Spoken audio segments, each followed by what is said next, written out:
Sport.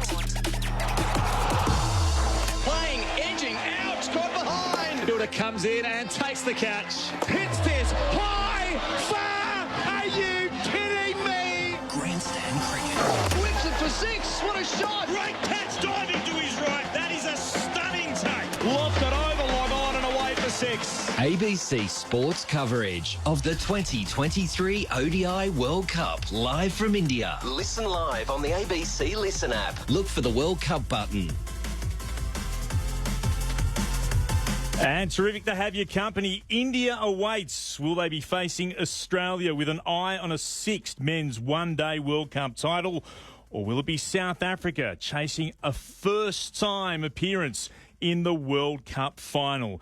India, big winners yesterday over New Zealand by a thumping 70 runs after they put on 4 for 397. They can sit back and relax and celebrate Virat Kohli's 50th one-day international 100 and that outstanding performance by Mohammad Shami, 7 for 57 yesterday. He's now climbed 1 wicket higher on the leading wicket takers column by going ahead of Adam Zampa, who's on 22 wickets. Shami with his 7 yesterday, now on 23. The Australians, winners in 1987, 1999, 2003, 2007 and in 2015. And on the way in 99 and in 07, they went past South Africa. Big winners in the West Indies tournament in 2007. And who can forget 1999, that thrilling, famous Herschel Gibbs drop catch, and then all the drama that came with that as well. That last over going through when Damien Fleming was able to just hold them off and the run out to see the Australians through on what was a tie. If there's a tie tonight, though, there will be a super over. There is a bit of rain about too, which is one of the concerns for both of these sides. We'll go to the toss in just a moment. But before we get to that, Jonathan Agnew, who'll be leading up our broadcast team, sat down with the Australian captain in, of course, Pat Cummins, and had a chat with him in the build-up to this event and began by asking him how excited was he about the semi-final and what is to come, Australia versus South Africa. Yeah, exciting. You know, the first goal of the World Cup is try and make the semis, and we've done that. So now, yeah, we're in the business end. Yeah, it's funny. It's we've been here for a couple of months, but it's actually gone quite quick because I feel like you're playing every second or third day. So it's been busy, but we're can't wait for the semi. Were you worried after the start? I mean, you had 2 pretty stiff games there, but to lose the first 2. Yeah, knowing what was ahead of us in terms of needing to win just about every game, of course, you're up against it. So with each win, we kind of, you obviously feel one step closer. I think with each game, we started playing a little bit better and started finding our rhythm. And yeah, it wasn't an ideal start, but feel really well placed now. And does it help going into a semi-final, the fact you have had that kind of cutthroat feel into the build-up to it? Potentially. Again, a couple of those games those 2 games that we lost, I felt like we didn't play how we wanted to play. Obviously lost, but also weren't taking the game on as much as we could. So you learn from those more than you learn from your wins. So I hope we can take that into these semis.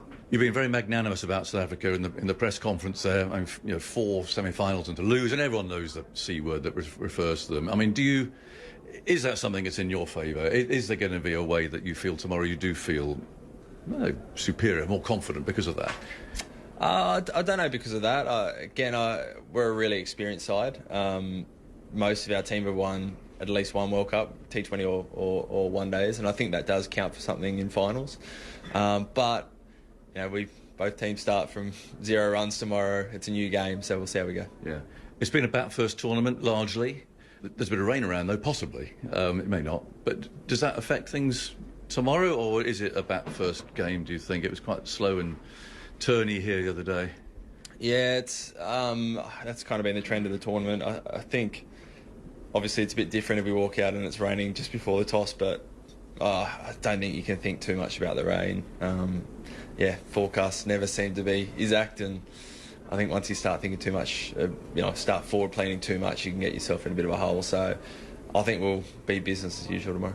One thing that might be on both captains' minds is that teams that have won the toss in 10 of the 13 previous matches at this venue, Eden Gardens in Kolkata, have gone on to win the game. There is plenty of discussion about whether or not there will be a little bit of rain. They've had the covers on and off in the build up towards the toss. It's just taken place, and Michael Atherton is out there with the two captains.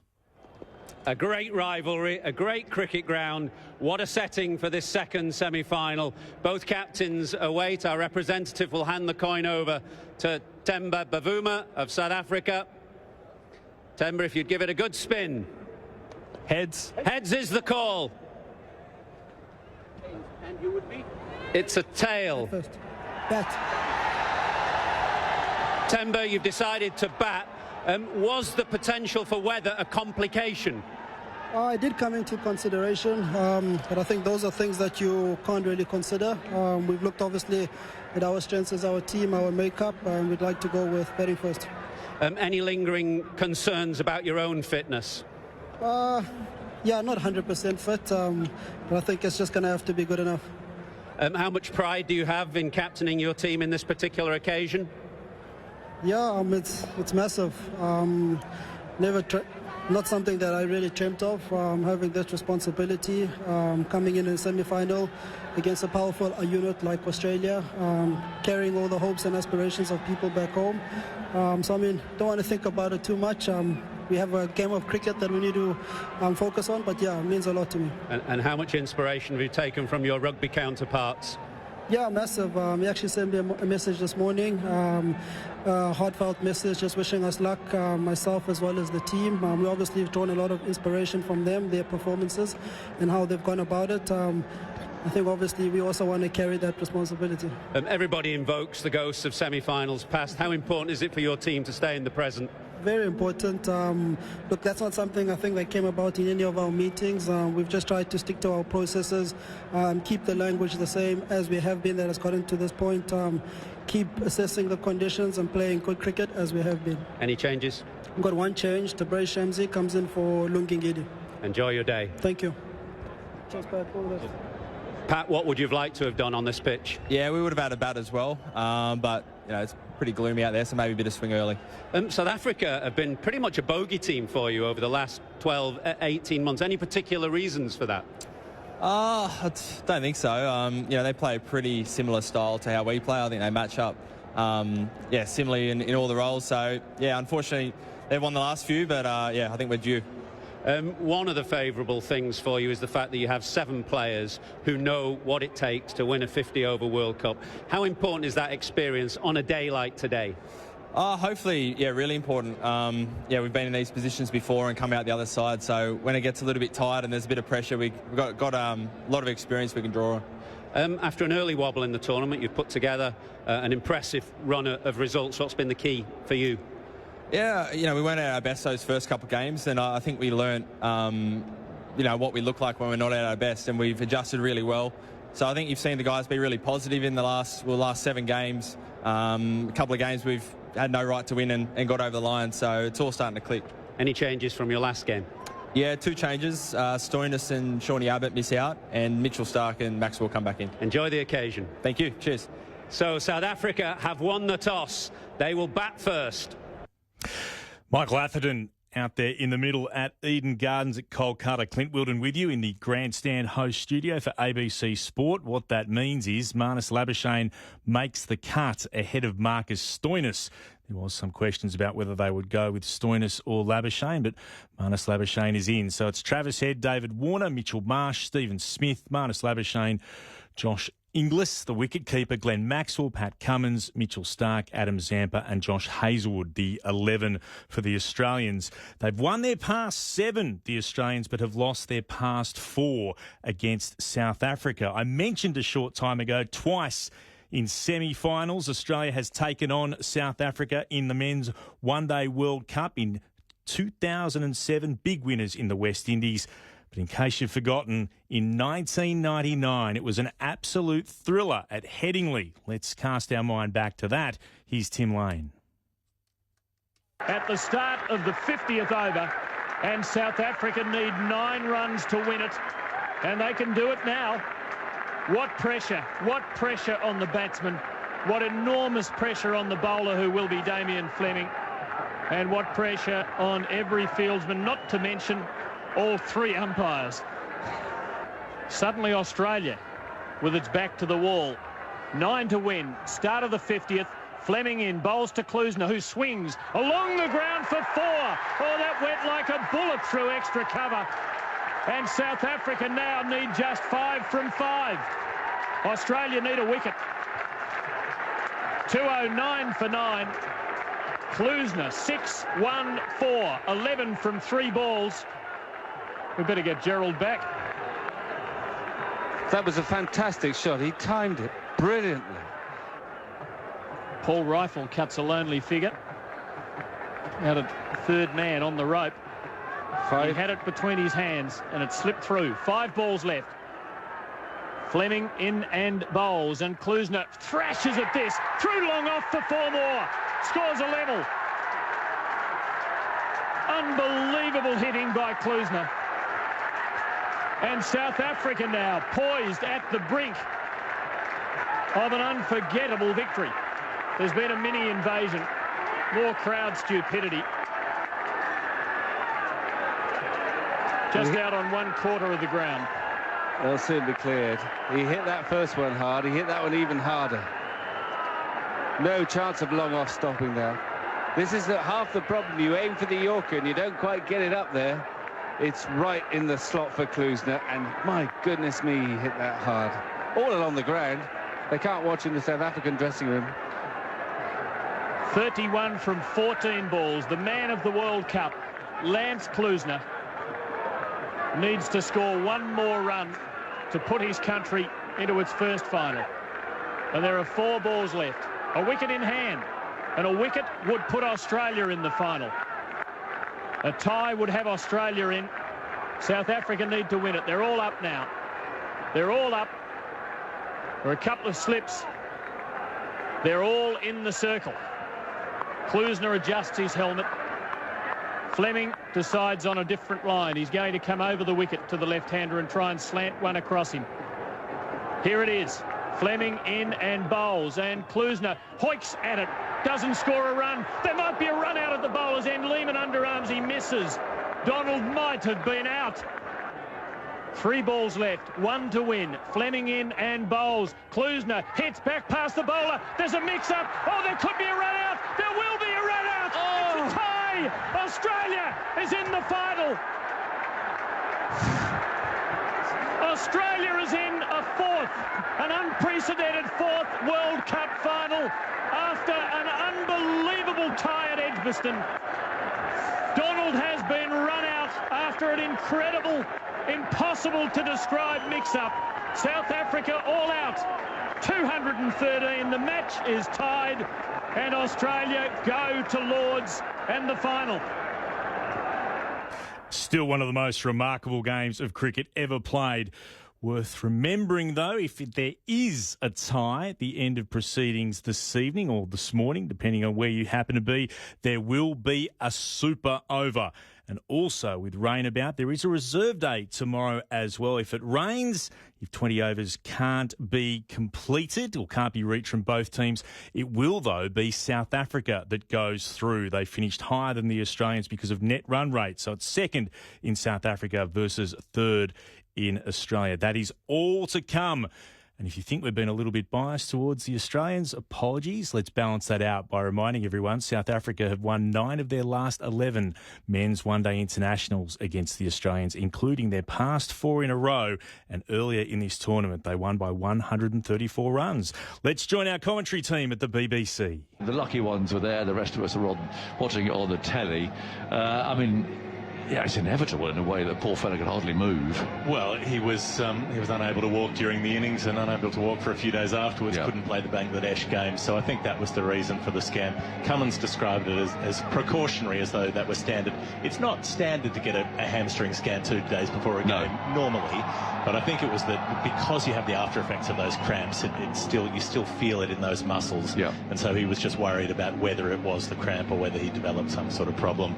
Apparently that's all fine, and he's now good to go today. And he's key because with this that we talked about. And let's welcome our ABC listeners before we carry on with that. Lovely to have you with us.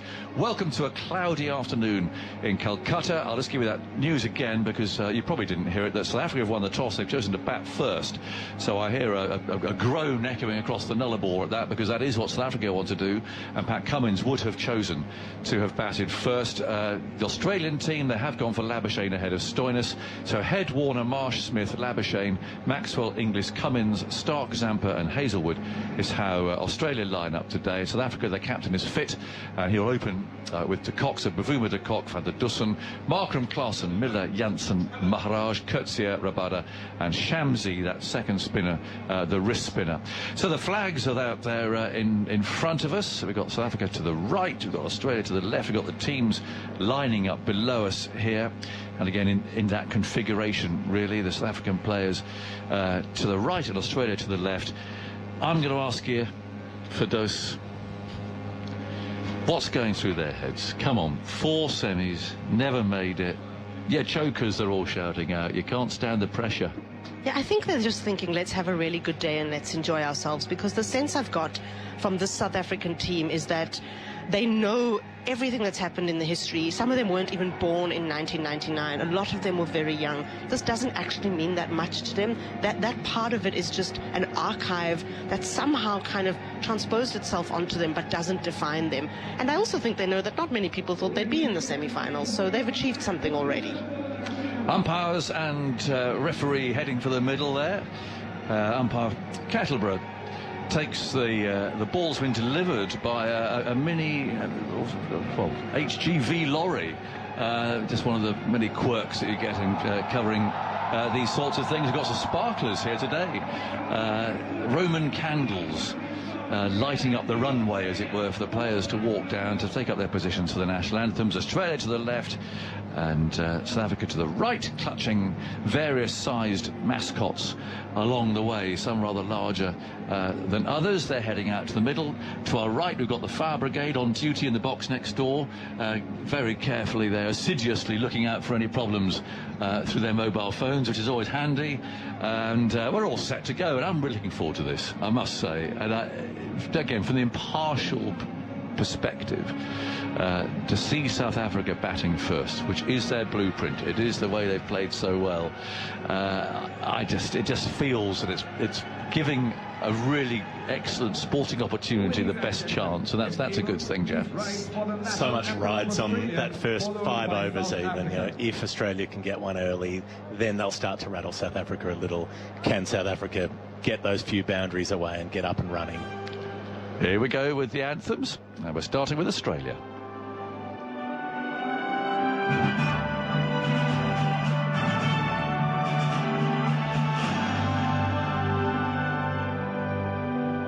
Australians, all let us rejoice, for we are one and free, with golden soil and wealth of toil. Our home is good by the sea. Our land of mountain ranges gives all beauty rich and rare. In history's page, let every stage of God's Australia fair. In joyful strains, and let us sing of God's Australia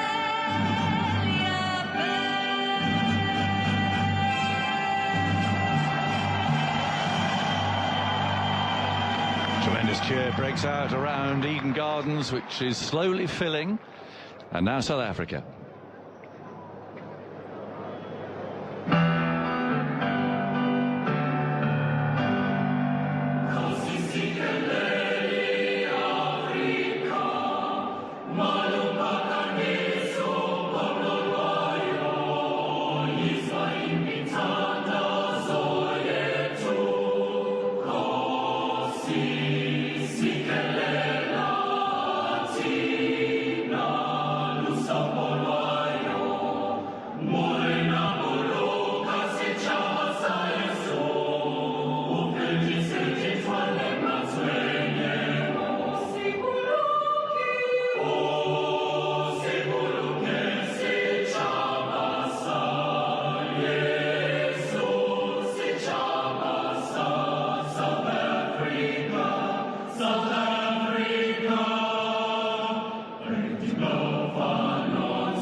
There we go. Eden Gardens not entirely full yet, but it will be, I'm sure. Absolutely love their cricket in this part of the world, in this part of India too, in this massive coliseum of a cricket ground. And it's probably just over half full at the moment, but a capacity here is round about 80,000. So that we shall wait and see if it absolutely fills. But it should. And welcome to this second semi-final. South Africa won the toss. They've chosen to bat first. And as those flags are furled up, they're wrapped away and taken off, Stephen Finn's alongside me. So here we go, Finny. The first time you've seen one of these from this perspective. Semi-finals have got a tension all of their own.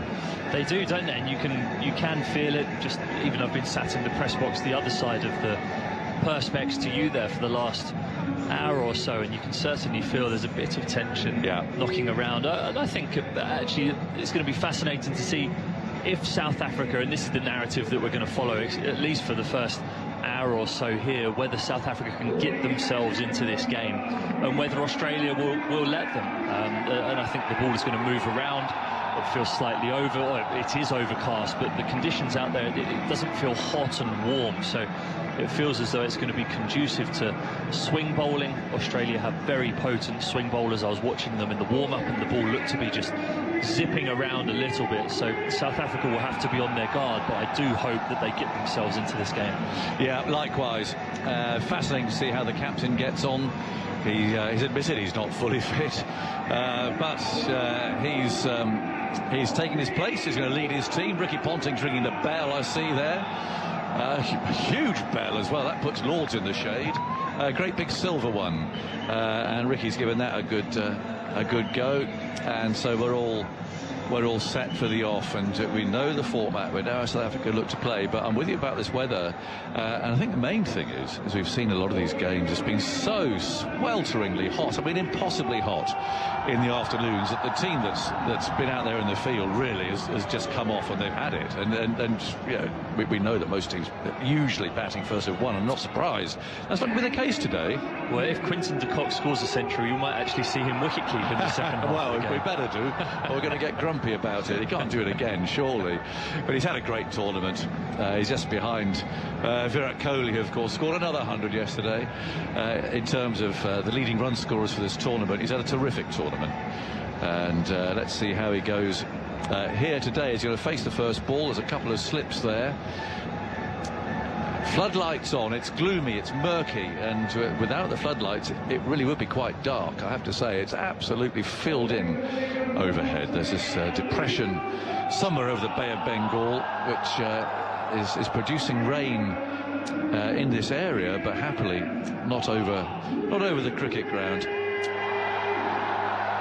A very excitable DJ we have today, and they seem to have replaced, I saw there those gas burners with some proper fire burners here today. So the Bunsen burners are back. They didn't bother bringing them out for the England game the other night. No. Notice that there was nothing there for those teams. Well, I think they've been upgraded for the semis. We had some fireworks at the start, didn't we? There's Roman candles going off. So the ICC spending some money here as we actually move into the semi-final stage. And here's the first ball of this. Who is going to face India on Sunday in that massive stadium in Ahmedabad? We shall find out. Stark's on his way. The first ball of the match is bowled to de Kock, who leans forward, plays it carefully back up the pitch, and Stark picks it up. So there's no run, a dot ball, and everyone can sort of go, okay, it's just a game of cricket again now. It's always that build-up and excitement to it, isn't there? The tension, and well, anyone who's played in big semi-finals knows that it's somehow there's more about a semi than even a final, because you want to get to the final, you want to get there, and semi-finals can often be a little bit bad-tempered, in my experience anyway. In comes Stark from that far end, moves in, bowls to de Kock on the leg stump, turned away, beautifully fielded at square leg, but a bit of a ricochet sends the ball away out into a gap there in the leg side. And so it's a single, and South Africa and de Kock are off the mark. It's one for no wicket. An Indian flag flops around there at the far end. In fact, I see three actually from here. One just beyond the ground. There's one on a big old building down there just beyond, and of course one flying proudly on the high court. It's to our right there. I don't know if they're in session today or not, being a Thursday. There's been lots of holidays here recently. One for no wicket. Bavuma's first ball, and he drives it but doesn't time that. Wasn't quite where he was aiming. Bit of swing maybe there for Stark. He's bowling from the far end, so not immediately obvious for us. Sitting here high up in the roof of the stand behind Inglis and Marsh and Smith, who are lined up there behind the stumps, and we get a great view. But yes, there have been a number of holidays here, not just Diwali, but others in the wake of Diwali. So Calcutta, the streets have been a bit quiet actually the last couple of days, which is unlike this enormous city. Stark again comes prowling in, bowls very wide. And, well, umpire Mann there, neither lets him get away with that. It was fired across Bavuma's bows. And that was pretty close, I would say.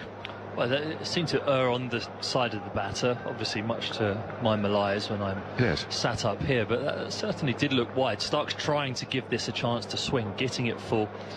His first ball to Bavuma did, but only very marginally, and that one certainly didn't. Was fired right across towards the wide line. One for no wicket in the first over of the second semi-final. Stark comes in, bowls, and Bavuma allows that to go through. First one really that we've had a chance to look at, and that went through really quite slowly to Inglis. We saw a pitch here which is just to the left of this one the other night for England's final game against Calcutta. That was pretty sluggish, to be honest. It spun, it got a bit slower as the match progressed, and I'd imagine, looking at it, that this will be pretty similar. One for no wicket is the last ball of the first over. People still coming in as Stark cruises up, bowls, it's edged and caught behind. Bavuma's out. South Africa's captain, should he have played? He's not in any form, he's not 100% fit.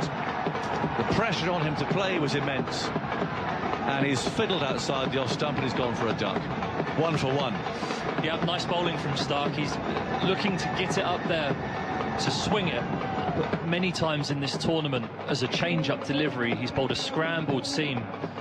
This one is actually, watching the replay, is seam up, so it's just offered to shape and then nipped off the surface. I mentioned that there are dampish conditions out there. The covers were on when we arrived to the ground, and that means that if there's any moisture in the surface, it's going to be there for these first 5 or 10 overs. And Stark, getting it full, has presented the seam, given it a chance to move off that seam. It's just nibbled away slightly, and Bavuma, just a tentative push towards the ball. It wasn't away from his body, but it was a tentative push towards the ball, and he feathers an edge through to Inglis, and worst possible start for South Africa. That's I'm afraid the prod of a man out of form and uncertain and just not quite with it. I think it was there in the sort of line and length area, but he could have left that. You know, he left the one before. Well, one for one, and but it's a good start for Australia. It does bring together two of the highest scorers in the tournament, of course. De Kock has had a brilliant tournament. He's averaging 65, but Van der Dussen's not far behind, a couple of hundreds, and he's coming out with plenty of time to bat. That's the point, so we shall see. He's leaning on his bat down at this end. Josh Hazlewood will bowl the second over from our end of the ground. Isn't it hard, isn't it? When it's a simple, straightforward, non-political situation, if you're not fit and you play, you often aren't doing people many favours. One for one.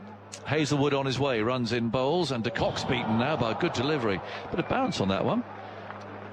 And De Kock looks over his shoulder at Hazlewood, has already turned his back on him, and through it goes. But it's just true, isn't it? I mean, you want to play, you think that everyone's going to say, oh great, thanks for playing, Finney. But if you break down bowling wise in the first, second over, or a batsman get out a bit of a tentative shot like that, actually you're not really doing anybody any favours. No. Well, now he has to throw himself around in the field and be mentally switched on to make decisions in the field, seeing as he's the captain as well. De Kock waits. Hazlewood's on the way over the wicket. Bowls to, that's edged. Might it have gone to second slip? Wouldn't have been far away, but there's only one. So third man throws the ball back again. and de Kock scores his second run. I watched Hazlewood bowl closely in the warm-up, actually. He warmed up at the end that he's bowling at now, and he was zipping it through. It really was flying through, like that first delivery. Keeper catching it, reverse cup, which is always a good sign that you're bowling with good rhythm. So I'm amazed there's not 2 slips, especially with the importance of Quinton de Kock there, the wicket of Quinton de Kock. Pavuma's dismissal, his footwork or lack of it made it look a bit wider than it actually was. It was not too far outside the off stump, but his front foot was leg stump, Midland leg, and therefore the bat was a long way from his body. I think he probably might have had to play it, but he just didn't play it very well. 2 for 1 then. Van der Dussen's first ball. There are 2 slips now. Hazlewood runs in over the wicket, bowls short, and Van der Dussen just drops his wrists. Ball taken there by Inglis. Positive, hostile delivery there from Hazlewood, and it's 2 for 1. And watching India yesterday, I think part of their game has been the really aggressive way their fast bowlers have bowled. They've often had big scores behind them to do it, but it's not just a case of, keep it tight, lads, and running the ball line and length.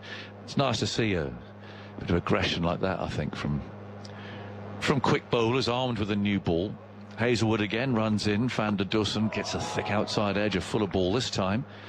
He's trying to get forward to it. That's picked up there out in the covers, and there's no run. Well, I do think that India's big change in the last 10 years, they've clearly got some amazing batters, but their stock of fast bowlers now, and aggressive fast bowlers, I think you look 10, 11 years ago, they relied on swing and they relied on reverse swing and skill. Now they've got that pace and the aggression to go with it as well, which is why they feel like such a complete team. Yeah. 2 for 1 is the score. Pavuma's out, and Hazlewood's on his way. Bowls to Van der Dussen, who covers up and plays a good length ball along the ground, carefully there down to mid-on. Fielded by Cummins. He was on good form yesterday at the press conference. Asked a wide range of questions over a number of topics. And you always get that from the local press here. Love their history, love the going back over the years, and 1 or 2 questions of Australian opening batting partnerships going back about 40 years, I think in some cases, raised a quizzical eyebrow from Australia's current captain. But anyway, in goes Hazlewood again over the wicket, bowls. Oh, that's a beauty, and that so nearly hit the stumps. And Van der Dussen quickly up to do a little bit of guarding there, a bit of prodding at the pitch. That came cutting back from just short of a length, and Hazlewood there has got the ball to move both ways. 1 or 2 going away. That one cutting back went so close to the off stump. Beautiful ball, and going through shoulder high to Inglis, I would say. It's good pace and bounce. Hazlewood, when he's on rhythm like that, everything snaps over the top. And his seam, talk about Mohammed Shami's seam, and it points perfectly upright. His Hazlewood seam just points slightly towards where a leg slip would be, so it means that he gets that horrible jag back sometimes and cut Van der Dussen in half there. Stark's on the way. He's bowling to the left-handed de Kock. Here he comes over the wicket. Bowls. Oh, de Kock flashes and misses. A bit twitchy perhaps there, looking to get a boundary away. But that was wide, swinging a bit wider. And fortunately for him, at least, he didn't find the edge. There are the 2 slips waiting. There's 3 in the offside circle. Mid-on, square leg, and a fielder down to our right at long leg. More coming in. So this famous old ground. It's an extraordinary cricket stadium, Eden Gardens, and of course it's a neutral game, but still here they love cricket in Calcutta. Comes Stark, bowls, and that's a thickish edge. Ball runs away to be fielded at a backward point by Maxwell, his first touch of the day, and there's no run. Good to see him on the field. He did have a scan after that extraordinary innings the other day, and just to make sure that all was well. I mean, what an incredible innings. Standing there, no foot movement at all. Ridiculous, wasn't it? Yeah. 6 over third man without moving his feet. I mean, yeah, innings of a lifetime. Incredible. 2 for 1. Stark from the far end moves in, bowls, and de Kock gets one that's going down the leg side, hits the pad. There's an appeal from Stark, but highly optimistic. Mann says no. and it's fielded at backwards square leg, and they take a leg by. So not the normal sort of flowing start that we've had from South Africa so far. If I'm honest, they're 3 for 1 in the third over. They've lost the captain for naught. Feels like they just need one boundary. They just need De Kock to lash one through the covers, and everyone will just breathe a sigh of relief in the dressing room. Just takes one moment in big games like this sometimes, just to calm everyone's nerves, and if it's from the bat of one of these two, just breathe a sigh of relief through the dressing room.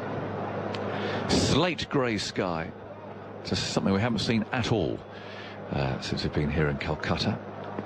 The kites are flying well below that cloud, but swirling round looking for something to eat. And Stark on his way, comes in bowls, and Van der Dussen gets on down the leg side that umpire Mann doesn't like. He signals out a wide. Nice taken by Inglis though. One goes to the score, so 4 for 1. Famous old scoreboard to our right there. The clock is illuminated in it as the old-fashioned type, as sort of an Australian type scoreboard really, with the names all listed from both teams all the way down to the bottom, and then the various numbers associated there, bowling figures and scores to individuals and so on. Pretty comprehensive stuff.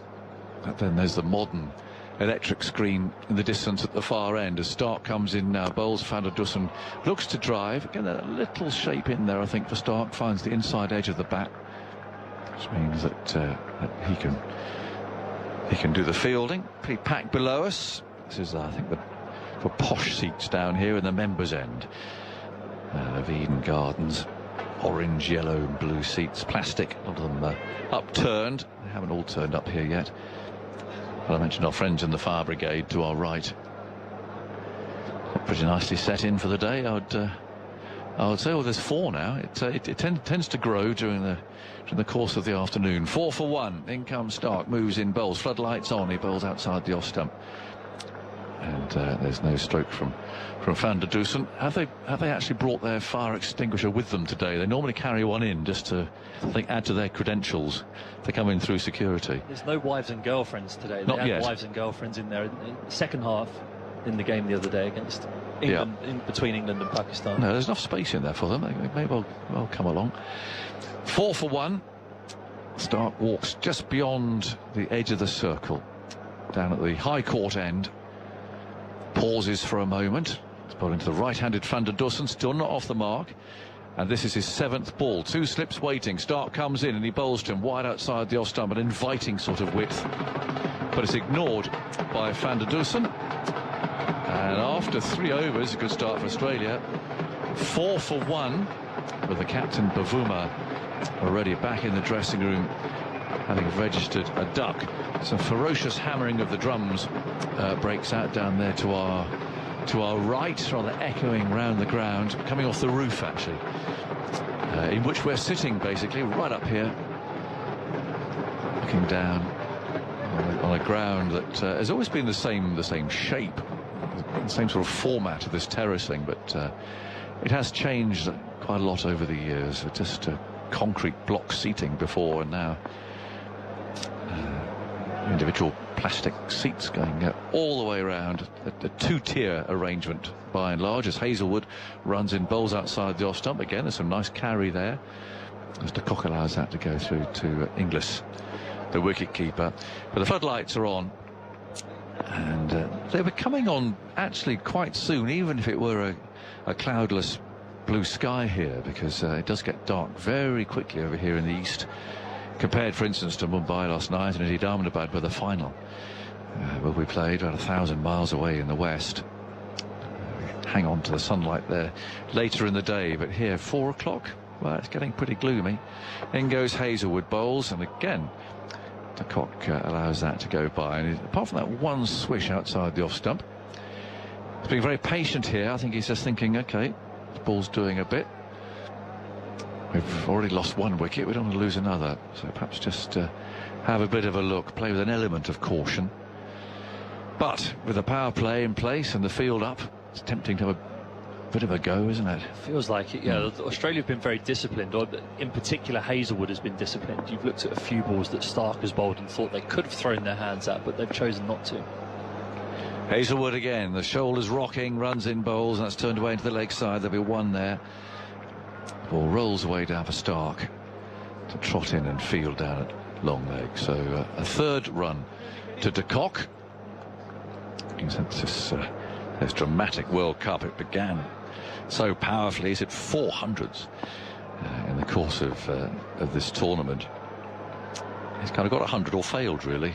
He's got 4 centuries but scored fewer than 600 runs. So even so, I mean, he's had a wonderful time. So often batting in the real heat. Now Firdose yet to score, waits. 2 slips there, and a late dab towards third man is picked up a backward point by the tumbling Maxwell. Confirming, I think, that he's fully restored. He had to bowl his overs. They've chosen not to play Stoinis, the all-rounder, so Maxwell will have to bowl 10. But then on this rather grippy surface, he might find that reasonably to his liking anyway. Firdose twiddles his bat. He can't get the ball away at the moment. It's 5 for 1. South Africa winning the toss and batting first. We're in the 4th over, and Hazelwood runs in, bowls and beats the outside edge. That wasn't far away. In fact, Hazelwood's appealing there. Umpire Kettleborough says no. And there's a bit of a conference going on there, and Hazelwood's now saying no, he didn't edge that. Cummins arrives a little bit late there. The decision really being debated by the fielders behind the bat. But, Hazelwood saying no, he couldn't hear anything from here. It didn't appear to be anything. It just moved away, didn't it? Beautiful bowling. So disciplined with his length. Firdose can neither get forward nor back, and the seam's a touch scrambled. So whereas the ball that nipped back, the seam was a bit more pointed upright. It's clearly gone past the outside edge on ultra edge there by a couple of inches, but it's the fact that it just hit the corner of that seam and darted away. Hazelwood again, and he's got that away. Wasn't quite sure how he did. Inside edge, bit of pad maybe involved. Down to long leg it goes, and Firdose is finally off the mark. From his 10th ball, de Kock has 3. It's 6 for 1. Bit of a battle out there at the moment. The ball's doing a bit. 6 for 1 from 4. Good to see Steve Finn well and truly back on his feet. And to join you, Stephen, after some thoughts, will be Geoff Lemon. Yeah, did a few cartwheels down the back of the commentary box earlier to celebrate my back, feeling slightly better after a couple of weeks of dodginess and an ex-fast bowler's back. But the conditions here, for the first time this tournament actually that I've seen with the brand new ball, it's really darting around off the seam. We've seen some swing through this tournament, but it seems as though the ball is getting some purchase off of the surface, and Hazelwood at the moment is bowling beautifully. Stark still looking to find his rhythm slightly, as he has done all tournament. Has picked up an early one, though. Mitchell Stark, the left armour, coming up to Firdose, who's falling over towards the offside as he squeezes the ball down the mid-on. Doesn't get a run there. Mitchell Stark took his 60th World Cup wicket just now. Incredible record, isn't it? Which is like, it's strange and curious that he's took 10 wickets at 44 at an economy rate of 6.5. He's usually an absolute banker for England, for Australia. We wish we could have him for England, but absolute banker for Australia in ODIs. The quickest ever to 100 ODI wickets. Yeah, he's a wicket taker, and he's taken one already today. So he's got the early one, got a couple early against England. Looking for one against Firdose, who's driving reasonably confidently down to mid-off. And it was the way that Mitchell Starks had burst onto the scene taking bags. That was the way he did things early. One of my favourite stats with him was that Wasim Akram, who he was often referred to as, you know, inheriting the tradition of Wasim, left arm, quick, swinging it. Wasim played, I think, 365 one-dayers, and he took 5 wickets in an innings 6 times. Mitchell Stark did it 5 times in his first 35 games. It's a crazy record, isn't it? Yeah. I think I'm in amongst there somewhere. Would have had my stumps blown out the ground somewhere. Would have been well advised to get out of the way. He was a bit quicker when he was a little younger as well. He's in and bowling and walking across. Firdose drives. It's well stopped by Warner at cover. It's a quality bit of fielding. Had to fly to his right and get one hand to that ball. Rassie Firdose looking to change up the length, put Mitchell Stark off, and he got a good bit of contact. Doesn't get reward for it though.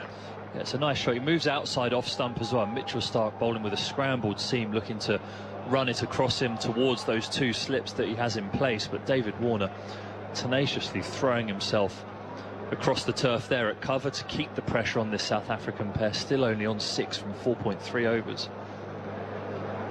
Stark. That long run in, left arm over to Firdose, who drives with width, and he's almost caught it. Point. Warner gets to it just on the half volley. It might have squeezed out. There's a bump ball from the bat as well.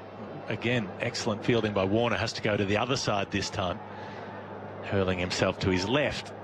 He's the smallest man out there, but he's covering a lot of ground.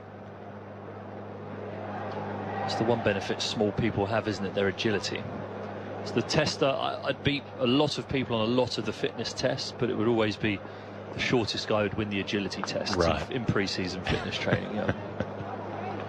Mitchell Stark tries again. Firdose punching off the back foot. This time he finds the gap in between Warner and Labuschagne, who was at mid-off. Labuschagne slides out at deep cover, loses his hat, and Warner follows back just to pick up the hat and hand it back to him. They'll get 2 runs. South Africa into the 5th over. 8 for the loss of 1. Bavuma, the man out, edging behind. Mitchell Stark's earlier effective bit of bowling. It was on the stumps. Angled away a bit, took the outside edge. So a couple of runs for Firdose. He's on 3. He's faced 15 balls. De Kock 3 from 10. Really having a good long look at the Australian opening bowlers. Stark up to Firdose and gets a Yorker and digs it out down to mid-on. Another frugal over comes to an end. 5 overs bowled, just the 2 runs from it. 8 for 1 after those 5 overs. So it has been interesting that Stark has been less effective through this World Cup. It was 22 wickets in 2015, 27 wickets in 2019. This is his 3rd World Cup. So he's behind only Murali and Glenn McGrath for World Cup wickets, but it's been a struggle this time. There hasn't been much swing up front with the new white ball we've noticed over here. Well, I've seen also he's been calling for us going back to one white ball in 50 over cricket, which is something that I actually agree with. Whether it's 40 or 50 overs, I would prefer 40, but yes, certainly one white ball would bring his reverse swing skills into play more. Hazlewood to start a new over to De Kock, who's playing across the front pad to mid-wicket, can't get a run. I saw your comments circulating about shortening it to 40 overs. I'm sure some people are outraged about that. How outraged do you think they were when it came from 60 overs down to 50? Well, very. I think the people who've shown most outrage at the moment are South African fans and Indian fans. Right.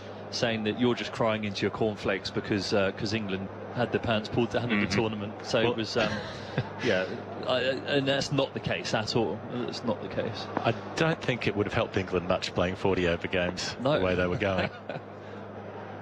Hazlewood to De Kock, who's not timing that properly. Looks to play to the leg side and just is startled as the ball leaps a little bit off the surface up towards the gloves. He drops it down towards the offside.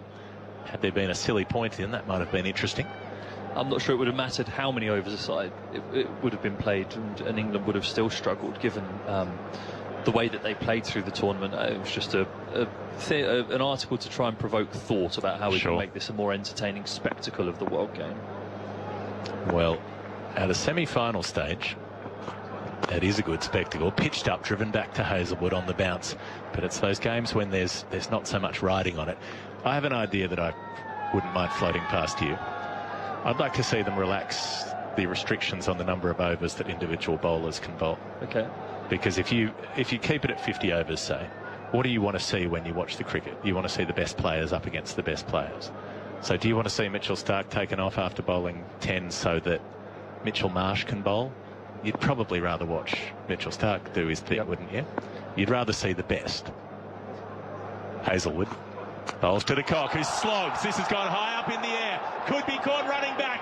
Cummins at mid-on. He takes the catch, stumbling backwards. And Australia have the huge breakthrough.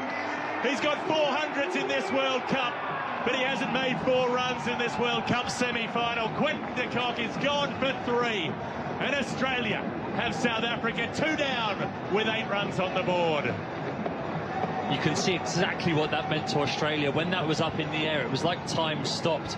Quinton De Kock trying to hit this up and over Josh Hazlewood's head. It's the first time he's erred slightly in length full, but it's a scrambled seam. and because of that it continues across Quinton de Kock and can only catch the outside half of the bat, and it skews in his hand and it goes straight up in the air. And Pat Cummins, the captain, immediately called his.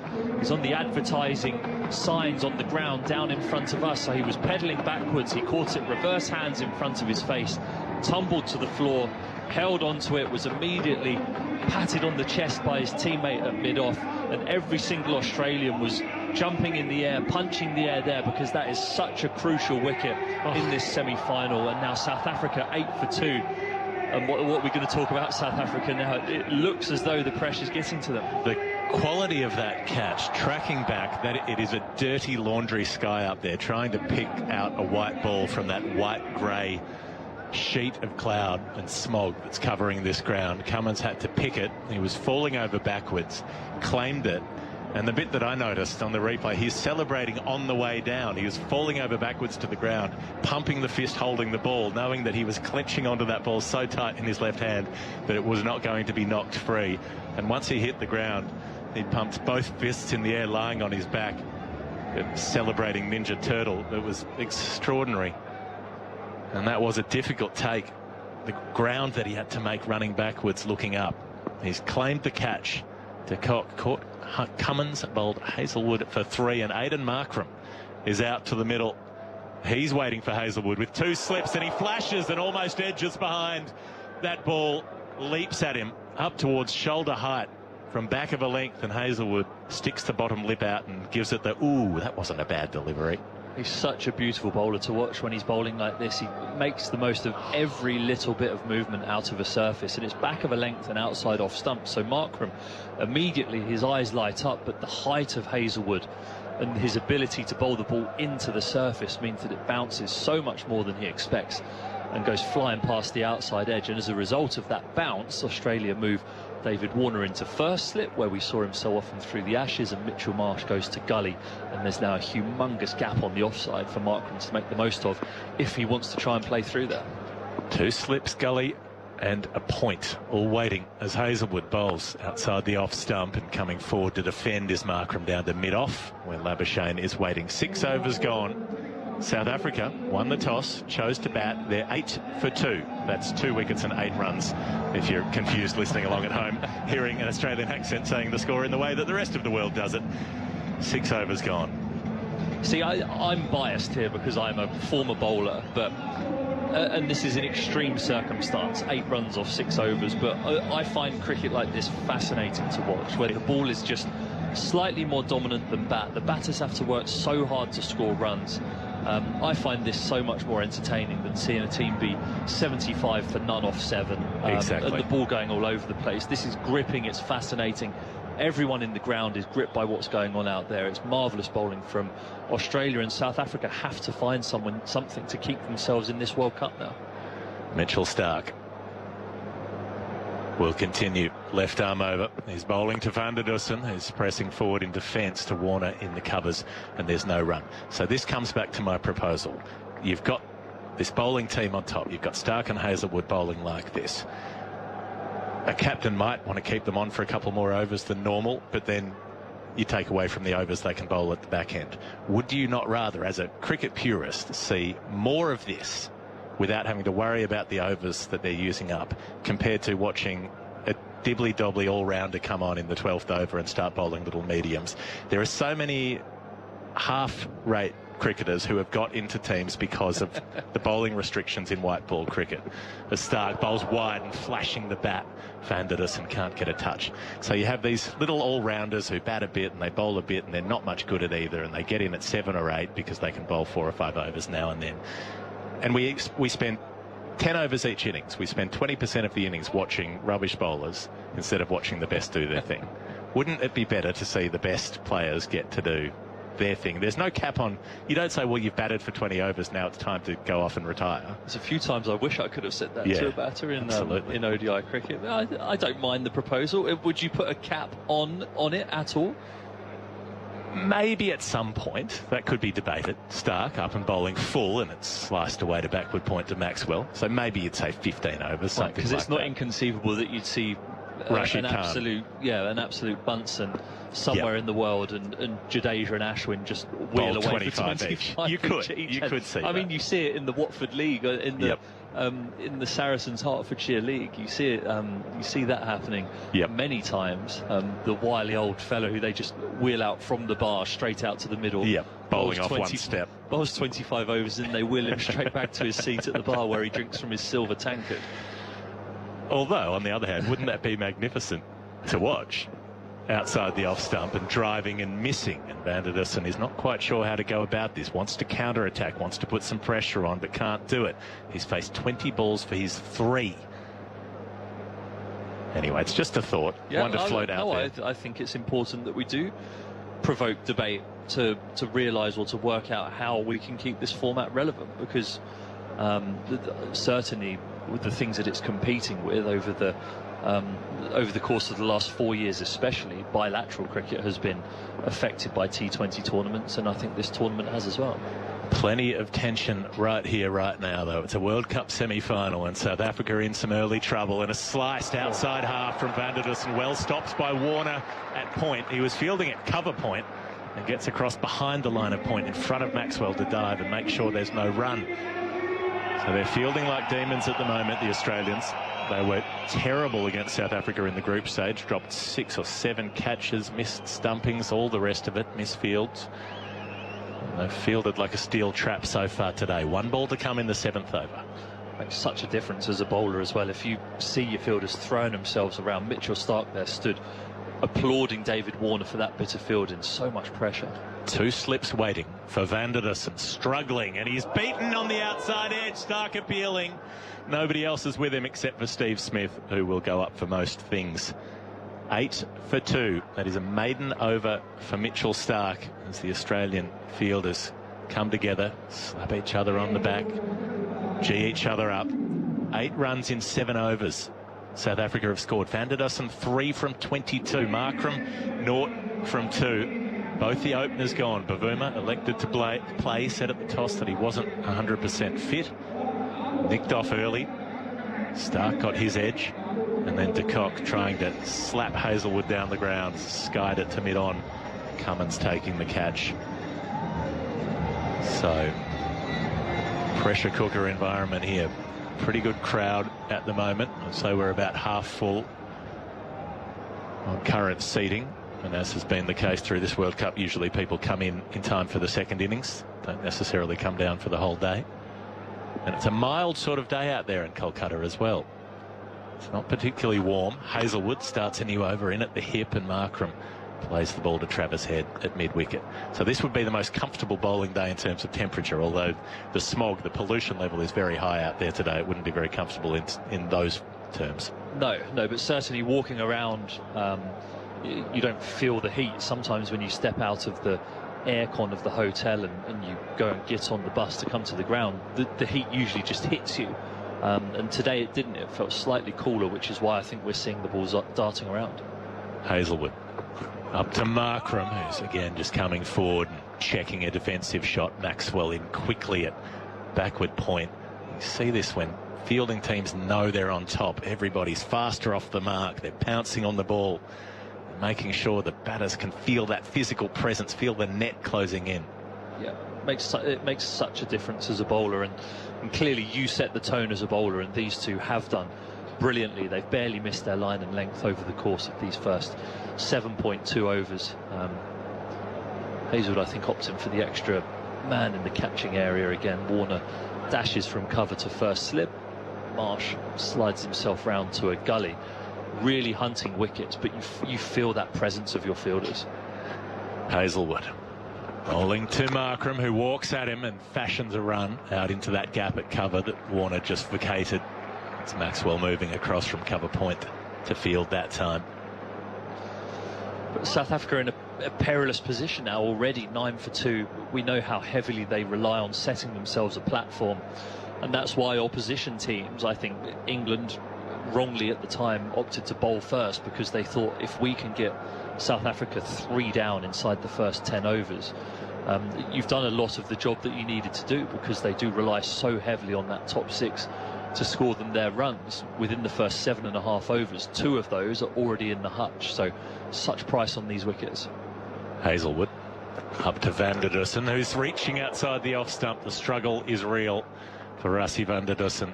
Almost nicks again through to the gloves of Inglis. And we've seen Marco Jansen do a great job at times down at 7 when he's come in to ice the cake. But it would be a very different prospect if they're 5 for 150, for instance. Yep, very much so. And you've still got Adam Zampa, who is Australia's leading wicket taker by a long way in this World Cup, to come on to bowl on a dry surface in the daytime. He's going to be a handful on this. Hazelwood, he's got 3 slips now for Van der Dussen. They really want to dial up the pressure, as well as a deep third, point and mid-off. Bowls to him, a bouncer, and goes down underneath it, does Rassie, as he was shuffling across to the offside again. He's moved around his crease a lot today. That's the one for the over, says umpire Richard Kettleborough. 3 slips, deep third, point, mid-off, mid-on, mid-wicket, deep backward square leg. You don't see this very often. Brendan McCullum used to have a few fields like this. I love it. Owen Morgan as well did this a fair bit. Chris Wokes. Now Pat Cummins has to decide how long does he keep these 2 bowling for, because under your plan they could bowl 25 at each end and we just walk off. But it might be a little sore after that. Hazelwood up to Van der Dussen, walking across to the offside again, and he finally gets a run. Just places it to the right of Cummins at mid-on and gets through for a single. So another over ticking by. 8 overs bowled. South Africa have scored 10. They've scored 10 runs in 8 overs, Stephen Finn. 10 for 2. Well, I think India had 10 runs after 3 balls yesterday. I think it shows the difference, doesn't it? But these Australian bowlers have been amazing. But I love watching proper fast bowling, and the atmosphere, the conditions, the way the ball's zipping around off the seam. It's great seam bowling conditions, and they're making the most of it, and I love to see it. So we'll see what happens with the bowling from here. Looks like Mitchell Starc will continue, which is interesting.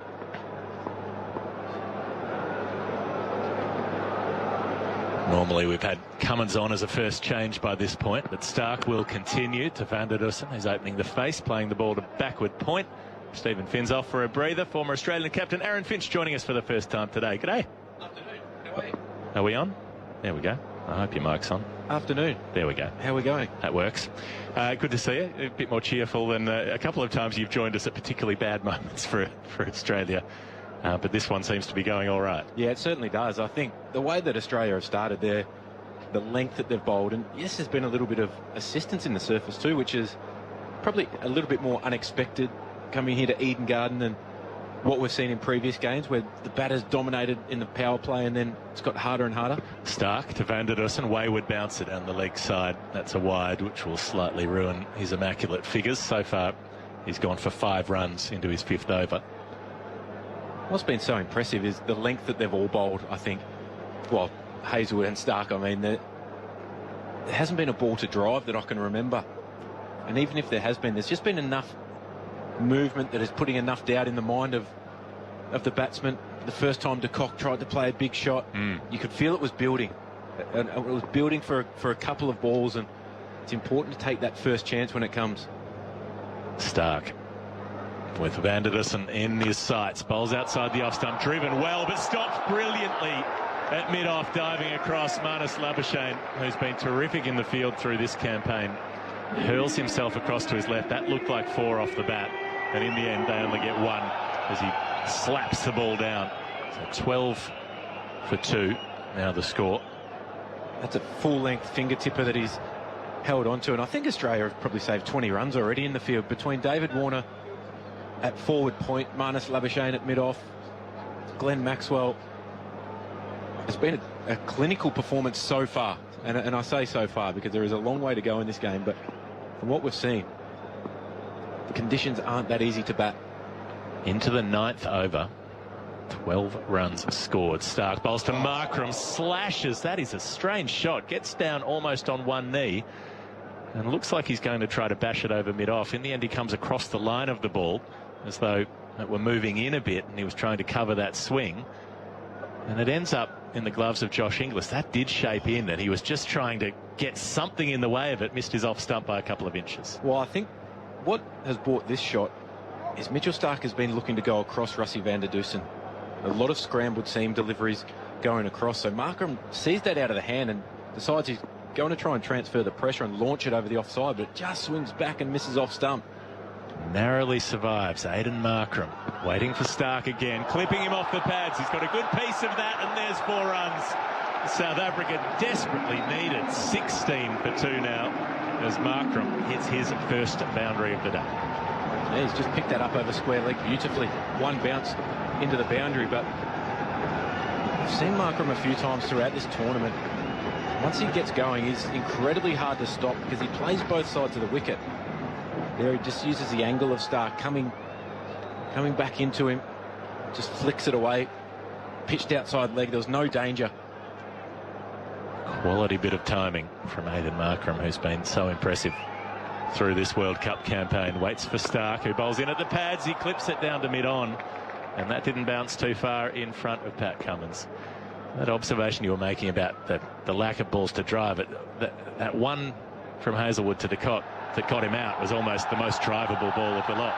Just didn't time the pace of it. Yeah, that little bit of cut. Yeah, absolutely it was. And I've seen a few times, particularly to the left-handed de Kock early, the ball just bouncing and going across. So for him to try and pick that up over mid-wicket was really difficult, just with the inconsistency of bounce. I think at the moment, Aidan Markram looks to be squeezing the bat very hard. He's going to try and put a lot of pressure back on Australia quickly. Starc bowls to him, and he gets a ball on the line of the leg stump and squeezes it out just behind square, and they'll get through for a leg bye. So a few more runs coming in that over for South Africa. A wide, a leg bye, a single, and the 4. They're up to 17 for 2 after 9 overs. I'll leave you with Aaron Finch and then Simon Mann. Yeah, I can't remember too many times throughout this tournament where Mitchell Starc has bowled 5 overs on the trot up front, and he's probably been a little bit more inconsistent, especially without the ball swinging a huge amount throughout this tournament. Today his length has just been immaculate. Josh Hazelwood, you know what you're going to get day after day from him, so it's been a brilliant fast bowling combination so far. Well, good afternoon, good morning and good evening, whoever you're listening. Good afternoon to you, Aaron. This is Hazelwood beginning a new over. Into bowl to Markram with 2 slips in. He's with him now, and Markram forces that away. Straight to cover, though. He's picked out David Warner. Australia's fielding has been excellent so far. That one, though, was hit straight at Warner. It was very well struck by Markram. There was no run. 17 for 2. Well, if you're ever going to have conditions in which you're just going to keep going with the opening bowlers, these are those conditions. It's overcast or dank day in Kolkata. The lights are beaming down. It's 2:45 in the afternoon, and it's a big test for South Africa's top order. 17 for 2, start of the 10th. Hazelwood rolling it again past the umpire and bowls to Markram, who comes forward and pushes that away into the offside, and it's picked up by Warner coming in sprightly from cover, and there is no run. Aaron, how many games have you done in this World Cup? Whenever I turn up at a game or turn on my television, you are always there. I don't know whether there's a way of sometimes superimposing someone onto the television screen in this World Cup. I don't know if they've done that to you so far, whether you've always been present. I've been at the ground for, I think this is my 19th or 20th game that I've done from the ground for TV broadcast and world feed commentary. Hazelwood bowls to Markram. Markram covers up to a ball on off stump, guides it away towards backward point, and there is no run. And there's been a handful of other, maybe 6 or 7 other, where I've been shared between the host broadcaster and Cricinfo out of the Mumbai studio as well. So there's been a lot of flights, a lot of travel, a lot of back and forth. And recently there was a couple of days, I had 5 days in a row of 4:30 a.m. alarm, get up, jump in a car, go to the airport, take a flight, spend an hour at a hotel getting dressed, and then either to a cricket ground to commentate or to the studio to present the pre and mid shows. Hazelwood, short ball to Markram, tries to pull it, doesn't get any of that at all. Might have hit him on the body there, went away into the offside, and there's no run. He was looking to hit it over deep backwards square leg, went away into the offside towards cover. No run, 17 for 2, 2 balls left of the power play. Earlier in the tournament, you said to me, I said, how's it going? You said, well, this broadcasting is much better than, much easier than playing. Well, what do you say after those 4:30 calls? Well, yeah, that does get a little bit dicey at times, and it takes it out of you, because when you get to bed at maybe 12 o'clock because you're still buzzing a little bit from a game, and the alarm goes off at 4:30, that's best case scenario generally as well. There's not even any time to relax and enjoy.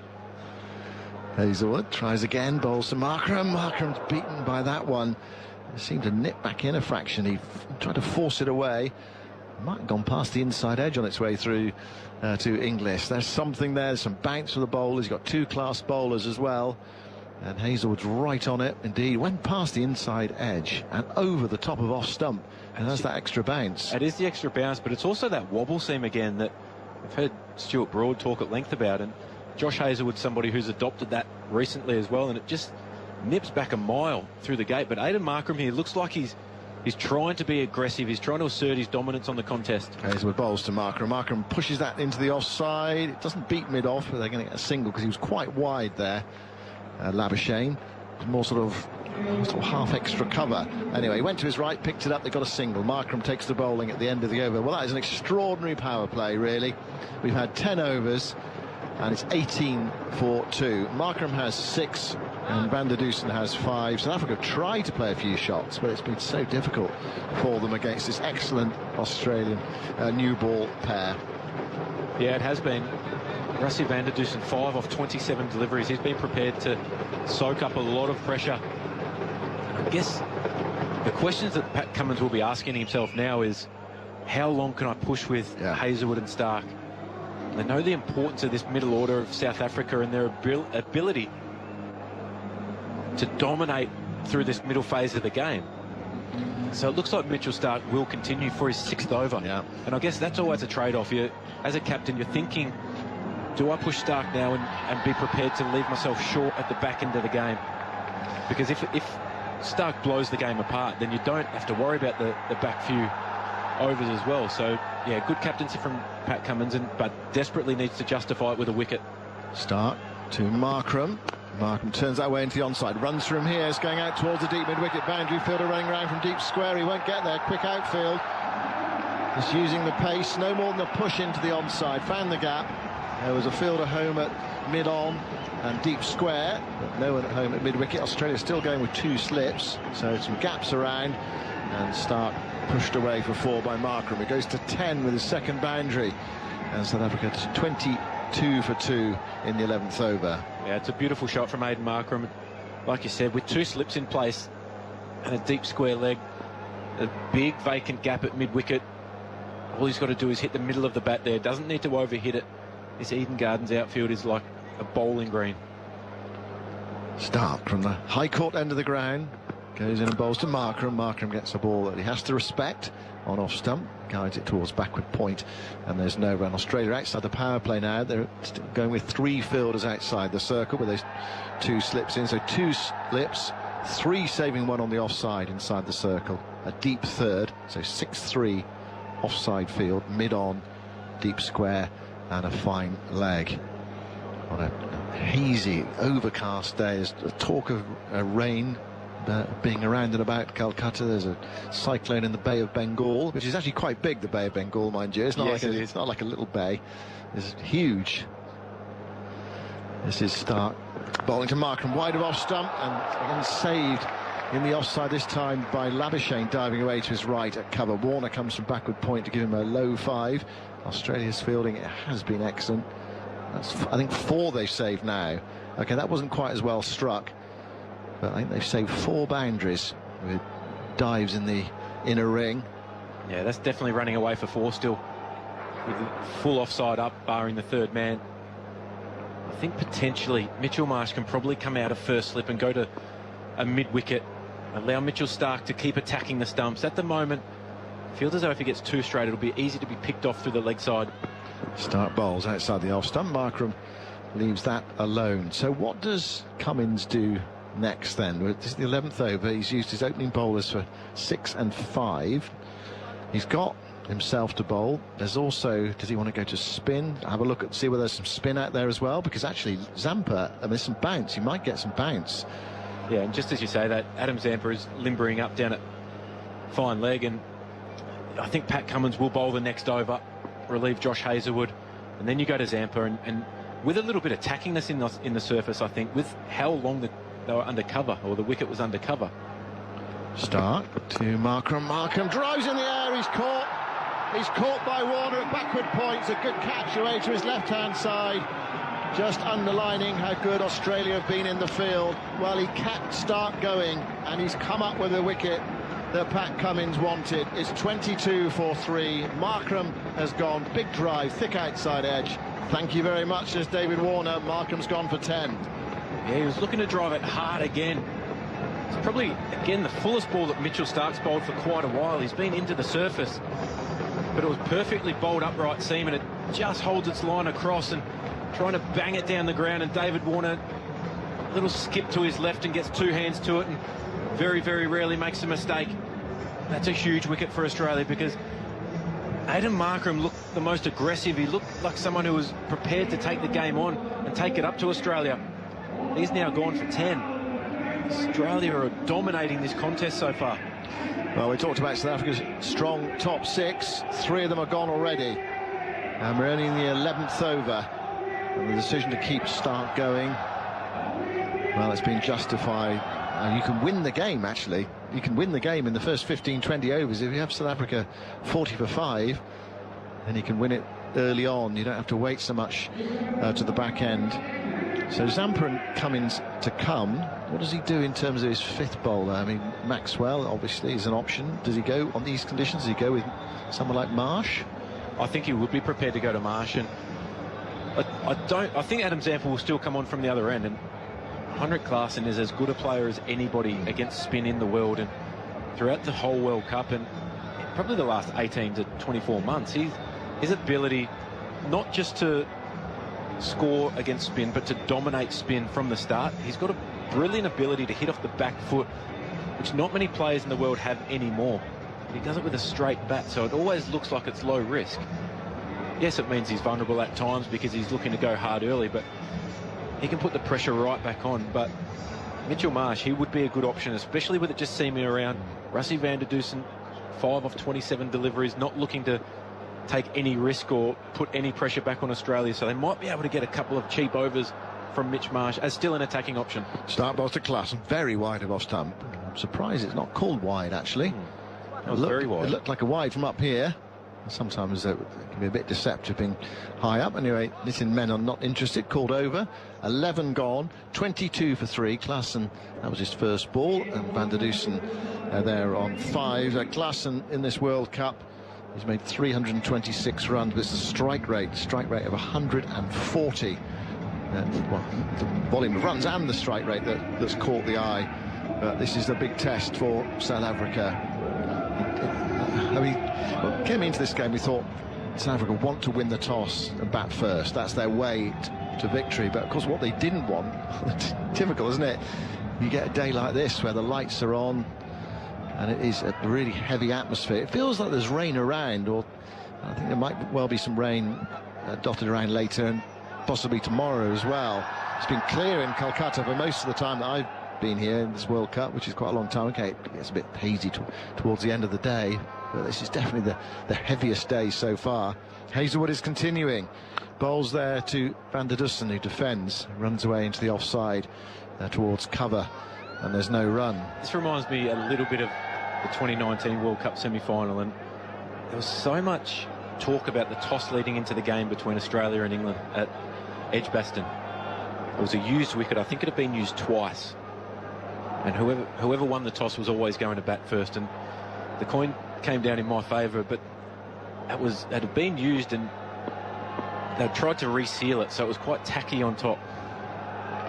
Hazlewood to van der Dusen, who defends, goes up towards mid-off, and there's no run. And we were in some real trouble early. I got out first ball to Jofra Archer.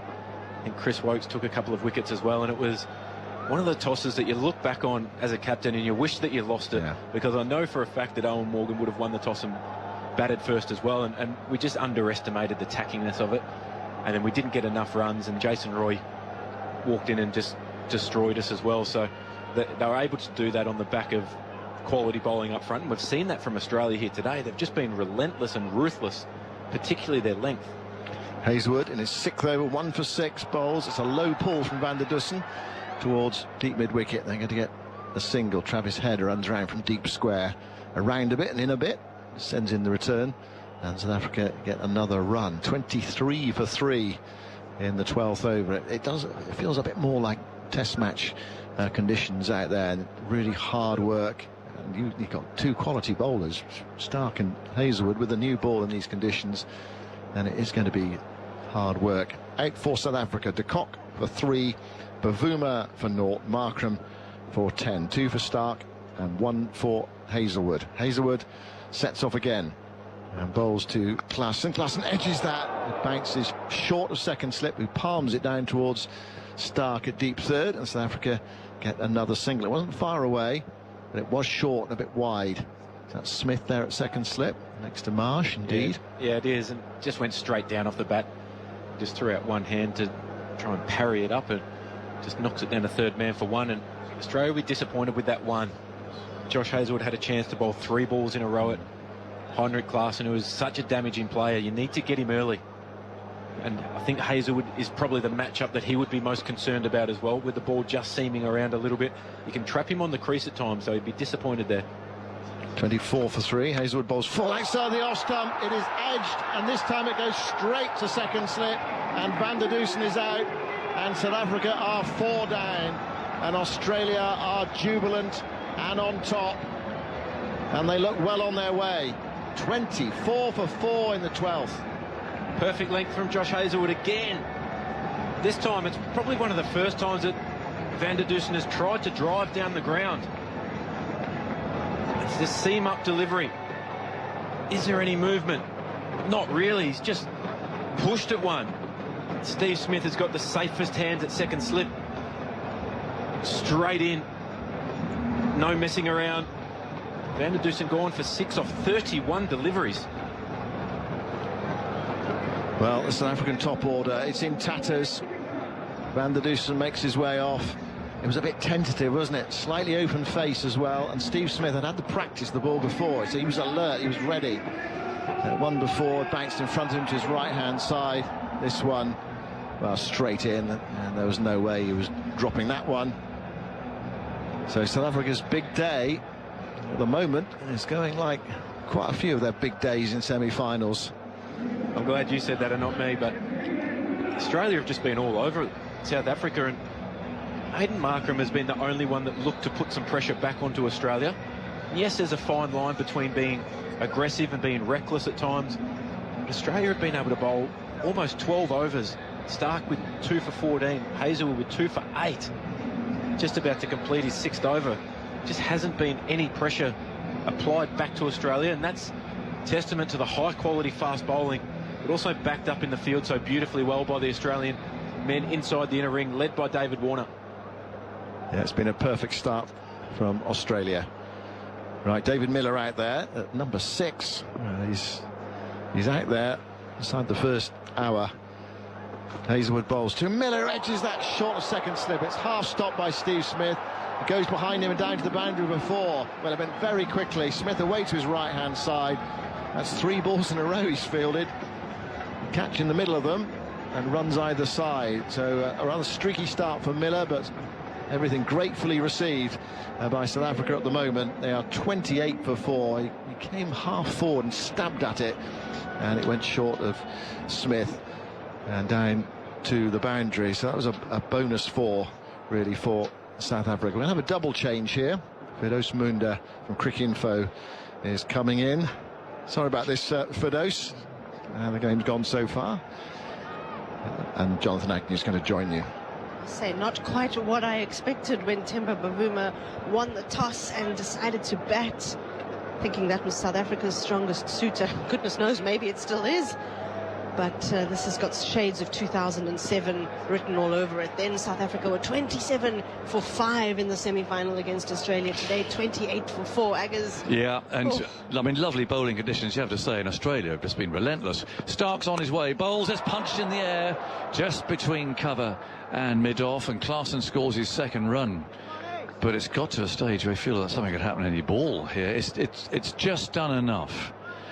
And generally in the conditions that we've seen in the World Cup so far, it's done really very little. Perhaps under lights at the start of the second innings of the game, the ball has moved around a little bit, but there's been nothing really during the day. And we've seen South Africa stand there and just imperiously smash the ball about. Well, it's different today. You're fighting for your life out there, and to lose a wicket in the first over and you're captain for a duck, obviously not a good start, to put it mildly. But Australia's just been relentless. Wonderful discipline. 29 for 4 in the 13th over, so still the same bowlers bowling. Cummins happy to keep them on. Stark's on his way, bowls to Miller, poor ball down the leg side, which will be a wide. 30 for 4. All he can say, Firdose, if people start writing about choking South Africans after this, it's nonsense, because this is just quality bowling in helpful conditions. And they've been got out, really, haven't they? Yeah, that's exactly it. Yeah. And I do think that this is the best opening spell I've seen at the tournament, actually. Yeah. Conditions are really different today to what they've been through the tournament. It's a little bit cooler, but still very humid. Lots of moisture in the air. Definitely. Low cloud all around. Stark's on his way again. Bowls the left-handed Miller. Inside edge there as he tries to drive down the ground. And picked up at square legs. So, South Africa winning the toss, batting first. He thought, well, here we go. Usual fare will follow, but it's not been the case at all. Bavuma out for Norton the first over. De Kock 3, Markram 10, Van der Dussen 6 from 31 balls. Hazelwood and Stark both taking 2. Hazelwood has been the pick for me, 2 for 12 in his 6 overs. Stark now 2 for 16, is into his 7th. From the high court end, there's still 2 slips there, of course. Tall, in he comes, bowls, and that thumps into the thigh pad. They think about a leg by, but Inglis prevents that. Rushing up from behind the stumps and picking up right-handed. 30 for 4, having chosen to bat first, which I think they had to do. I'm trying to think of reasons for all this. Cummins did say at the toss, well, it might do a bit because of the cloud, but he would have batted first. I think anyone would have. We've just seen that seems to be the thing to do. Yeah. Especially at certain venues. Mumbai is one of them. Pune another one. This one probably the same. Dry pitch. Yeah. You know, it's probably going to be better to bat on first. It's just the overheads that have made the difference. 30 for 4. In comes Stark. Moves in now. Bowls, and there's a bit of an edgy look to that. Little deflection down to fine leg. Hazelwood fields, but it's a single at least. Everyone gratefully received at the moment. Miller goes to 5. Klaasen 2. 31 for 4. The sky's dark, as in grey and menacingly looking dark. I don't think it's going to rain, but the light fading. The lights are on. It'll be pretty dark without them now, and it's only 3 o'clock. So a complete change to the weather, which has been hot and bright and sunny, albeit with a smoggy feel to it.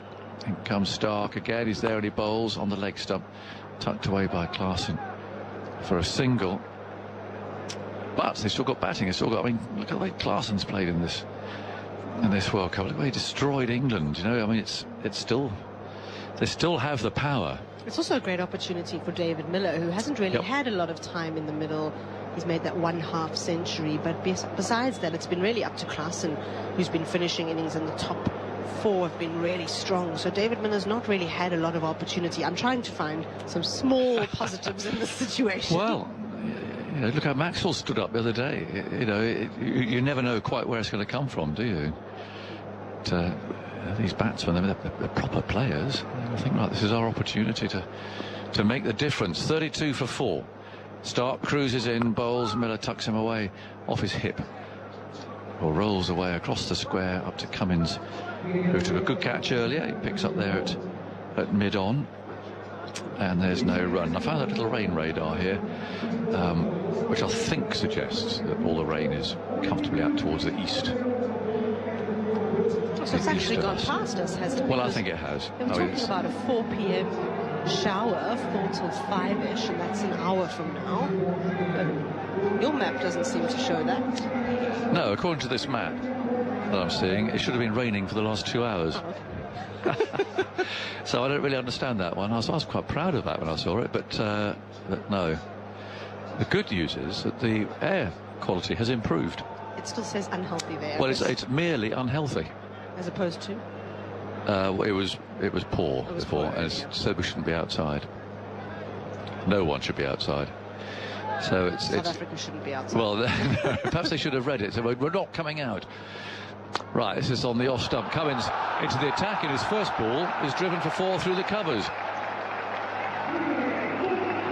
Well, I haven't seen too many of those in this innings so far. That's the 4th.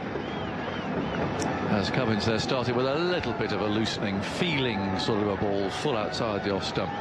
But there you go. And actually played into a gap for a change. Nicely played. Big South African flag flies down there in the distance as Cummins, a Calcutta Knight Rider man himself, of course, runs in bowls short, tucked away off his hip.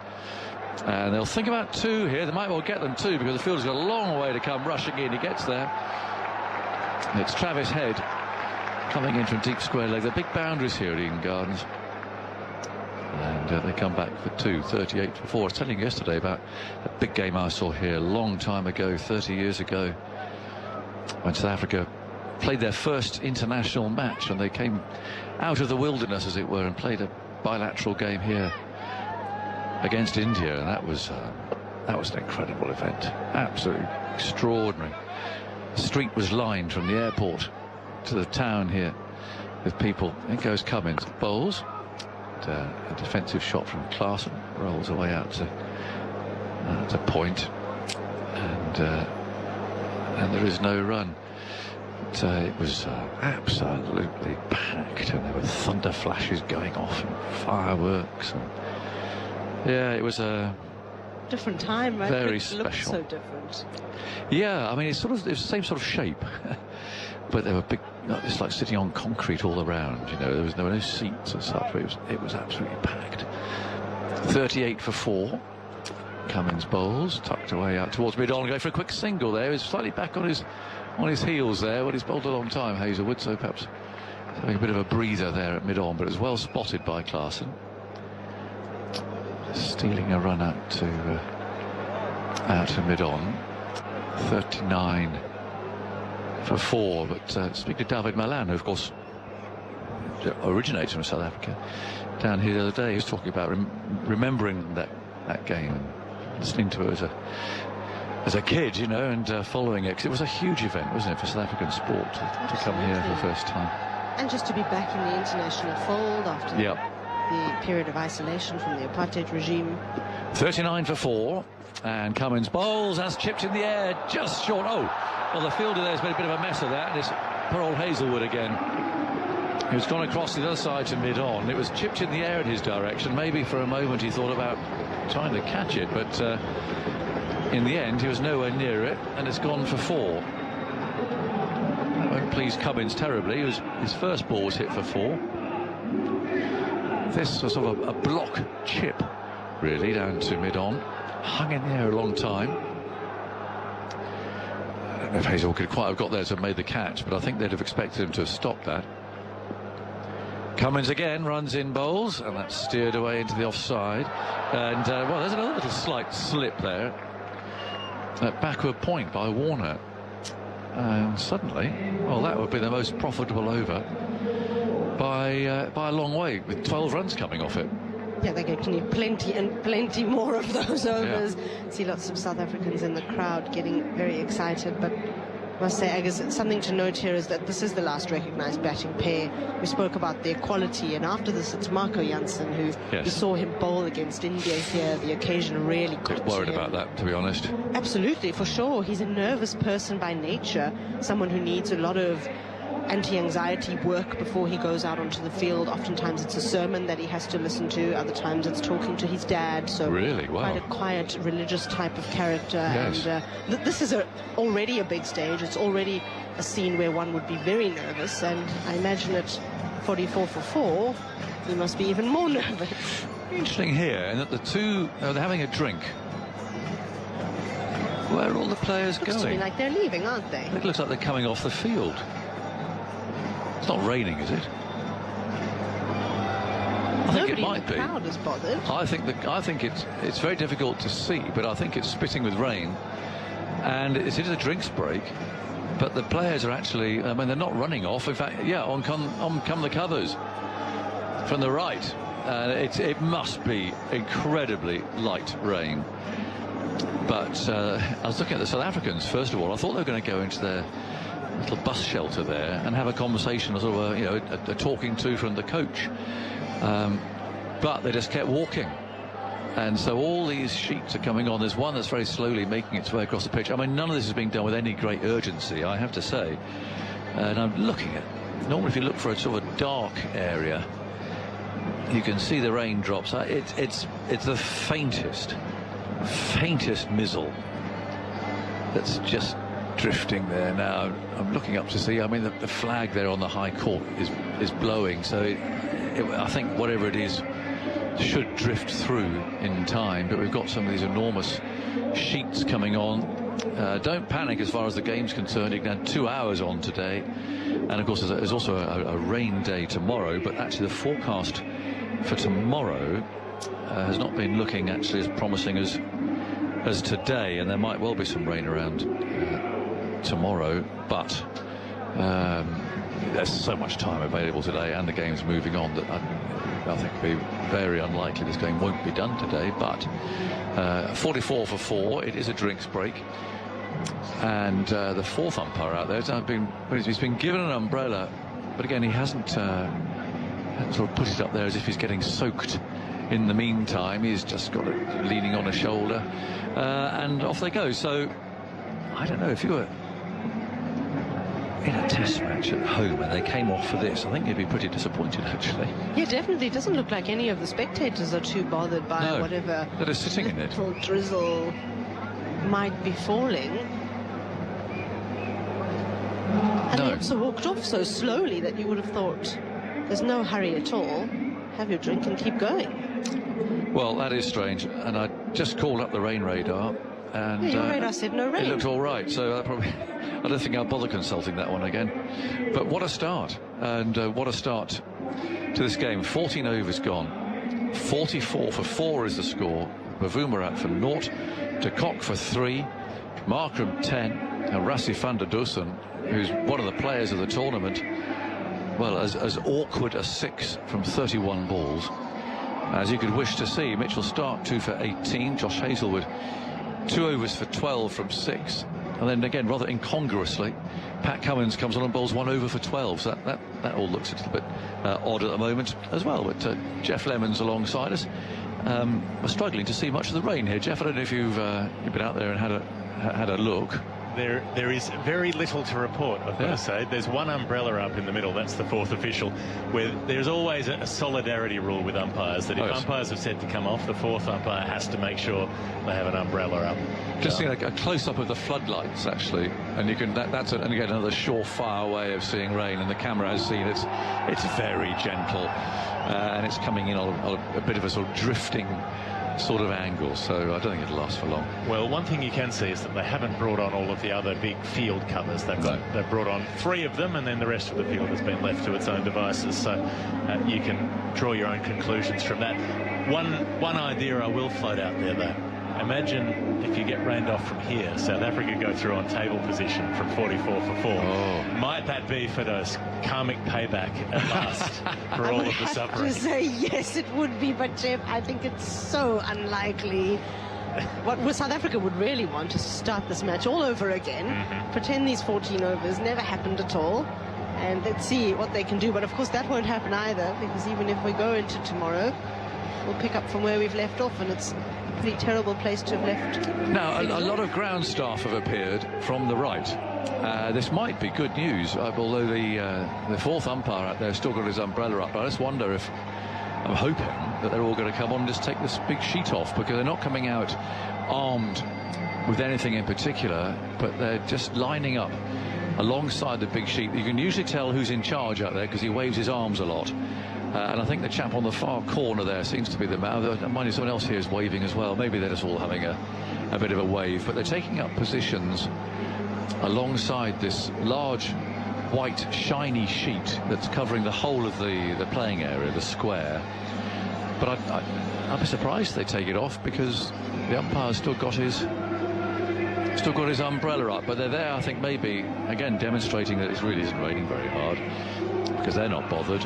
In fact, no one is bothered. The spectators are sitting in their seats.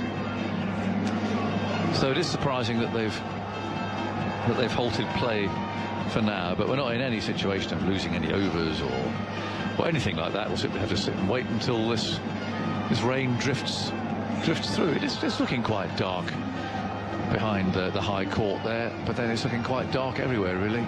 It's getting dark, I suppose. That's probably explained. Yeah, the sun sets pretty early here, doesn't it? Yes, it does. It's interesting, isn't it? The west side of the country versus the east side of the country. And there's that same thing in South Africa with Durban. You play a test match at Durban on the eastern side, and it gets dark. 4 o'clock sometimes? It's dark by the usual close of play. I remember Nathan Lyon bowling there to Morné Morkel, was it? When South Africa were 9 down late in the day, and they were having to bowl spin from both ends. Smith might have been bowling from the other end. Lots of ferocious sledging, because the Australians really didn't want to have to come back the next morning to get the last wicket, but they did. Ferocious sledging? Back. Yeah, ferocious. You wouldn't have believed this. In 2017-18, around about that period, Jonathan, there was a little bit of a few questions about the on-field deportment of some of the Australian players. I know it comes as a shock, given this very nice bunch of boys that we've got running around. Absolutely. The umpires have appeared, and they are umbrella-less, and they're wandering out there. Messrs. Kettleborough and Mann, they're being addressed now. That's the boss there. That's the man in charge, and he's got black trousers on and a sort of a light pink shirt, short-sleeved, and he'll be the head groundsman, I suspect, or the man in charge. He's got a beard, and he's basically, I think, telling them what they think's going to happen. But it's quite hard to tell, unless you have got a more efficient rain radar than I have, what's going to happen. The fourth umpire, meanwhile, has still got his umbrella up, but it's the lightest, most annoying drizzle, this. And just goes on. Yeah, it's good. Again, when the TV camera really zooms up against the floodlights, then you can just see what's coming down. But it's so it's so gentle and hopefully inconsequential. I mean, it's not really wetting the sheets that are laid out there. I'm looking at a shot inside the South African dressing room. Firdose, I think it's a pretty glum place to be. I'm sure that was Gerald Coetzee that we saw there talking to the team manager, Volvo Fumotso Masibulele, and it looked like Gerald was explaining that he's been told how to do something this morning with regards to his batting. He was also holding a bat, which is also an ominous sign, to be fair. Yes. And he's so enthusiastic. We spoke to him after the Afghanistan game, and he sounded like he wanted to play the semi-final right away. He said, even if we lose that game, I promise you we're not going to choke. And you mentioned that a little bit earlier. Did he say that? That's even right. if we lose, we'll just lose. We're going to try our very best. And what a World Cup he's had, the highest wicket taker for South Africa in World Cups, all told. And he's bowls some sort of bristling pace, hasn't he? Yeah, he's quick. He's got a good bouncer, bowls at around 140. He's not as famous as Saurav Ganguly, who's appeared on our screen. The Prince of Calcutta is in the building. It's the first I've seen him on this tournament, actually.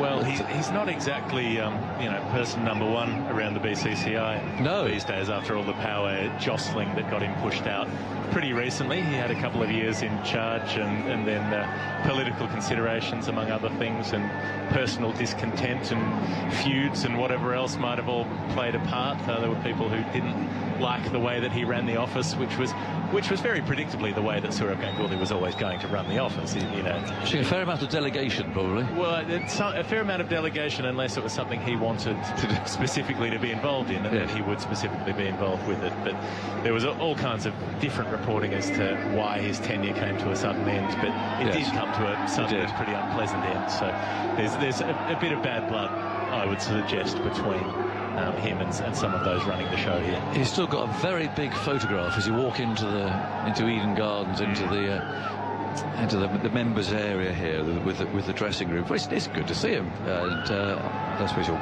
come popping up to see us, but he's spent a lot of time in the media boxes, of course, over the last few years. 44 for 4 is how things stand at the moment, with very light rain falling over Eden Gardens, and we've got one sheet laid out over the playing area, the actual square, and then two more of the same size, but laid out rather randomly, if I'm honest. I mean, there's one that's sort of covering long on, if we're looking at it from our end down here, round to sort of Cow Corner area, and then there's another one that's, well, it's not really on the field at all, or at least some of it is and some of it isn't. It's been semi-dragged on, and it's a deep extra cover, so there's an awful lot of ground that actually isn't covered at all. And I don't know why that one over there to our left hasn't been fully brought on, because there's some of it just lying there over the boundary edge, which makes you wonder. It's like an unmade bed. There is some coverage in some corners. That's a very good description, actually. Some of the time. Yeah. Anyway, there it is. And so we're just sort of hanging on, really. But as I mentioned earlier, and have been saying, the crowd are not bothered at all. I can't see any of them really heading obviously for cover. There's none of the sort of the scurrying off that you see on English cricket grounds when the rain starts to come down.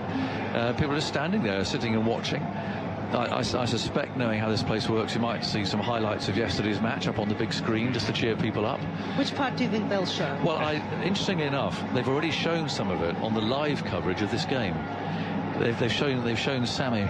Mohammad Shami taking his wickets. That's not the part I would have guessed. No, but they squeezed it in. No, I think probably Virat's going to come later.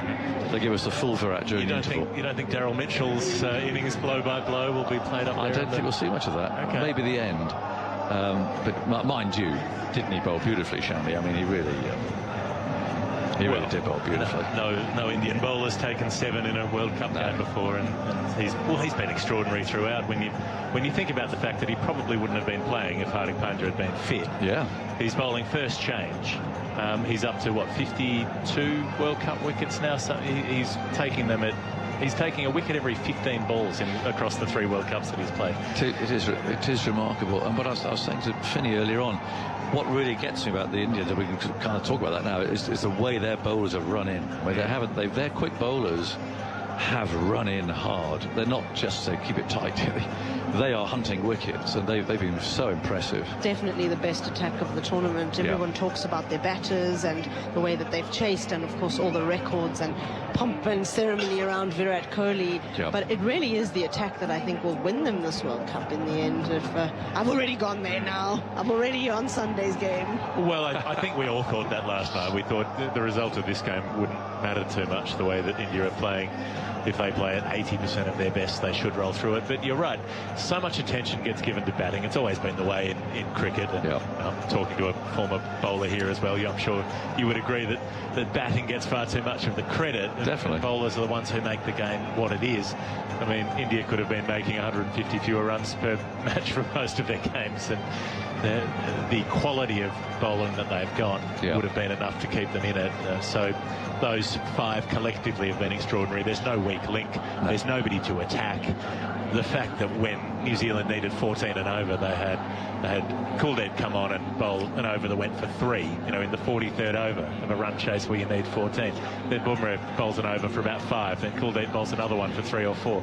3 overs in a row where New Zealand just couldn't score. They are extraordinary, and they're at the absolute peak of their powers. Yeah, they are. I'm looking very much forward to seeing them. I'm going even further than Sunday now in the Test series in South Africa this summer, because India are coming over to play 2 tests. You're throwing that ahead. So when's this?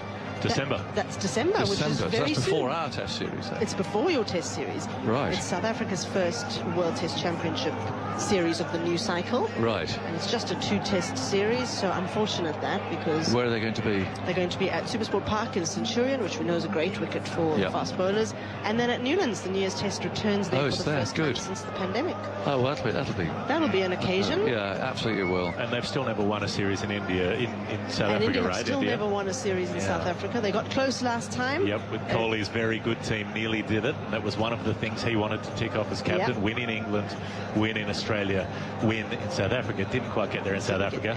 Had to leave the Australian series before they knocked off that famous win after the first one. And then I suppose the England series technically ended up as a draw, even though it was a year later. Very hard fought draw, that was. Yes. Yeah, 12 months. That was bizarre. Yeah, that was very strange. I find it strange that you could even call it the same series when 12 months It have gone didn't by. feel like the same series at all. And one was deep in the pandemic, and one, the last match was post-pandemic. Yeah, wasn't it? different captains, different personnel. Yeah, and it was sort of postponed because of the pandemic. The Indians, just flew off. Ravi Shastri's book launch, I believe, was the catalyst. Oh, that's what spread the COVID. Well, apparently so. That's where everybody got pinged for close contact exposure. Oh, strange times. Very. Well, here we are. Who'd have thought this? In Calcutta, this time of year, and so on. You get rain, and it's not monsoon rain, I hasten to add. This is just drizzly stuff. It might be drizzling somewhere at home, and it'll be similar. It's barely wet, and below us down here, actually, there's a Rohit shirt. I was going to say inevitably there's a Kohli shirt, but actually it's a Rohit 45, of which there are a few. Just a few. There's some Virats below us. I mean, these will all be Virats.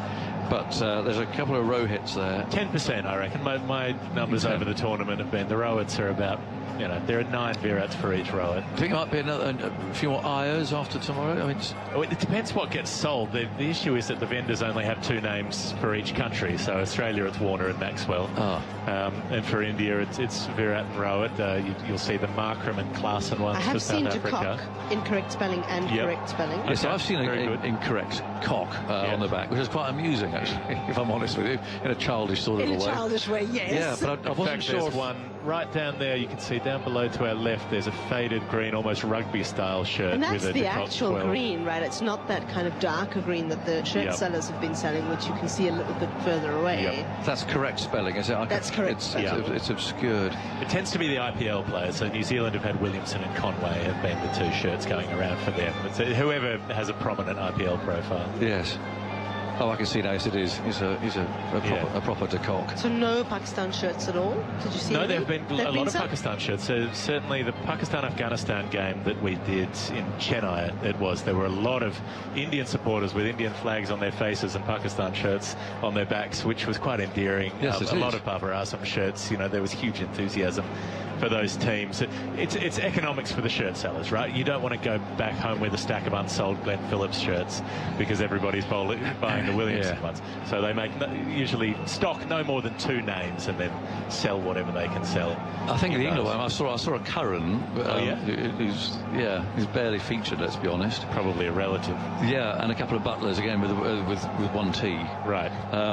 But that's about that's about it. But generally here, they are virtually all Virats. I saw a family of Virats on a motorbike, of 4. So mum, dad, and 2 kids, all with Virats on the back of a bike. There is something surreal, isn't there, about, and the number of times that Kohli's raised his bat during this tournament. You have the one Virat shirt in the middle waving to the 50,000 other Virats who are all waving It's back. very strange, that. A strange mirror, fractured mirror sort of society. I think you'll have 130,000 Virats on Sunday. He won't have 130. That number is an absolute myth. Yes. 130 is the alleged number if they have a rock concert and they fill the arena, if you fill the Oval with people as well.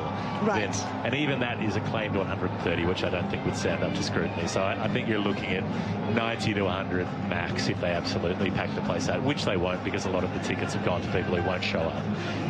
And who won't resell them. Exactly. There are a lot of freebie tickets that get dished out and that sort of thing. So there's a fair bit of mythologizing about the stadium in Ahmedabad, which is not nearly really quite so capacious as is made out. It'll be big, though. Yeah. It is. It'll be really big. is It'll be a big crowd. Don't get me This wrong. isn't a Melbourne man getting stuck in and flying the flag for the That's MCG. what's is it? going on That's here. all it is. That's all it is. It's a ridiculous situation with a Victorian not allowing anyone else who's bigger than the MCG. Sorry, there were 100,000 at the AFL Grand Final a couple of months ago. Sorry about that. Just so. But you get fewer for cricket because you have to rope off all the seats that get covered in the sheeting and so on. Yeah, so this that, is a serious defence of his own screens. thing. no, that hampers the Ahmedabad ground as well. The amount of time, the amount of space, real estate occupied by the side screens. The umpires have appeared again, and it is curious because they're walking out without umbrellas, and they're going to meet the fourth umbrella. Fourth umpire has got a fourth umbrella. The fourth umpire has got his umbrella up, so that's all a bit strange. Quite what they're talking about, I don't know. Is it raining? Yes. Oh, okay. But umpire Mann, in fact, they're both unprotected, hatless and unprotected, arms folded. And shuffling a little awkwardly from foot to foot in umpire Mannon's case. I mean, it's a horrible job as an umpire, but they have chosen to come off. So it's their decision. They chose to come off in this, and so they're going to have to wait now until it stops before they go back on again. But they still haven't covered the rest of the ground. This is the part that is surprising to me. We arrived here today with the entire playing surface, like they do in Sri Lanka, covered in those white tarpaulins from end to end. It looked like an ice skating rink. It was extraordinary. But they haven't put those covers back on, so obviously it's not raining enough to cover the ground. And the ground staff have sat down now. Yeah, they're just relaxing out there now. Just having a little chill session. Umpire Kettle was just feeling the grass, seeing how damp it is. And our friend with the pink shirt and the beard is standing there offering his thoughts. It's umpire Geoff, I think, under that umbrella, who listeners at home will know. Now, the umpires, the two main umpires, are starting to come off. Umpire Geoff's still got his umbrella up. We've got a few more people wandering around, but it's a bit embarrassing, this, for the umpires, because nobody is the least bit bothered about the rain that they've come off for. That's actually the bottom line here. Nobody, and Firdose, you probably sympathise with this. There's a young lady down there, lovely blue sari, long hair.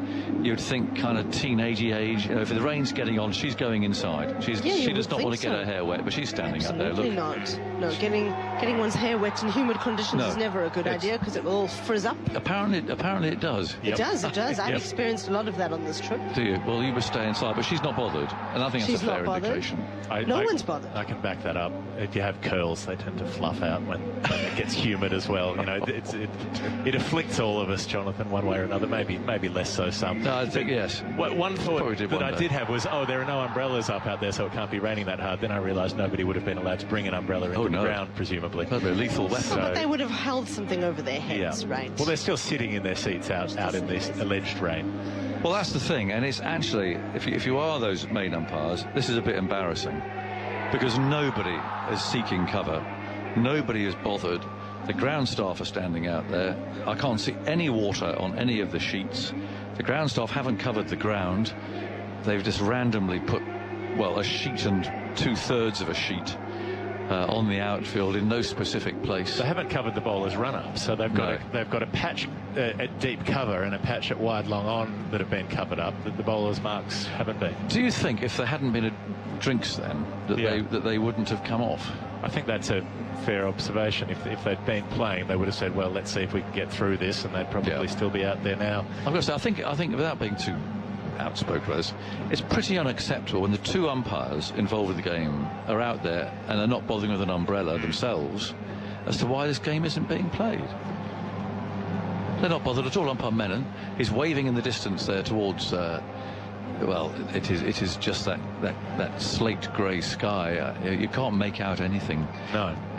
As far as that's concerned. And if it actually starts raining in earnest later on, they haven't even got to 20 overs in the South African innings yet, so we don't have a match as yet. On that basis, you can't then get the Australians to have some sort of reciprocal reply, and that's a long way off, isn't it? I mean, just to go through the rules again here, I mean, there's 2 hours to be added to the playing time, first of all, and then you start reducing overs, and you can, I suspect, round about 03:30 tomorrow morning, come down to a 20 overs situation by the time all that time's exhausted. So, I mean, it's very unlikely that we won't get this game done today. It's quite an animated conversation the umpires are having out there. Well, I think there probably is. I think probably saying what we're going to do. Come back on and carry on playing. Yeah. Well, they've got those old stickling rules of cricket that once you've come off for any level of precipitation, it must be completely gone. But then who is the one to judge whether it's completely gone or not? Surely if you're a pair of standing umpires, you can say, well, I don't think it's raining anymore, and then get them back on and then say, oh dear, it started raining very lightly. Lots of clutching of mobile phones there. The bearded chap is on his mobile, looking at the, well, they're now zoomed in on 6 floodlights, and that is about maximum magnification, I would think. And it's difficult to tell whether they're raindrops or just the insects that buzz around every street light here in Calcutta. But I think they are just the. I mean, look at that. Extremely that is the light faintest. rain. I don't think your hair would go frizzy in that, Firdose. I think mine might. Oh, okay. Maybe Geoff's curls will remain It's intact. so light, and the fourth umpire keeps withdrawing his umbrella. And I mean, if it is coming from the direction in which they're saying, it appears to be, they are actually standing into the full face of it. Well, also he's holding his umbrella, if I can paint the picture for you, vertically rather than horizontally. It's cocked over his shoulder like he's got a jaunty hat. Well, that was the word that's what I'd have used. I'd have used jaunty. Yeah, it's a stylish accoutrement umbrella rather than an effective umbrella. For those who've used umbrellas, if you tip them sideways, they generally don't have much effect in the way that they're intended to have it. So, but it's tipped to allow the prevailing wind and rain to actually drive into his face. Yes. And collect in the umbrella behind him, which it clearly isn't doing. No. This is silly. Come on, everybody. This is not raining enough for there not to be play. Sorry, this rain is not bothering anybody. He's removed the umbrella now. It looks like it's coming down. The umbrella has been closed it. This is a big moment. Let's get on with it. Fourth umpire's umbrella is down. It is. And it is always the flimsiest umbrella. It is the most alibi umbrella, the fourth umpire's umbrella. Well, let's just get these sheets off. Lots of waving of hands. Our bearded friend is waving towards the sheet bearers to the left. They're standing up. They're getting on their feet, and we're going to get some resumption of play. There's no Wales required, largely because there's nothing for them to mop up. That was one of the more ridiculous rain breaks. It really was. Yeah. And I wonder if this hasn't given South Africa even more time to think about how terribly the first little bit Well, not has just gone. that, but it's also given the Aussies a bit of time to get their feet up. Yep. I wonder if a little bit of dampness on the grass might affect the ball. Would there be anything in that that might hamper the Australians with their bowling from this point on? I didn't see any Aussies out there. Normally you might see a sort of a reserve going out and saying, why aren't you covering the field to keep the ball dry? I mean, they just felt there wasn't any need for that. So there's a bit of shaking going on of these covers, but there's no mopping going on.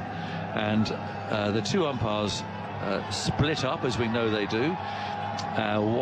One goes in one direction to a dressing room, the other goes to the other.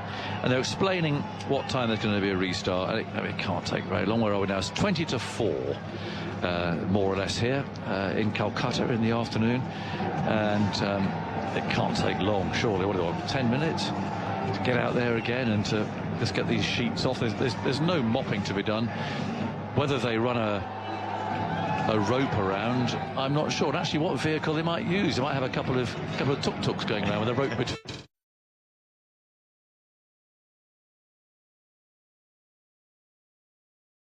Join us for another big... And it seems that we've lost the line to India there at Eden Gardens at Kolkata. We'll be back there very shortly. Rain delay at the moment. We do expect the teams to be back out in just a few moments. Just repeating that score. India are already waiting in the final of the World Cup.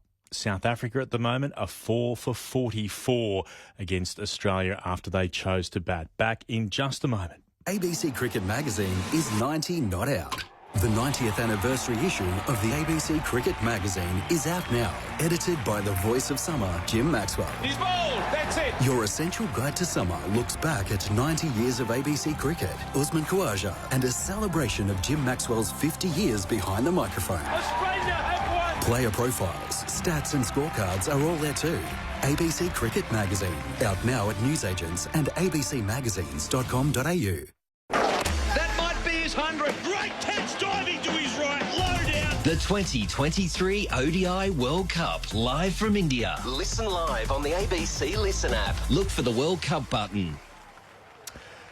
Let's head back now to Eden Gardens, Kolkata. Just repeating the scores so far. South Africa 4 for 44. Certainly a lot of wickets, far more than we expected falling. Temba Bavumba, the captain, out for a duck after just 4 balls. Quinton de Kock, who has been one of the standouts of the tournament, hitting 4 centuries in this tournament so far, out for 3. Court Cummins bowled Hazelwood. They've also lost the wickets of Aiden Markram. He fell for 10. Court Warner bowled Stark. And then Rassie van der Dusen out for 6. Court Smith bowled Hazelwood. 2 not-out batters.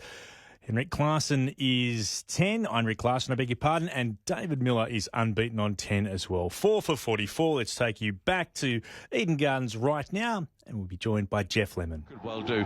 Lots of running around. Sorry about the couple of interruptions we've had. Whether this driving rain has got into the electronics or something, I'm not sure. But I'm sorry about that. Little we can do about it. The rope is manual.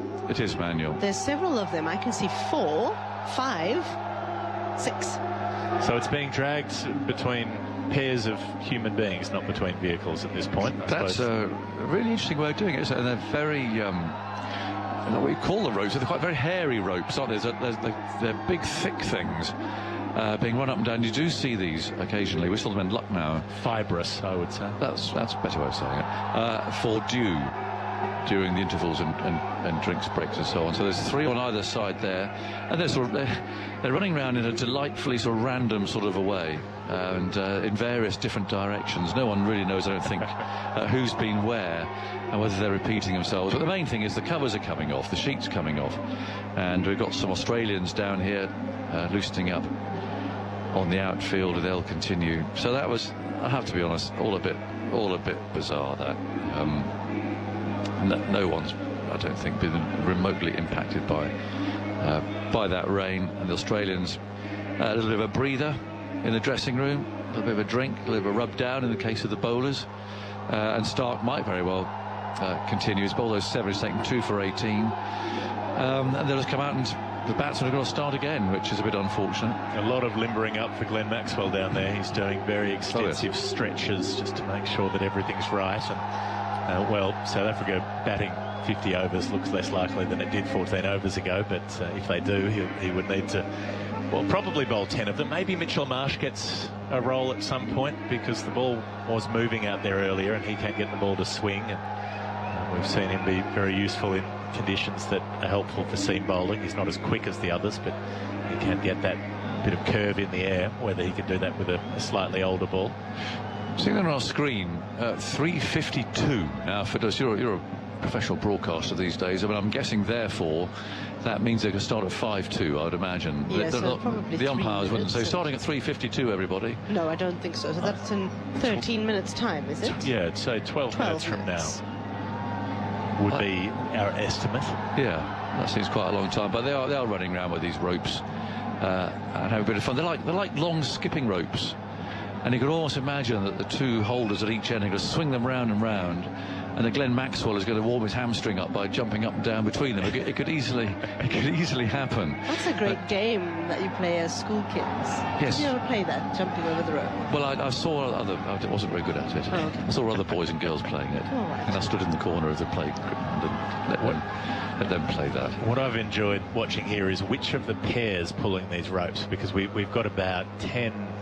But there might have been 15 to start with. Which ones have dropped off earliest? Some of the pairs were less enthusiastic about keeping up the pace and soon became walking pairs rather than running pairs. Well, they're probably quite heavy, aren't they? They look heavy. Yeah, I think it's fair to say, I think a fair amount of the enthusiasm has gone from a number of our pairs of rope bearers. Oh, you get that situation. Well, see, he's a very unathletic-looking bearer, and he's just running around. He's got a sort of large overhanging T-shirt, yellow. He's got a sun hat on, mind you, but he doesn't look like a natural athlete. Confirmed, starting at 5'2". So that felt about right. So that's 10 minutes. 10 minutes from now, we shall get underway again with South Africa choosing to bat first. 44 for 4. See some terrific Australian bowling who really have relentlessly accurate. Hazelwood in particular, very impressive. He's taken 2 for 12 from 6 overs. Mitch Stark 2 for 18 from 7. And the cream, if you can call it that, really, of South Africa's batting, although there is still Klaasen and Miller at the crease at the moment, but De Kock, Bavuma, Van der Dussen and Markram all dismissed, and only Markram making double figures. Van der Dussen found it really hard work, 6 from 31 balls, the captain Bavuma a duck. So it's all a bit of a challenge out there, and what do? Do you stick or twist? What do you think of, just, I suppose, reassess what you think a score is that you can possibly bowl at? I mean, the conditions, to be fair, are not going to change. It's going to remain cloudy and humid, and when it does get dark, the ball could nip around a little bit more. I mean, if you can get 160, 170 on the board. No, I don't think that'll be near enough. I think you're very downbeat, Firdose. I have to say, Sorry, I switched from extremely excited to not that long ago. You were punching the air as South Africa won the toss. You were almost dancing a jig. Yeah, it's changed very quickly. Yeah. But all I can think about is that 2007 game, because it feels eerily like that semi-final. They were 27 for 5 there, and the top order was also just nipped out very quickly. Herschel Gibbs, I think, was the top scorer. No, Justin Kemp was the top scorer there, but Herschel Gibbs scored a 30-yard, and I've spoken to him a lot about it over the years, and he said that the feeling at the time was just that they were completely in the headlights. They froze, and he just watched the top order all get out, and that is exactly what it looked like to me. Ground's clearing. We're getting underway. Don't be morose, Firdose. There's a rhyme. I know a man who can come and cheer you up. Simon Mann will come and put a smile on your face. So just some thoughts from you. Yes, good cheer coming into the box. Well, I suppose if you're looking for bright sides for Klaasen and Miller, it's the fact that they've had a little time to get out of the headlights. They might have been out there just feeling how quickly the game was getting away. Now they've had 40 or so minutes. They can take some deep breaths. They've been able to sit in the dressing room for a while and say, okay, we're in this trouble. What do we do from here? Because for them, it will be about the adaptability. You know, they're used to being the ones coming in late. South Africa have been using them to come in after 37, 38 overs and smash away towards the end, not coming in after 10 overs to rescue the innings. That's the job they need to do now. So at least this break for those might have given them the time to come up with that plan and work out what to do next. I hope so. That is now the challenge and the test for them, especially David Miller, who hasn't had a lot of time in the middle at this World Cup. 1 half-century and then a couple of other scores in the 20s and 30s. But he's always said he wants to learn how to bat long periods of time. He's not a test player. He retired from first-class cricket about 5 years ago. This feels a bit like a test match situation in some ways, and he'll need to show a little bit of the more defensive aspects to his game now. Yeah, definitely. It does feel like a test match afternoon. The lights on. You can see a lot of test cricket play with the lights on. It's one of those typical, isn't it? South Africa get to the semi-final. They win the toss, exactly what they wanted to do, and yet they look up and they see, grey skies, the lights on. You've got Hazelwood and Stark with the new ball. It's a formidable combination, and they've both taken a couple of wickets each. And South Africa are going to have to play extremely well to get out of the hole that they are in this match. Klaasen has 10, and Miller has 10. We've had 14 overs. I remind you, it's 44 for 4. Play is going to resume in around about 5 minutes' time.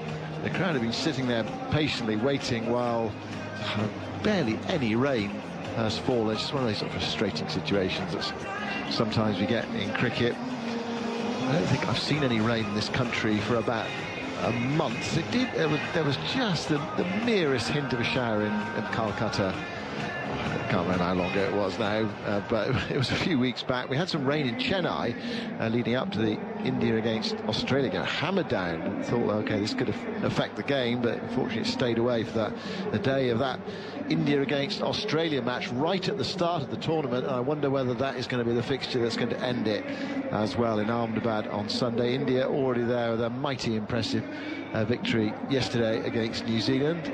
Well, though, New Zealand tried. India just too good for them, really.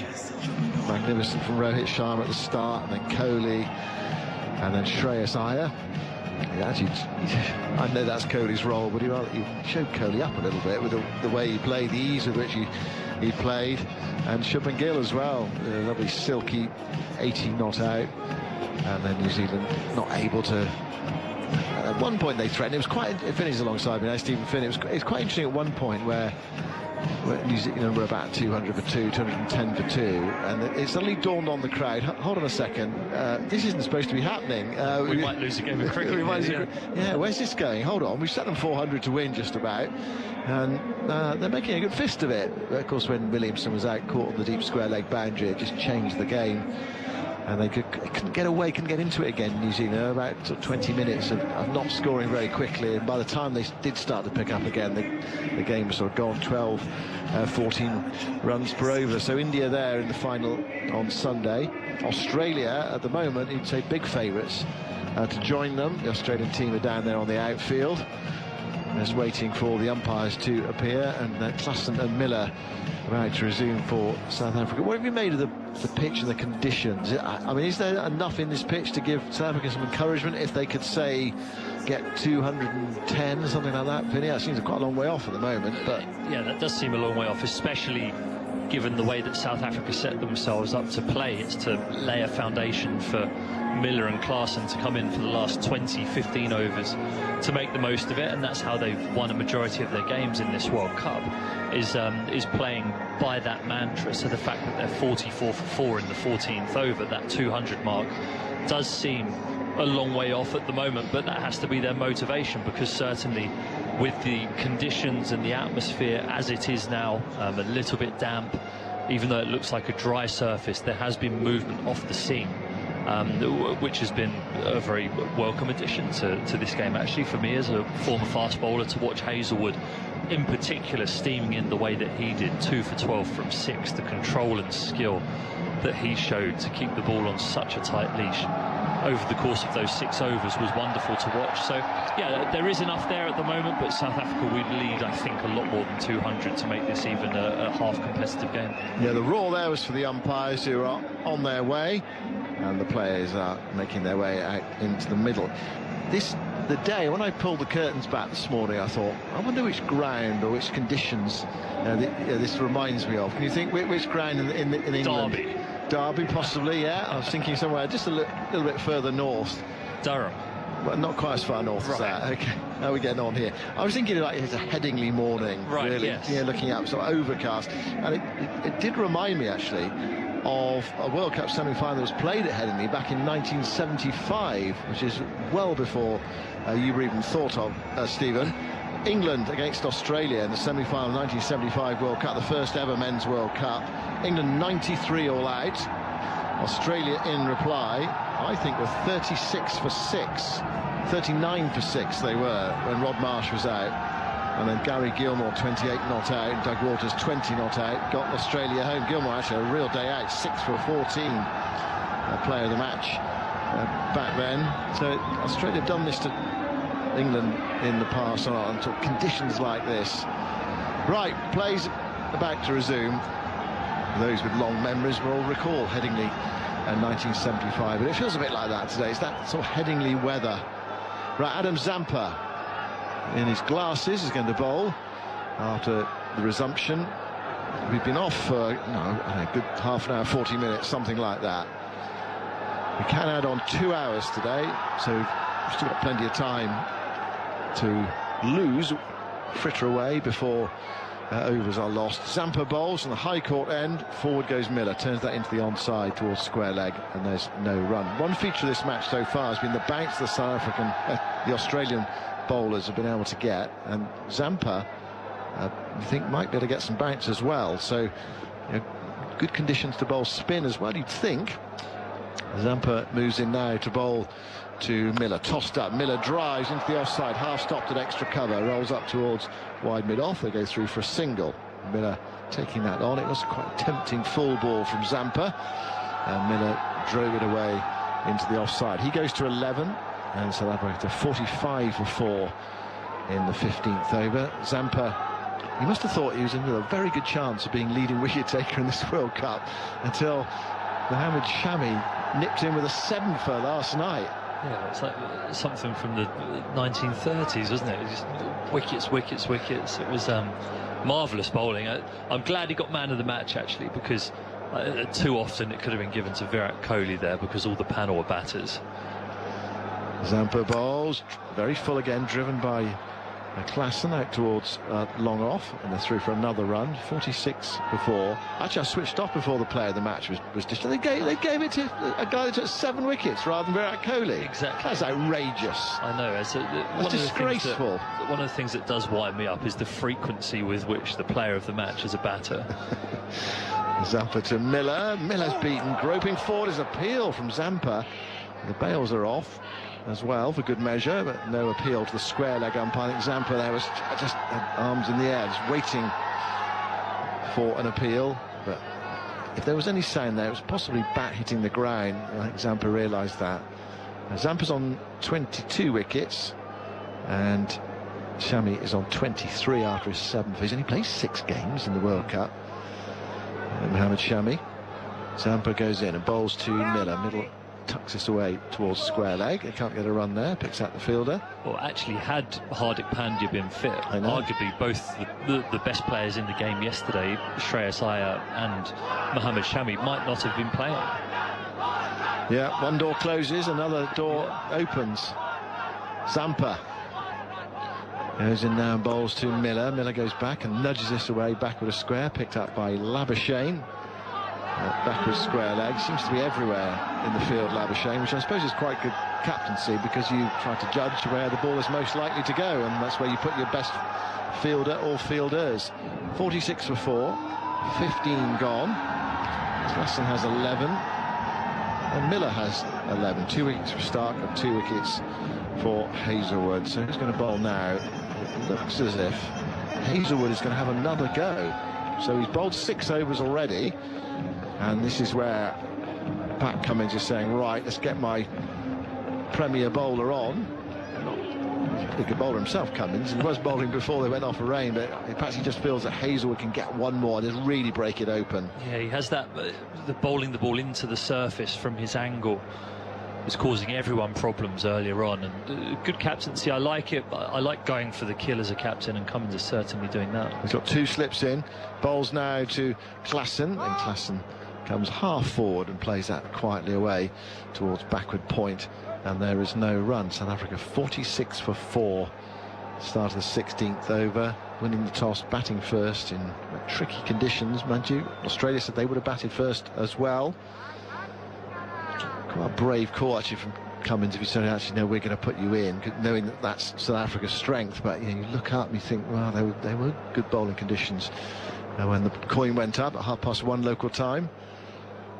Hazlewood into bowl to Klassen. Oh, Klassen has a horrible poke at that with no foot movement at all, and the ball went past the outside edge and on its way through to Inglis. He sort of brushes the air there to say, oh, what did I do there? That was a poor shot.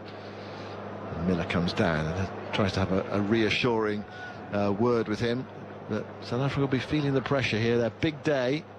That could so easily have been 5 down. It was a really poor shot from Klassen. I wouldn't be surprised here if Zampa has just bowled 1 over there to change ends, and Cummins might follow Zampa at the other end, especially with the dampness. Yeah. Here is Hazlewood bowling, and Klassen no more than defending. Went out towards cover, where guess who is there again? Marnus Labuschagne, and there is no run. Yeah, you feel Zampa can have an impact today, but it might be worth having another look at the, well, going seam at both ends for now anyway. Really go for it and try to get South Africa 6 down, something like that, and then right into the lower order. In next we've got Janssen, and then it's Coetzee. Hazelwood bowls outside the off stump, driven but parried and stopped by Labuschagne in the covers, and there is no run. You certainly get value for your stroke if you can get it past the inner ring, but Australia's not allowed that to happen very often. I reckon they've stopped 4 boundaries already with their inner ring fielding. Good pieces of fielding, diving as well, not just ones you'd expect them to stop. They've been hit hard straight at them, but sprinting and diving away to right and left. Hazelwood turns outside the circle. He's in his 7th over. He's taken 2 for 12. Goes in now to bowl to Heinrich Klaassen outside the off stump, and Klaassen allows that to go by, and it's through to Inglis. Australia still on the attack with a couple of slips in right side the power play, but they've got only 3 fielders outside the circle. Deep square, fine leg and deep third. Huge floodlight pylons here at Eden Gardens, beaming down above grey skies. The crowd today, well, it's not absolutely full, but it's a pretty big crowd for a neutral semi-final in a big ground. Hazelwood to Klaassen, and Klaassen comes forward and defends back up the offside of the pitch, back to the bowler who bends down to pick up, and if I'm not mistaken, that was a maiden over by Josh Hazelwood. 7 overs, 2 for 12. I couldn't help but chuckle the fact there was a maiden in the 35th over of India's innings yesterday. They scored 397. They played a maiden in the 35th over. It wasn't there when Kohli was approaching his 100, was it? It was Iyer who actually played out the maiden against, I think it was Santner. Yeah, they were definitely more wary of Santner yesterday than anyone else, weren't they? Would have felt as though he was the threat and saw him off. Poor old Tim Southey going for a gallon. Zampa to Miller. Miller dry, doesn't time it, goes running out towards straight mid-wicket, and there's no run. Have you ever gone for a gallon in a 50-over game? No. I wouldn't have thought so, Steve. I went for 49 off 2 overs, so had that innings gone its conclusion, I'd have broken all sorts of You might have records. gone for a double gallon. Yes. Going for a gallon, 100. Zampa to Miller down the pitch, and then turning that away into the onside, flicking it away wristily towards deep mid-wicket for a single. Miller moves to 12, and South Africa to 47 for 4 on the 17th over. The most I went for was 71, I think. In 10 overs. In a 10-over burst, yeah. And I took 5 for 71 against Australia at the 2015 World Cup, including a magnificent hat-trick. Yeah, great hat-trick, yeah. Zampa goes into bowl to Klaassen, who drives up to long off, gets another single, 48 for 4 in the 17th over. I think they were all caught on the boundary, is that right? No, actually not. No, 2 were caught on the boundary and 1 was caught on the inner ring of the circle. But it's called bowling to your field, Simon, I think. No, I was just ascertaining exactly where the wickets were taken. Zampa into Miller. Miller defends quietly away into the offside, and there's no run. Listen, a World Cup hat-trick. I know, it takes...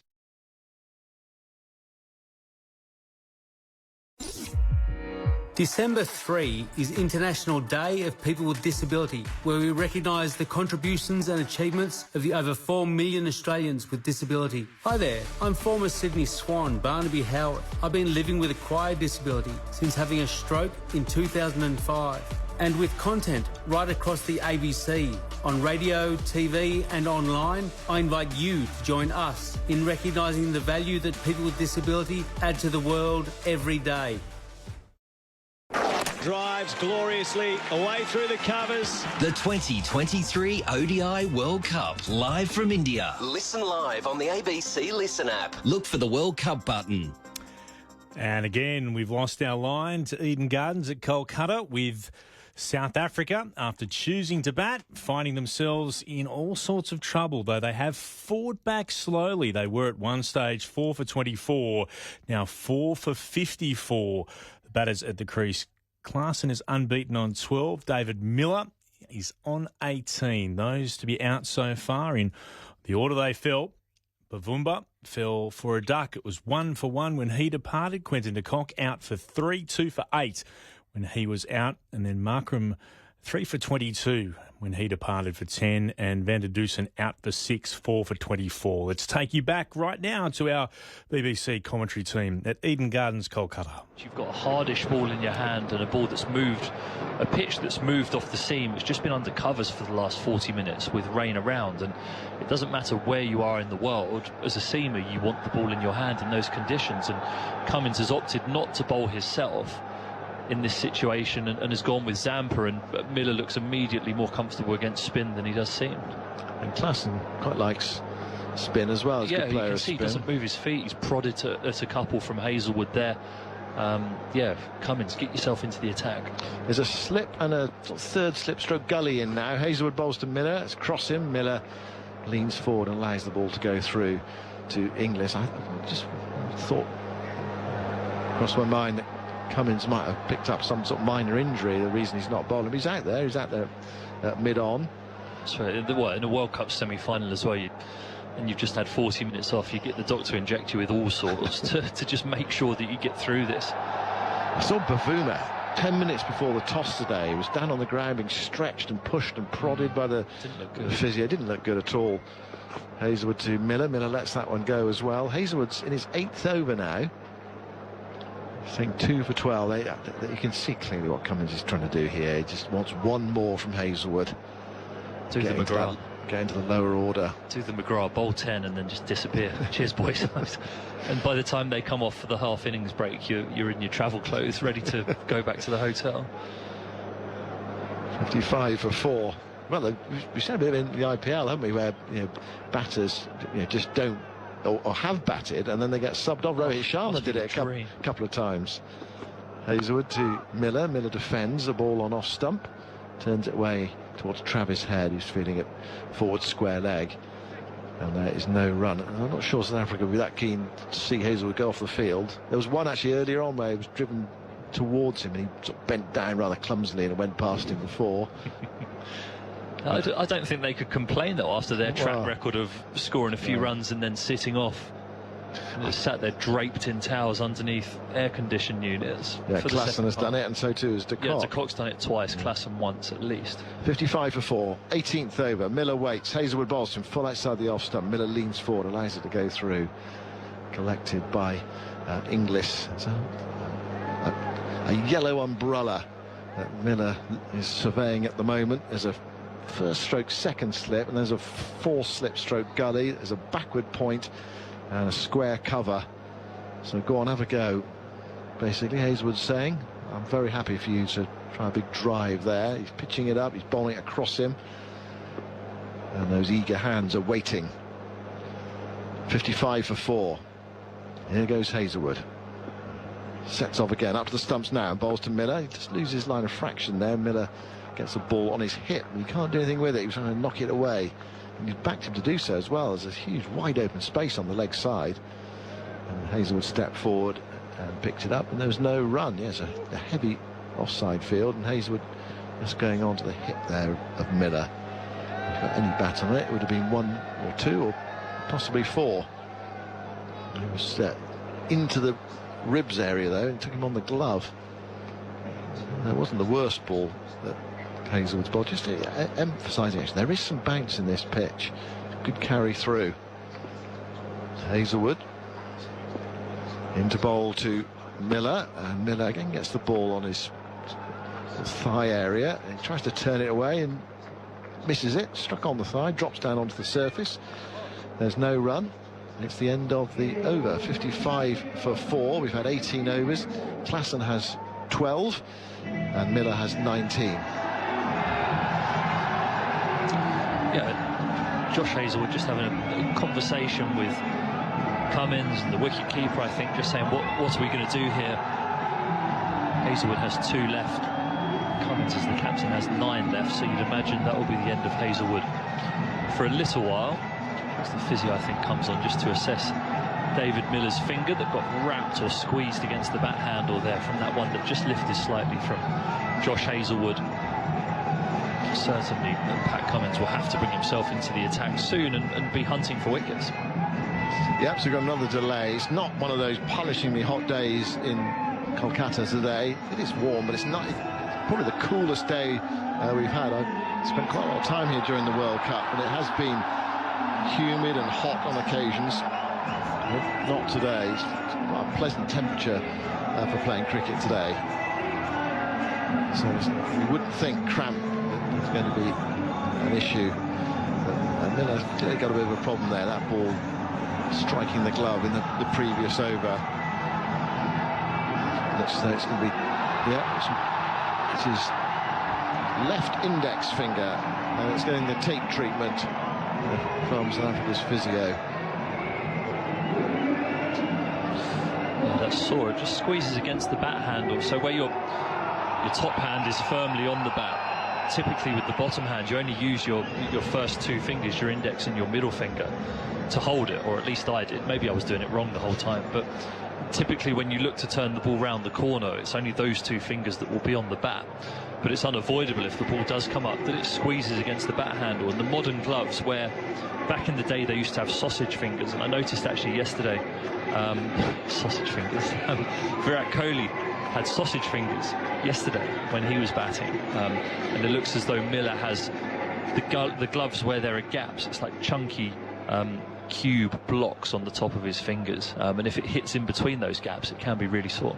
Plays it back to resume. Zampa bowls. Klassen stands up and punches it down the ground towards long off for a single. Zampa beginning his third over. Hasn't spun one really noticeably yet.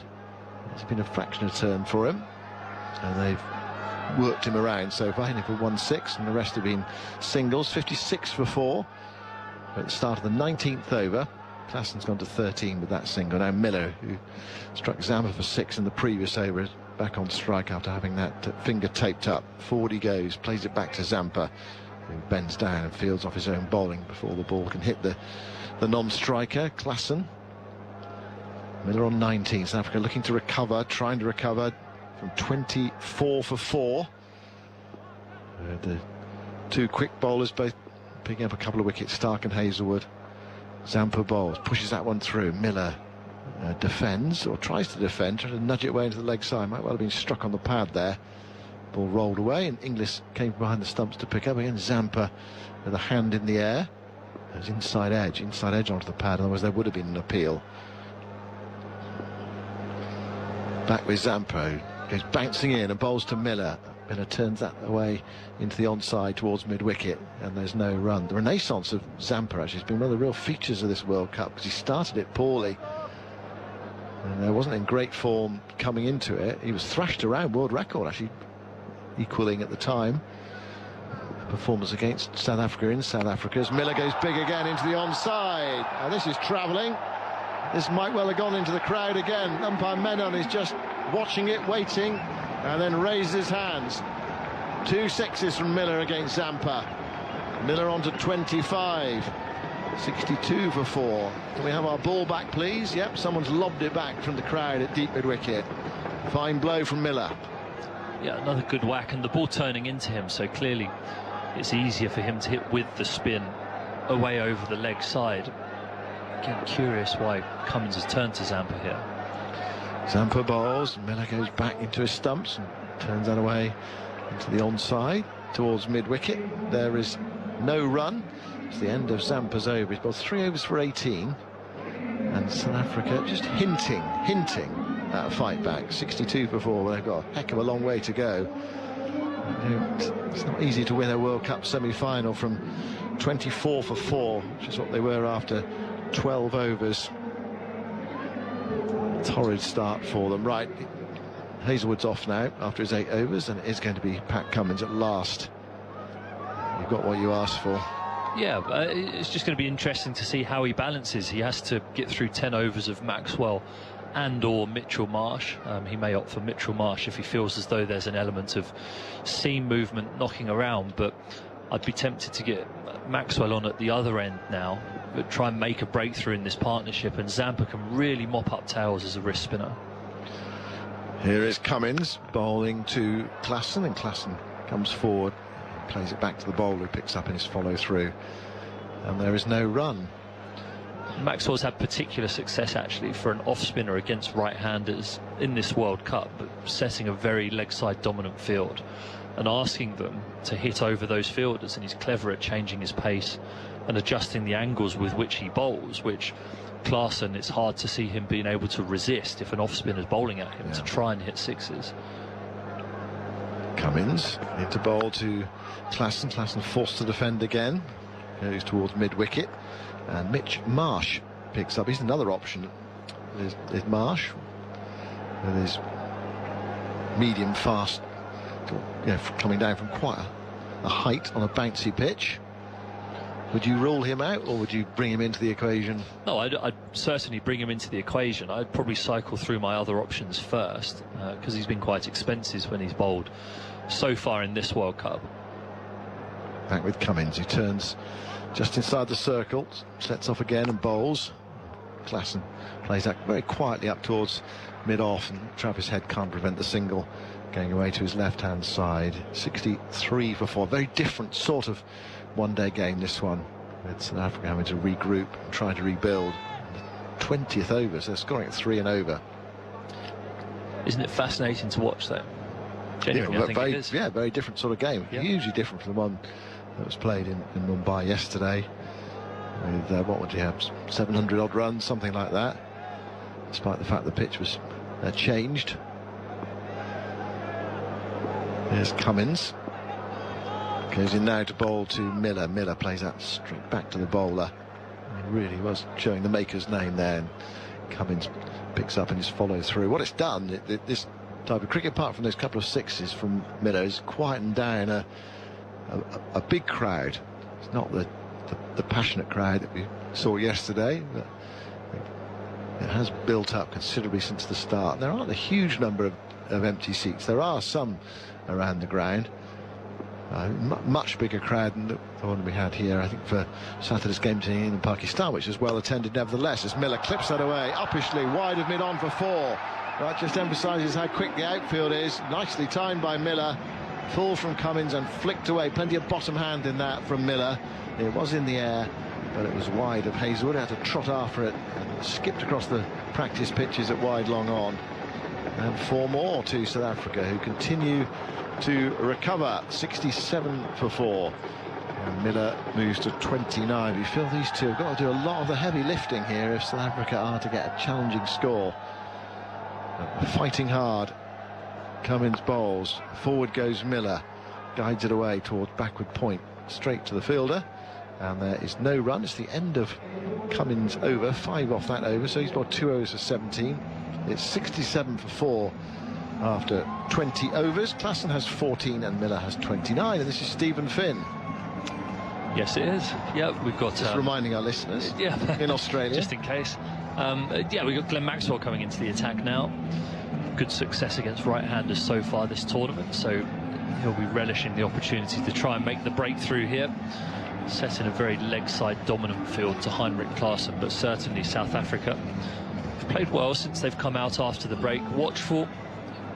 Yeah, putting away anything loose that Australia have bowled, I think, still suggests that this surface is a good surface for batting on, hence why both teams wanted to bat first, but they find themselves in a very perilous position, knowing that their game plan in this tournament so far has been to lay a foundation for these two guys to come in and whack it around for the last 15 or 20 overs max. Instead, they've got another 30 overs to build an innings, which is something that will be alien to the pair of them. Yeah. Talking about Max, here he is, Maxie. Glenn Maxwell into the attack then from the high court end, fires that one through. Klaasen turns that way into the onside towards mid-wicket, where he picks out Smith. And there is no run. Glenn Maxwell, he's finally got the lactic acid out of his body, able to function again. Hurls that one down as well. It's forced away by Klaasen, beats cover, doesn't beat wide mid-off, who sprawls away to his left-hand side to stop it. And Klaasen goes through for a single. He's hoping for a few more there. He thought for a moment he might well have got it through for 4, just threading it through. Marsh stopped it to his left. 68 for 4, 21st over. We can the cloud is lifted. We can see the sun beginning to set away to our left-hand side, which is a good sign. Don't want any more rain delays. Maxwell bowls to Miller. Miller's forward. Goes to extra cover. And there is no run. Maxwell's ready. Miller has to then settle over his bat. Maxwell fires that one through. Played by Miller back to the bowler. Picks up. Yeah, that was 99 kilometres per hour. That really was held down by Glenn Maxwell. First ball was 98. Ball before was 98. Not sure what the second ball is. Hasn't come up. Maxwell again in to bowl. Again pushed through. He's certainly not tossing it up and giving it a chance to spin or anything like that. He's firing it in. That's what Miller wants, someone to loop it above the eye line. Both times Zampa's done that. He's been nailed for 6 over wide long on. Partnership with 44. Miller bowls. Maxwell bowls. Miller steps forward, pushes that into the onside towards mid-wicket. There is a no run. It's the end of Maxwell's over. 1 single off it. And, yeah, I say off breaks. It wasn't really off breaks. It was almost like medium pace there. Rangdar medium pace. 68 for 4. Klassen 15. Miller 29. More from you, Stephen. And then Geoff Lemon is coming in. Yeah, these two, Miller and Klassen, a partnership now worth 44. So Australia had a barnstorming start to the day. Bowled outstandingly in those opening overs. Hazelwood in particular bowled beautifully. Him and Stark sharing 4 wickets, but now South Africa just fighting back slightly. Start of a new over. Coming in to bowl straight at the stumps is Pat Cummins, just blocked away. Yeah, 44. It's an important stand. And it has reached a significant number already, pushing up towards that 50. Obviously, when you start from a very low base, it doesn't take the team score on that much, but I'd have to be thinking it's possible to get something, get 200, 230, something like that from here. The kind of explosiveness that these two have. They could do damage towards the end if they can bat through the innings. That's the challenge. Punching with a high elbow down to mid-off this time is Klassen. There's no run there. And, of course, no margin for error. One of these two gets out, Jansen's in, then it's into the bowlers. So there's always that pressure. But if they just bat normally through this innings, go at 4 or 5 and over, they could get themselves up past 200 and have something to bowl at. Yep, yeah, and that has to be their mindset. But there's certainly no demons in this surface. The Australia bowlers exploited some nice new ball conditions, but now that that's gone, it does seem to be coming onto the bat a bit better. Cummins up to Klassen, back of a length, pulls it away, doesn't get all of that, and it bounces in front of the fielder coming in from the deep. David Warner, the little legs whirring as he comes off the rope. Just for that first half of the trajectory, you thought that might be carrying, but it ended up dying. 69 for 4 with a run added. Klassen has 15. Yeah, and these South African batters will know that Jansen comes next and he can bat, but again in this tournament he's only really been asked to bat in circumstances where he's whacking it around in the last 10 overs. Building an innings is a very, very different proposition, especially when the opposition have such momentum as, even though this partnership is worth 45, Australia have all the momentum still. Cummins up to the left-handed Miller, pitches up and he's leaving it alone as the ball angles across him into the gloves of Inglis. So that difference too between coming in and beating up on a team that's been bashed around for 43 overs or so in the heat and they're tired and unhappy. These Australians will be feeling very fresh. It's pretty cool out there. And they've had all the success so far. So it won't be anything like the same situation if Jansen were to come in the next 10 overs. Cummins left alone again by Miller, who just raises his gloves high. So happy to play quite a circumspect game at this stage. So really it's all down to one mistake. Whether the Australians can draw a mistake from this pair and separate them. Maybe that comes against spin, the temptation to attack Zampa or Maxwell. Whether it's just like that miscued shot from Klassen a moment earlier, ends up going to hand. In Australia, they wouldn't want to just sit back and hope for a mistake. Got to keep the pressure on and make that next breakthrough. Cummins to Miller, who pushes down to mid-off and runs. Smart single. Labuschagne coming into field. 2 singles from the over. 22 overs bowled. South Africa electing to bat 70 for 4. Klassen's on 16. Miller's on 30. It was 24 for 4 when they came together. They've put on 46.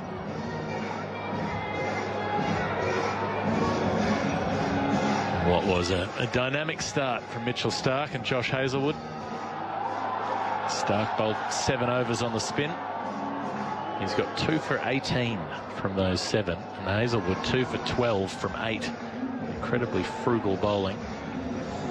Cummins, profligate by comparison, none for 19 off 3. Zampa's gone at a runner ball from his 3, and Maxwell a single from his only over, but he's about to bowl his second from the Supreme Court end. Round the wicket, coming forward, strikes on the pad. Maxwell appeals. Thought there might have been some bat involved in that one. He's walking towards his teammates to have a little chat, and then decides no, they won't progress with the review. Probably sensible. We've seen a couple of very dodgy reviews. Just getting another look at it now. Yeah, it's outside off stump. It does hit the pad first. Maxwell darts it in at the pads, coming forward, pressing the ball back to him. It's the High Court end, not the Supreme Court. I just gave them an upgrade. So the High Court is just local matters. I think it's the state High Court, rather than as the ball's pressed out to cover, no run. The Supreme Court would be national. It's a labyrinthine court system here in India, so I'm not going to begin trying to unpick it on air. A run flicked off the pads by Miller out through square leg. Maxwell looks annoyed for undisclosed reasons, 71 for 4. All I know is that a lot of things, once they get into the court system, then get challenged up and up and up and up and up the levels of courts, of which there seem to be about 50. So you get court cases being resolved a decade or more down the line. Maxwell comes over the wicket to the right-hander, and Clarkson's just pushing the ball back to him, no run. So you can shop around and find pretty much whatever verdict you like, is my impression of the legal system, if you're willing to spend long enough doing it. Going back, punching back past Maxwell, who gets a hand to it and deflects the ball hard into the ground, stops it going away for a run. It's another good piece of ground fielding. Maxwell's second over, like his first, goes for just a single. And the Australians have been hot on the field. All their ground fielding's been excellent. It's been some very good catching as well, involved in those 4 wickets to fall. And the number of shots that South Africans have hit that look like they're going through the field, only to be stopped. It's been a fine display at the moment. 71 for 4 after 23 overs. Miller 31, Clarkson 16. Yeah, it makes such a difference when your fielders are backing you up. The bowlers set the tone, and the fielders come in off the back of that. And Labuschagne and Warner in particular at point and backward point in those first 10 overs was simply outstanding at keeping that pressure on. Cummins running up and bowling in at the stumps, flicked away by Miller. No run as mid-wicket sprawls across. I'm trying to remember, were you playing in the 2015 World Cup game, New Zealand-England? You're joking? I went for 49 off 2 overs in that game. Yeah, Brendan McCullum early. Yes, I got McCullum. So I think he was going for... There was a car sponsor for the tournament. They parked one at deep extra cover. I think he just kept trying to send it through the windscreen.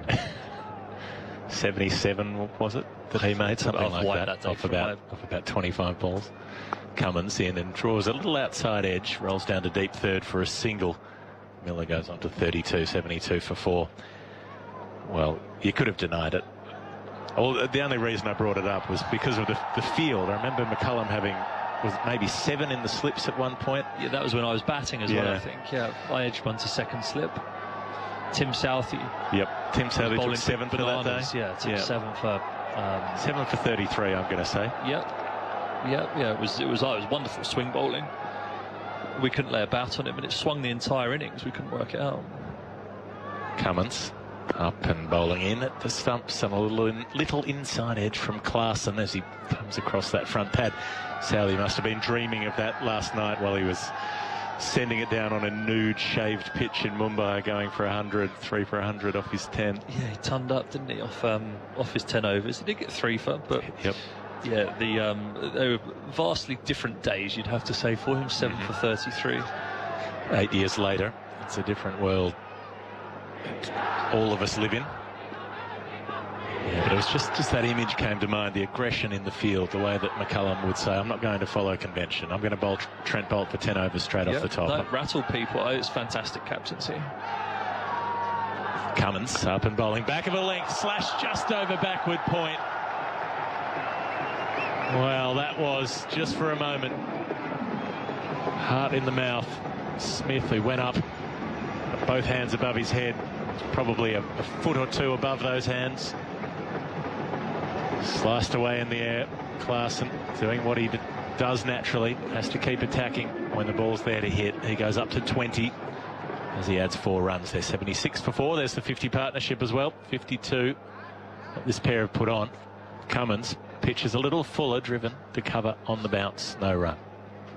That's his length there, because Klaasen plays purely with his hands, and when he's able to stand there and set a base and throw his hands at short and wide, he can turn it into a really aggressive shot, whereas that length there, angled in towards the top of off stump, is such a basic mantra for bowling. And I don't need to tell Pat Cummins how to bowl, but it doesn't move his feet towards the pitch of the ball, therefore giving the bowler more opportunity to find either edge of his bat. Cummins looking for a way past Klaasen. South Africa rebuilding. The Australian captain bowls short, pulled only out to deep square leg for 1. Warner does the fielding, 77 for 4. Klaasen 21, Miller 32. Yeah, so I imagine with things like that, with fields being set in ways that are not conventional and bowlers being used in those sort of ways, it would just unsettle you as an opponent. There's a certain rhythm. You're used to things being a certain way, and you think, well, this is not the right thing to be doing in the 17th over. Yeah, which is why I like it when Cummins kept going with the big 2 earlier on outside the 10 overs, because he sensed the opportunity to take wickets. And I played under Brendan McCullum in T20 cricket, and you just sense that he always wanted to be on the front foot, and I love playing for someone like that. Maxwell in and bowling straight at the stumps. It's pushed back to him by Klaasen, who isn't going to take on every ball that he faces. He's 21 from 32, which is very un-Klaasen-like. He's been striking at 150 through this World Cup. Comes forward and drives another run. Out to deep cover point here. Warner whirring in. You could hear the legs going around. Like putting playing cards on the spokes of your bicycle. As Warner comes in, 78 for 4 with just the single added. Klaasen 22, Miller 32. Maxwell, right arm off spin around the wicket now to the left-handed Miller. He's taking his time as well, 32 from 44 balls. Unfamiliar roles for both of these two at the moment. Backs away Miller, punches to backward point. Stephen Finn's off for a break. Firdose Moonda is back with us. Evening. Hi, Geoff. Feeling a little better? A little bit. Maxwell in and coming forward. Plays around that front pad again, does Miller. And there's no run. They've been very circumspect against Glenn Maxwell so far. 3 runs. He's into his 3rd over. 2 balls to come. And he darts it through, and again, that will be a dot ball. So Maxwell, he's bowling quickly. That was 94 kilometres an hour, that last delivery. And he's bowled, 14 dot balls so far, and there won't be another as it's cut away hard out to deep point. It'll only be a single though, so 4 runs from his first 3 overs. 25 overs gone, 79 for 4, and the partnership for Dose at 55. So this is something. They came together at 24 for 4. Maybe the rain break, the phantom rain break, helped South Africa, gave them some time to get their heads together, because these two look pretty calm at the moment. They haven't tried to take on too much. They've found the boundary a couple of times, and they're at least building something. Yeah, exactly. Look, rain has never helped South Africa, so phantom rain might be the thing that does it. But it's a different side to both these batters, aren't we? Seeing that they're just holding back a little bit, as you say, quite circumspect, especially against maybe a player they would take on like a Glenn Maxwell. I know that South Africa have a lot of respect for him as a bowler, and I don't know whether you'd call him a part-timer or not. I suppose you would to some extent. Well, he's not part-time in this World Cup, and he hasn't been part-time in the last 3 or 4 years, I suppose, really. He's done more of a bulk of bowling over time, but not a frontliner. Yeah, sure. And I think, I've started to think, well, what would it look like if they get to 210? Could that be a competitive score? I suspect maybe not. Cummins Started new over. Around the wicket to Miller outside the off stump. Punched away. Nice bit of timing. There'll be some work for Warner to do in the deep to keep them to 2, which he does with great enthusiasm as always. 81 for 4. You say 210. What about 213? How about that as a number? Yeah, could be. That seems like a number that Australia and South Africa might have in common. And that came up on the score predictor, actually. A Did couple it? of overs ago, I saw it come up. 213. Well, if that happens, there will be a sign for all of us. Cummins bowls to Miller, who is not scoring here, just playing the ball behind point. What I will tell you is 149, which was the 2007 score, I don't think will be enough. Right. So that one's out the picture. 149, no way. Okay, another 70 or so from here won't do the trick. Their current run rate, by the way, would take them to 160. They're going along at about 3 and over. If they got to run a ball from here, they'd be 229. So that would be a triumph from this position. But possible if these two just bat through. They're halfway through the innings. This is the thing about 50-over cricket. It gives the possibility to come back. It allows the game to tilt sharply one way and then ease back in the other direction. Cummins round the wicket, and Miller is not scoring again, coming forward, playing tentatively. Labuschagne is in quite close at cover and makes sure that he's even closer to the batter by the time he picks up that ball. Cummins working hard out there, building up a sweat. Even though it's not particularly warm, it's getting darker later in the day. We're heading up towards past 4:30, but it feels more like 6:30 or 7 elsewhere. It's so dark out there already. A thick cloud and smog. Cummins around the wicket, short ball, and thinks about hooking, does Miller, and eventually drops the gloves under it. And then rehearses a hook shot as if to say, that's what I'll do next time. Deep square leg and a long leg waiting for a top edge if he does elect to play that shot. It's 81 for 4. You see India's Jilan Goswami in the audience. Yes. The great Indian bowler, and I think there's just been a biopic come out about her, hasn't there? Wasn't she played by Anushka Sharma, Virat Kohli's wife? That would seem I know it's incongruous in terms of everything. Relative size. I mean, Jilan Goswami is a very tall lady. Coming forward and defending is Miller.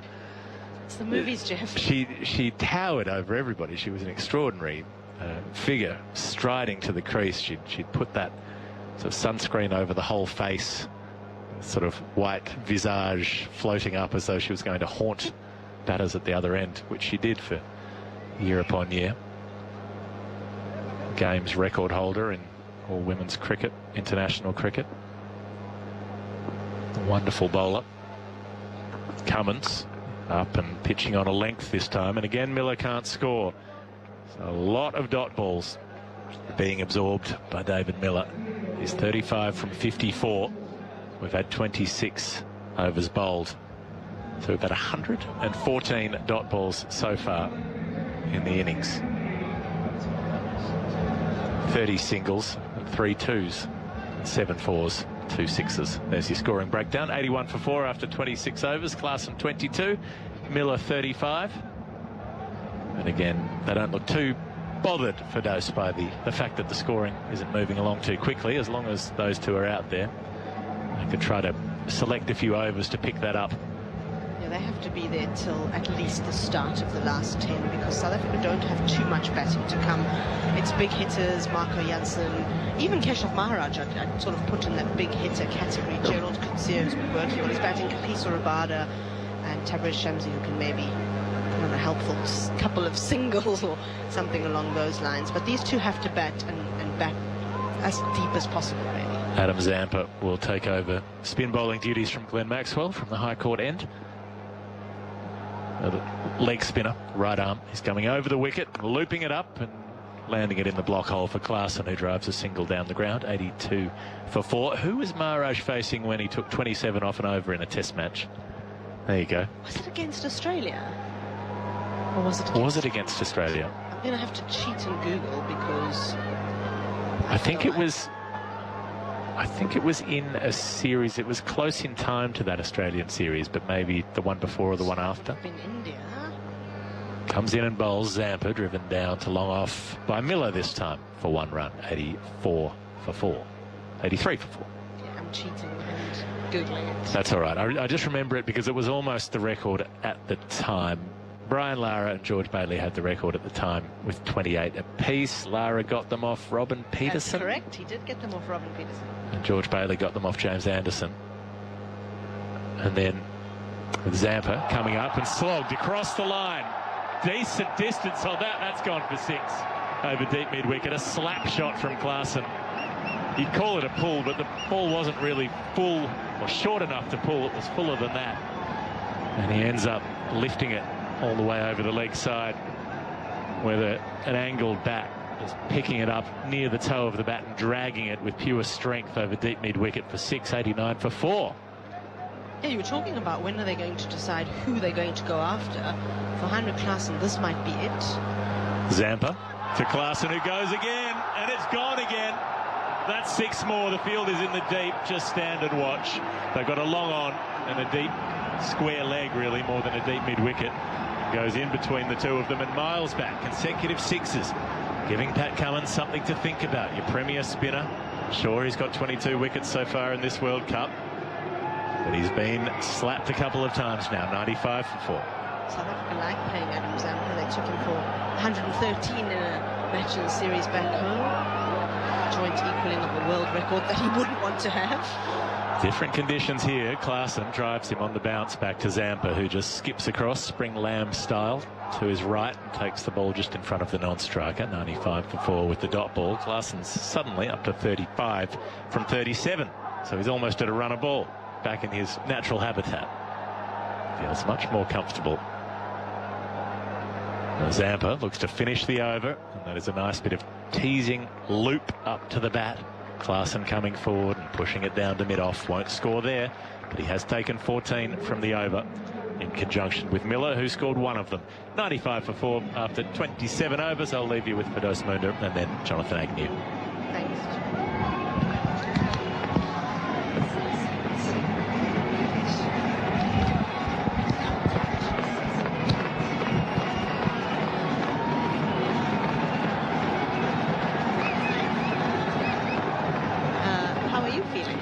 Well, I'm looking for your sunset, if I'm honest. I mean, actually, there's a slight break in the cloud. You're right, of course there is. A little bit, a little glimmer of orange over there. 20 to 5, but it's pretty murky everywhere else, isn't it? I'm enjoying this because it's just a different game. We've seen, what, 6, 7 weeks of the same sort of cricket. So you're enjoying this one now? I like seeing bowlers boss a bit. Me too, but I don't know that this is the exact way I would have wanted to well, see maybe not this way around, but hey, come on. I said to you earlier, not even halfway through yet. 27 overs gone, 95 for 4. It feels like a 270, 280 sort of pitch, you know, but it's a bit slow. It's going to turn a bit later, but whether South Africa can get that far, but 210, you're in the game, you know, you've got runs on the board. Maxwell's going to bowl, and these two are so dangerous. Klaasen on 35. He's hit, what, 2 6s now. Miller's also hit a couple. And Maxwell's bowling his off-spin round the wicket, moves in, bowls left-handed. Miller, who cuts it in the air, just wide of the point fielder. And out towards deep point, who rolls over and over out there. It's David Warner. With a big crowd behind him now, who throws the ball in to the wicketkeeper. In fact, looking around, this is a good crowd now. You know, for a neutral match in this vast concrete bowl, I mean, you could almost declare it full. Maxwell again bowling his off-spin. Oh, that's nicely bowled, and rather did Miller there in the flight. He was going to hit that into the leg side, and then very quickly had to change his mind and glided the ball away towards backward point for a single. He was going to go for a big hit there, straight down the ground, I think. Changed his mind. 98 for 4. He's on 39. Little touch of the gloves. Klaasen on 35. He's right-handed. There's a long on, deep mid-wicket, a deep backward square leg, and a man out on the point boundary as well. So he looks around, checks his guard, and settles over his bat again. Maxwell into his 4th over, skips in, bowls a flatter ball, tucked away into the leg side. Can't beat square leg, however. There's no run. Crowd noisy, boisterous. Again, just enjoying a neutral game. I think we've got a wave going around the ground, racing round in an anti-clockwise direction as this one's tucked away and finds the gap this time out towards deep mid-wicket. This is a very quick wave, even by Indian standards. That's a whole lap done since I mentioned it, on this vast ground. Away it goes again. It's their last neutral game of the World Cup, this one. It is. Look at that going round. Everyone's standing up, arms raised, and it's done another lap. This is outside the off stump. Miller plays no stroke. They've got a 75, these two. 99 for 4. It was a real early collapse by South Africa, but they're trying to rebuild as Maxwell again round the wicket. Bowls tucked into the leg side, single taken. Miller goes to 40. 100 up for South Africa. Yep, they've lost 4 wickets. And yep, they've batted 28 overs. But there was a time where you wanted to get this far, actually. Yeah, absolutely, for sure. I mean, at 24 for 4, it looked like maybe 90, 96, something around that mark. So it's great that these two are showing a little bit of fight, but also that they're batting so differently to what their usual playing style is, within themselves almost. And of course, Australia know the danger that lurks within, so they're being a little bit careful, covering those areas which they know they can hit. Zampa's going to bowl his 5th, and he's been quite expensive. No wicket for 32 so far. They've gone after him. Spins himself a catch. He's bowling to Miller, so hitting with the spin. Miller goes on the back foot, gets a single. Ball runs way outside the circle down there to long off, who comes trotting in, and they take that 1 run. So 101 for 4. Klaasen 36 from 40. A brooding presence. We know what he can do. England certainly know what he can do. It's over his bat again. Zampa spins himself that catch. Floodlights beating down as he bowls now, and that's just pushed away out towards long off. Doesn't get there. The throw misses the stumps, and he collides with the bowler. Now that would have been interesting, because Zampa turned his back on him, and Klaasen there running for dear life. Well, he realised he was in trouble. It was brilliantly picked up by Smith. Klaasen thought he'd got the gap there down to long off, but he hadn't. Smith got to the ball, and Klaasen suddenly realised, my word, I'm in trouble here. He collided. He sort of ran up the back of Zampa. Now Zampa's okay. You'd think that the man actually, with all the pads on, would be okay, and the person he ran into wouldn't. But actually, he's called here for some help from the physio. So 3 people have arrived. What was your verdict on the run out? What did you think? That was going to be quite tight, actually, and I'm not too sure why Heinrich Klaasen, maybe he just wants a drink of water, because it didn't look like too much physical damage was done there. He ran into Zampa's shoulder, and then it's actually that he's bleeding on the bridge of his nose. So maybe as he ran into Zampa, the helmet maybe caught. It's the helmet, isn't it? It's just gashed him. But he did misjudge that. Smith did very well. He could get quickly across and put him under some proper pressure there, and well, I think he's out. You know, if you look at the replay there, yes, he did collide with the bowler, and that didn't help. But I'm interested in Zampa there, because you think Zampa would be behind the stumps, ready for the throw to come in, but he just turned his back on proceedings, walking back to his mark. Very odd. Maybe he too didn't think that Smith would get there. 102 for 4. The support staff leave the field, and Zampa bowls to Miller, who's on the front foot. Has pushed away out to Cummins, who's at cover. 102 for 4 in the 29th over. This is the second semi-final over in Calcutta, following on from India's victory over New Zealand yesterday. Zampa scuttles in, bowls a full toss, hit for 6. He was on that quickly. Not a good ball, and Miller did well there. You know, when you're in a sort of a rebuilding frame of mind, often you miss out the gift, and you just don't time it properly, or you just hit it for 1, or it was. But that was almost a no ball. Actually, it was high thigh high, wasn't it? And he's clubbed that for 6 over deep mid-wicket. 108 for 4. Miller 47. Zampa's on his way. Bowls to him. Back he goes. And Zampa can field that off his own bowling. So that's a good sign for Firdose. I reckon he can still pick up the bad ball, still hit it for 6. David Miller's own batting style has just evolved so much over the last few years, from starting out as purely a hitter, then sort of trying to box himself in as a finisher, and now to having this real maturity to his game. Zampa over the wicket. bowls Miller forward, guides the ball away, and Zamprel picked that up, coming across from his position behind the stumps. It's the end of the over, 108 for 4. So the run rate for South Africa is nothing to shout about. It's not even 4 and over yet. But these two are building a partnership of 84.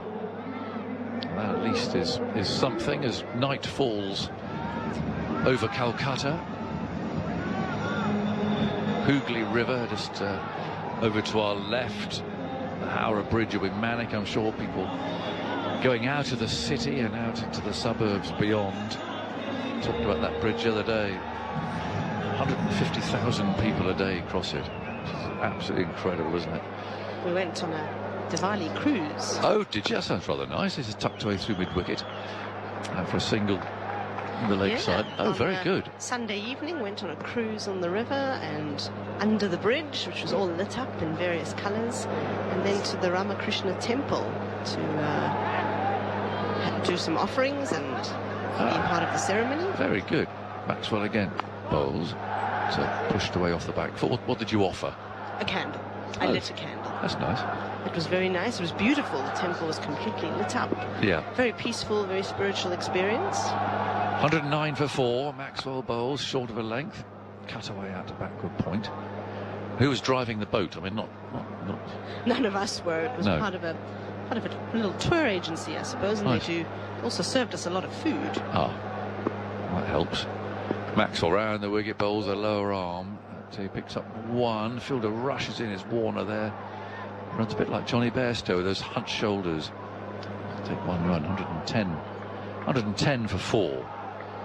There's so much going on, isn't there? I went into town the other evening, and there's still, even though after actually the main Diwali day, it's still processions and drums being beaten, and sort of a random firework would shoot up, and it was Lots of lights everywhere. oh, a lot of lights, yes. Maxwell again, tucked away out towards mid-wicket, and there's no run. But it seems that, I mean, the festivals do, they come fairly thick and fast at the moment. There's another one yesterday. Just tucked away out to deep backwards square leg for a single. 111 for 4. Clarkson 38, and Miller has 48. That was off the pad. So 111 for 4. 20 overs remain in the innings. What can they get? They go at 6 and over. That's 240. Yeah, Clarkson, what I'm worried about there is that he does make it look really difficult generally, because he tends to be one of those players that sweats a lot. It also looks to me now like he's limping a touch, and maybe there's a little bit of cramp, and today is nowhere near as hot as some of the other days that we've had. It is something that's plagued this World Cup, really. Lots of players with cramp. Maxwell, one of them, of course, and that extraordinary innings in Mumbai. I don't think you were there, were you? No, sadly watching on the telly. I happened to be covering that game, and it was a neutral game that I covered, and it was unbelievable. I've never seen anything like it. Yeah, no, it was amazing watching it, wasn't it? I mean, Afghanistan should have won that game. Travis Head's coming on, so a little bit of fiddling going on here by Cummins with his bowlers. And he comes in, bowls his off spin, and is hit beautifully.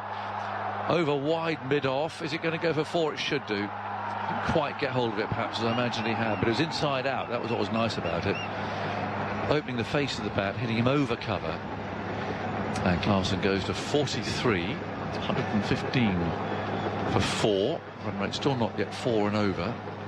But I think Head feel a little intimidated. The fielder comes back to within the circle. And Head again. Round the wicket, bowls. He steps away, clubs him down the ground. That's 4. Shreyas Iyer played one of those yesterday, except he went for 6. On the back foot, straight down the ground over the bowler's head. It was an incredible shot. He did play great innings yesterday. Yeah. Now Clarkson's strike rate for the first time in this innings over 100. Well, there you go. You're sounding a bit perkier. Oh, okay. Let me try and remain.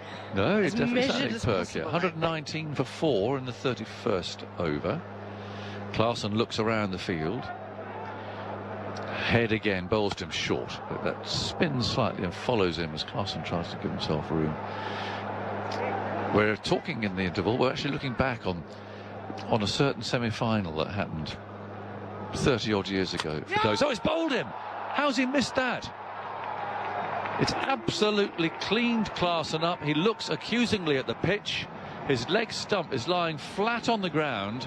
Now, we'd had no view of it because the wicketkeeper and Klaasen were in the way, but did that spin massively, or has Klaasen completely misjudged it? There's just the wreckage of his stumps lying there. I'm going to watch this. It was tossed up outside the off stump. He comes forward to it. Oh, well, he's just missed it. Yeah, a little tiny feathered edge on it. He didn't. I assumed it must have gone through bat and pad, but he's just missed it. What an extraordinary dismissal. He was going so well. Out for 47, the 5th wicket goes down, and that ends that partnership. What do you make of that?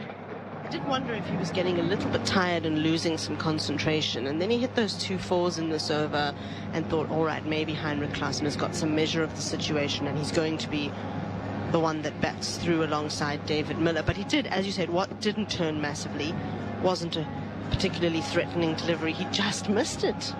Lapse of concentration, perhaps, for a second. Very odd. I mean, he was trying to hit the ball inside out on previous occasions, so he was setting himself up on the leg side. Whether he was just trying again to hit over, because mid-off was up, that tempting area to try and hit him in that direction, but it was only a block. He wasn't trying to hit it hard. Well, that was a mistake. That I'm afraid that's batsman error. You've got to put that down to that, which is very disappointing for South Africa. They put on 94 or thereabouts, those two. They're doing a good job. Now, how's Marco Jansen going to get on? He did look consumed by nerves here when he played against India. Different atmosphere, of course. It's more of a fun feel to today, whereas that was confrontational. It was a full house. It was India cheering on their own team. So, in a way, not surprising that some players felt intimidated by that, but Jansen certainly did. And here he is, his first game since, and he's back on this same ground. 119 for 5. And head bowls to him, and he's in on the pad. First ball, he's out first ball. LBW.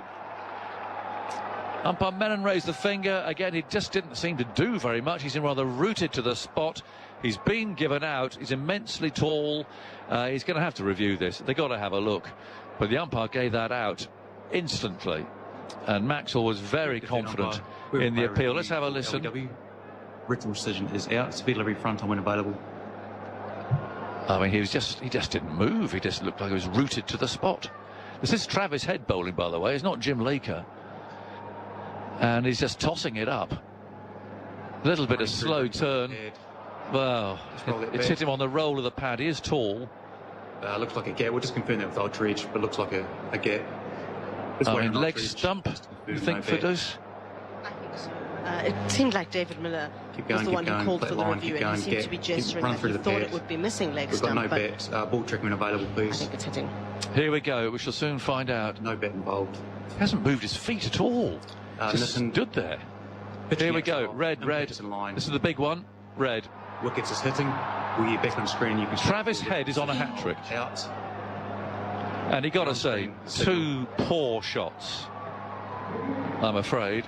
Anyone could get out first ball, but he just didn't move. He just didn't move at all. And Klaasen, massive error. And suddenly, from a moment of looking as if they might post something, Head on a hat-trick, and it's 119 for 6. Really unlikely, isn't it? Wow. I mean, the Australian new ball bowlers were really good, and as you say, all those wickets really, and we can talk about, you know, whether there was some batting errors there, but those were all really good balls and good deliveries and a lot of pressure being created in the situation. But these last two, Heinrich Klaasen, just maybe a momentary lapse of concentration, and poor Marco Jansen, the nerves that saw him spray the ball everywhere the last time he played here seem to have come back and are now haunting him with the bat. Well, I've got to be honest, I mean, they're going to chuck him the new ball. I fear for him a bit, the way that he ran in here and bowled the other day, and then that. Anyway, that's still to come. We've got Coetzee on a hat-trick. He's marking out his guard. I mean, Travis Head. This is part-time bowling. And there's a subplot here because Gerald Coetzee broke Travis Head's hand in the series between South Africa and Australia, which resulted in Head coming late to the World Cup. Hat-trick ball, short leg there as Head bowls, and Coetzee on the back foot plays that calmly away into the leg side to end. Well, cricket's often unpredictable, but having been hit for 4 off the first 2 balls of his first over, the over ends with head on a hat trick. I mean, it's a bizarre state of affairs, frankly. But then there you go. It's turning out to be that sort of day. No, we wouldn't have thought that was going to happen. We wouldn't have thought Travis Head would have been the bowler that would cause some major damage to South Africa today. 2 for 8 he's taken. 2 balls hit for 4, and then 2 taking a wicket. Well, that's really weird. Zampa's wicketless. Yeah. Maxwell's moving his field around now. What does Miller do here? He's set. He's got Coetzee who could bat. Maharaj in next. But 119 for 6 on the board as Maxwell starts and Miller forward, plays out to cover. An orange glow in the sky to our left, but it's a sort of a cloudy glow. It's not the glow that you get with a beautiful sunset with the sun going down. It's like a curtain, orange curtain. And that's a beautiful ball that's spun. And this is why, one reason why, you've got to say that they were right to bat first, because this is what we thought that the pitch would do. It is going to spin more as it wears, and that's turned a lot for a part-time off. Go to Ultreach next, please. Ultreach next. Just confirm no bat, and then we'll go to your best side on.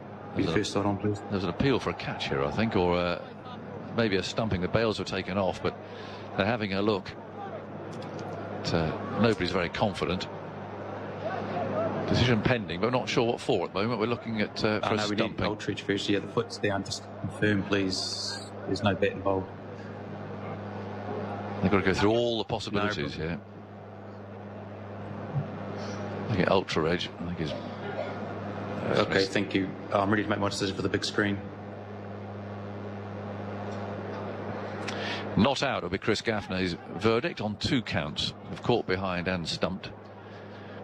It's coming, there it is, up on the board. So 119 for 6, dramatic turn here as Miller's on 48. Maxwell bowls to him, it's short and clubbed away past the diving cover fieldsman for 4. And that, I think, is what Miller's got to do here. He's going to have to keep playing shots, he's going to have to keep going for it. He brings up his half century, he's played very well, and he was hoping for more from Klassen in particular. They played well together, but 2 wickets have now fallen. Well, it really does all come down to Miller now. 52 from 70 balls. Maxwell bowls to him forward, so we fielded it. Extra cover. No run, 123 for 6. We're in the 32nd over of South Africa's innings. They'll do well to bat their 50 out at this rate. It's Maxwell bowls on the leg stump, turned away. They want a single. Moment's hesitation there, but Coetzee responds. Heads up towards the far end. He can give it a biff, can't he, Coetzee?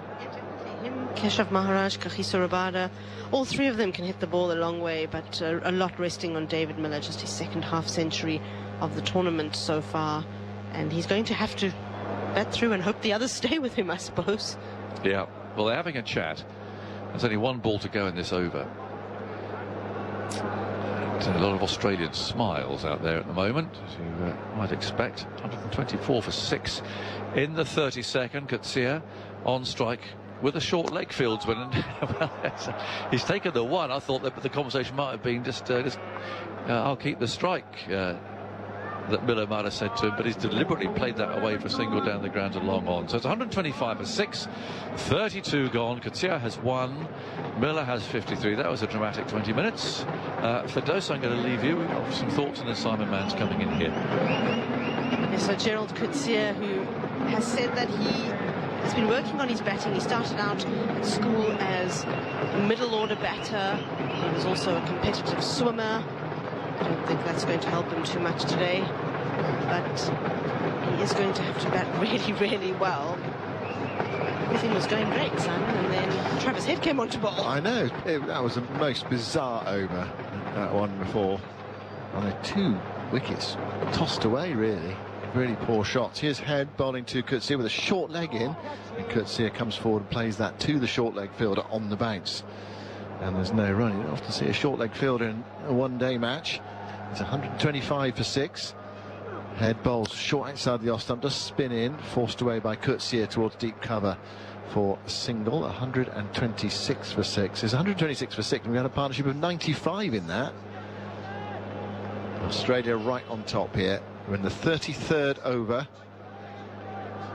They did have a slip in for head ball into the left-handed Miller, and you can understand the theory behind that, but they've abandoned it, and they put into backward points, a short third and a backward point and a deep cover. Head moves in and bowls to Miller. Miller thrashes that away towards that deep cover. It's hard into the square, goes bouncing out. One more run to the total, 127 for 6. Miller 54 not out. He's at 4 4s and 3 6s. So another sort of curious aspect to the day after this delivery from Head, who bowls to Coetzee, and that spins through to the keeper as he gropes forward, whips off the bails, flashing bails. No appeal for a stumping of umpires at point at the moment with the short leg fielder in. Head bowls. Coetzee gets one that turns gently back into him, plays it off the back foot, back up the onside of the pitch, and Head picks up. The other curious aspect is that Zampa, who was the leading wicket taker in the tournament until yesterday, Head outside the off stump, holds that one back a bit, spins in, Coetzee guides it away towards short third. There's no run, end of the over, 33 gone, 127 for 6. So, yeah, Zampa, the most successful bowler for Australia in this series so far, and until yesterday the leading wicket taker, until Shami came in with his huge pile of 7, has gone for 40 from his 5 overs. Difficult day for him, but overall a very good day for Australia. 127 for 6 is the score. We've had 33 overs. Miller has 54. Coetzee has 2. Knight has fallen really in Kolkata now. I think Knight's fallen. It's 5:05 in the afternoon. It's a really weird light, almost like a purpley light at the moment. But anyway, the floodlights are beaming down. It's been an overcast, dank sort of day all day in Kolkata. But mercifully, we've only had that one break for rain, 45 minutes earlier, when it barely rained at all. I mean, if it rained like that in England, and you came off the field, you'd never play. Aaron Finch is alongside me. You must have played through some rain in England at times, and just have to get on with it sometimes. Yeah, especially up north, you tend to play through a lot more rain and almost sleet at times in the early season. But yeah, that was barely anything at the time, and I think if they didn't have the drinks break at that time, they wouldn't have come off at all. But it's been good for Australia. What a day they've had. 127 for 6, 17 overs left, and you see Travis Head comes on, and I mean, he's just burgled a couple of wickets there. The first one of Heinrich Klaasen was so innocuous. It beat him on the outside edge. He just played way inside the line, expecting it to turn a lot, and just skidded on and crashed into middle stump. And the very next ball, the big spinner from against Marco Jansen, and it was just such a contrast from what we'd seen for the previous, I guess, 15 overs, where they looked really comfortable, and they were starting to build a partnership that was looking very, very dangerous. Yeah, that partnership ended at 95, 2 quick wickets, and now they have to rebuild again. Australians have come away from their huddle after the drinks break. It's not that warm today. It's probably the coolest day I've experienced in India so far in this World Cup. It's not to say it's cold or anything like that, but it's quite cool. It's quite nice cricket playing weather out there. Very pleasant, very pleasant. And I guess the only other part, it would be Dharamshala that we've been to, where there has been some relief from the stifling heat at times. Mumbai has been, well, that's been horrible right throughout with how humid it is, and you can even see it yesterday, how much it took it out of the players. So a couple of big hundreds. Darryl Mitchell, him to get a big 100 in that game and field 50 overs and run the way that he did in the second innings was really impressive. Yeah, magnificent effort from him. I was looking at Kohli yesterday. He was struggling a little bit towards the end of his innings, but he is so fit, isn't he? I mean, all that running he did yesterday, he scored 48 out of his 117 in boundaries. He had to run the rest and other runs as well, and then came out and fielded 50 overs. I mean, that's something he's really worked on. Right. Maxwell bowls after the drinks break to Miller. Miller comes forward and pushes it away towards deep cover, beats the inner ring. There's a dive there inside the ring by Labuschagne. Desperate to save any run, but couldn't do so there. 128 for 6, start of the 34th. Miller to 55. South Africa's hopes been on him, really. If they can try to get something together here, up towards 200 and beyond.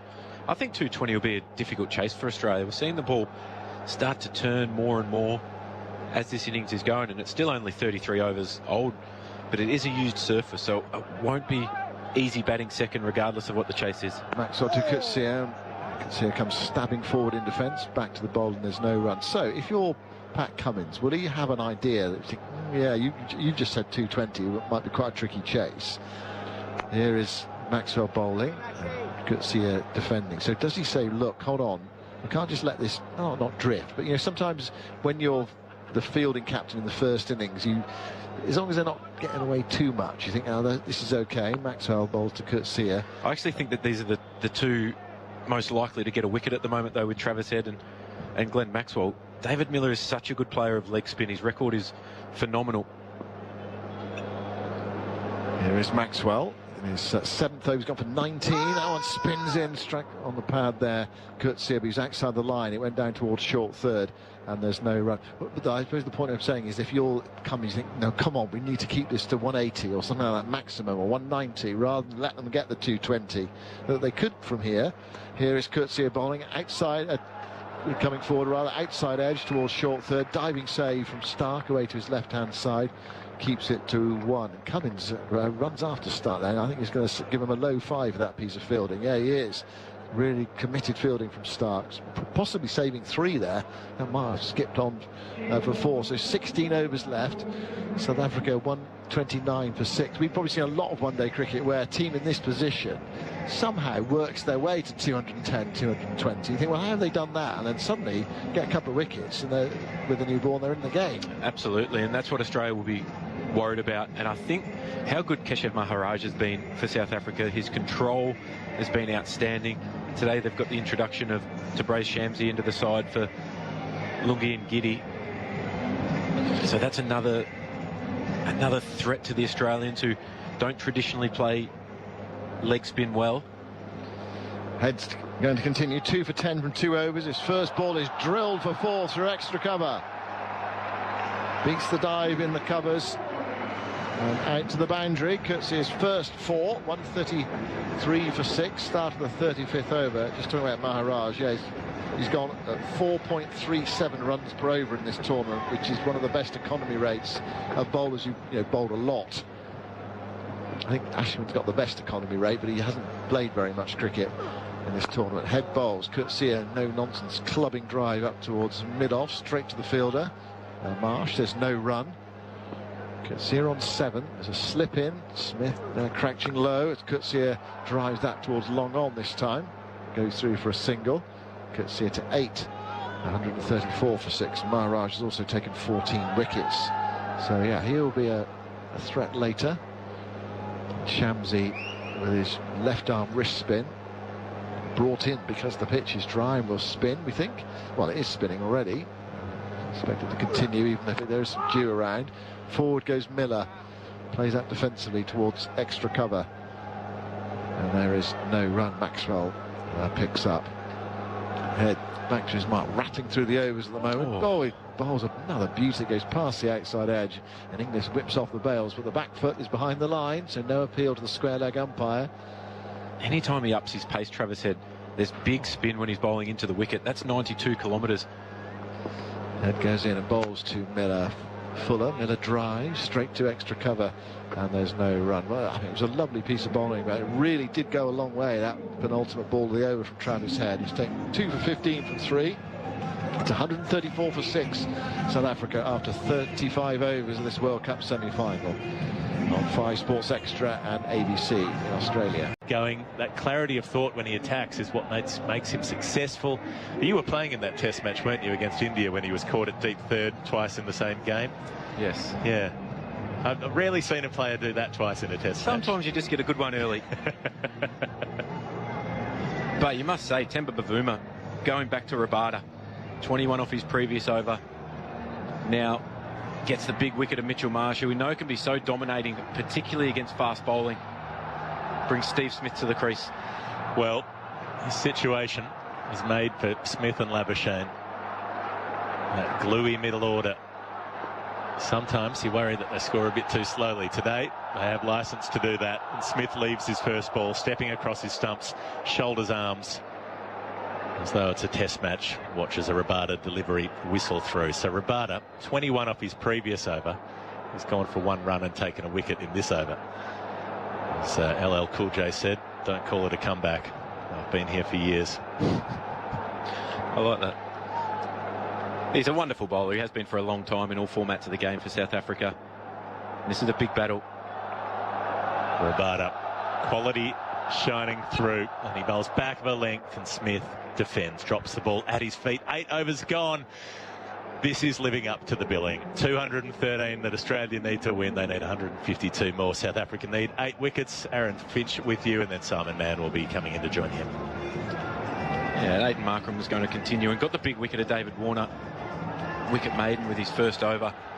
And it's just a wicket that feels like you're never in on. We saw all game. There's just enough happening there. David Warner getting one that just straightens, played back to a full one. But this will be a big challenge for Travis Head. He's facing Markram. He goes in round the wicket to bowl to him. He's right back into his stumps and plays defensively back up the pitch, and there's no run. South Africa have still 2 frontline spinners to come as well on a pitch where the ball is spinning. Those wickets just in time to give themselves a chance in this game. Markram bowls. Back force from Travis Head. Stopped at backward point, and there's no run. He right back into his stumps there. Markram was hands on his head as to say, oh, so nearly through. It could have easily gone before as well. It wasn't well stopped by Bavuma. Again, it's a really full ball that skidded through. And Travis Head looking to play it off the back foot, very similar to David Warner. That would be my only worry for Travis Head. He does want to play back, and he wants to play square of the wicket. Uneven surface, it's difficult. Markram bowls to Head, who's forward, driving. No real timing, and that will power. Goes out to extra cover, and there's no run. Midway through the 9th over. 61 for 2. 213 Australia need to win this match. Markram goes into bowl to Head. A shout for LBW, more from de Kock than the bowler, really. Just drifting down the leg side. Of course, you want to straighten back onto the pad. That's what you're looking to do as an off-break bowler. LBW really in play against the left-hander. But just drifting down a bit. 61 for 2. Markram tries again and bowls, and that's a sweep shot. It's really well struck. It's gone for 6. Goodness me, what a stroke that is from Travis Head. Wow. So well timed. Drifting onto his pads, and he dispatched it over the deep backwards square leg boundary. Cut and thrust in this game. 67 for 2. Felt like it was a premeditated sweep from Travis Head, who's been getting tied down, and his intent has totally changed since the pace has gone off the ball, but gets the perfect delivery, just sliding down leg, and he catches up with it. 2 men in the circle behind square. Markram bowls to Head. He gets a full ball, which he drives up to long off. Markram cannot get across and stop it. Spectacular dive away to his right-hand side. Throw comes into de Kock. It's the end of the over. 9 gone. This high-octane start to Australia's innings. 68 for 2. Head has 33. Steve Smith, he'll show a calmness out there and just sort of slow it all down and do it his way. He's yet to score. And Rabada looks as though he's going to continue from the clubhouse end. Well, 4 overs, 1 for 33. A remarkable over. He went for 21. Bavuma is alongside him, chatting away. Head's going to be on strike. Yeah, and last over of power play number 1. So still just the 2 men out of the circle, and they've got a deep backward point where Travis Head is so strong in a deep backward square. Still got a slip and like a catching gully on the ring almost. Rabada bowls to Head, who clouts in the air over the head of mid-on. It has enough on it to skip away before. Well, last over of the power play, field up, still taking it on, trying to make the most of it. They know the spinners are to come. It's such high-risk batting, but it's good to watch. It's great when you see somebody play with such clarity and such freedom. Not that dissimilar to the de Kock dismissal earlier. He got enough on it there, Head, as de Kock didn't quite, and skied it, and Cummins took an excellent catch running back from mid-on. 72 for 2. Start of the 10th. Rabada goes in, bowls to Head, who plays up uppishly, straight to the short third fielder, who parries it. Coetzee, it was so close to being a catch. Feels like anything can happen, any ball here. 73 for 2. They scooted through for a single. Head moves to 38. It's a shot of ball from Travis Head. Either front foot or back foot, it doesn't matter. And this one, he just tries to lay it off to short third man, where the third man is up inside the circle. And Coetzee, I think with half a step and a dive 40. Yeah, he could have caught that. He can take a comfortable catch, and Rabada had hands on his head. Rabada now bowls to Smith, and Smith gets one down the leg side, tries to flick it away. Diving attempt to save it from de Kock. He's semi-successful in that he parries it. He doesn't catch it, but it's a wide. It did not come off the pad or the bat or anything like that. Wide called. 74 for 2 in the 10th over. The way Head played, it was almost like when you give slip catching practice, wasn't it? Guiding it away. And he could see it. I don't know. Yeah, he might have been able to come forward and take the catch, because he wasn't in the gully or anything like that. He was on the edge of the circle. Some would have caught that. 74 for 2 in the 10th. Rabada bowls again to Smith, and Smith calmly just settling everything down there. Smith, economy of movement in defence, plays it quietly away into the offside. It may well be that if Smith and Labuschagne get together, that's how Australia will play. Just knock it around and just use the overs, because South Africa have to bowl Australia out surely here. Yeah, you'd think so. To win the game. And there's still enough seam movement from Rabada as well. He just probably needs to be a touch fuller. Everything to Smith has been up around waist height. He's been able to stay on the crease. Rabada bowls to Smith as he hit that. There's an appeal. The ball's gone through to de Kock.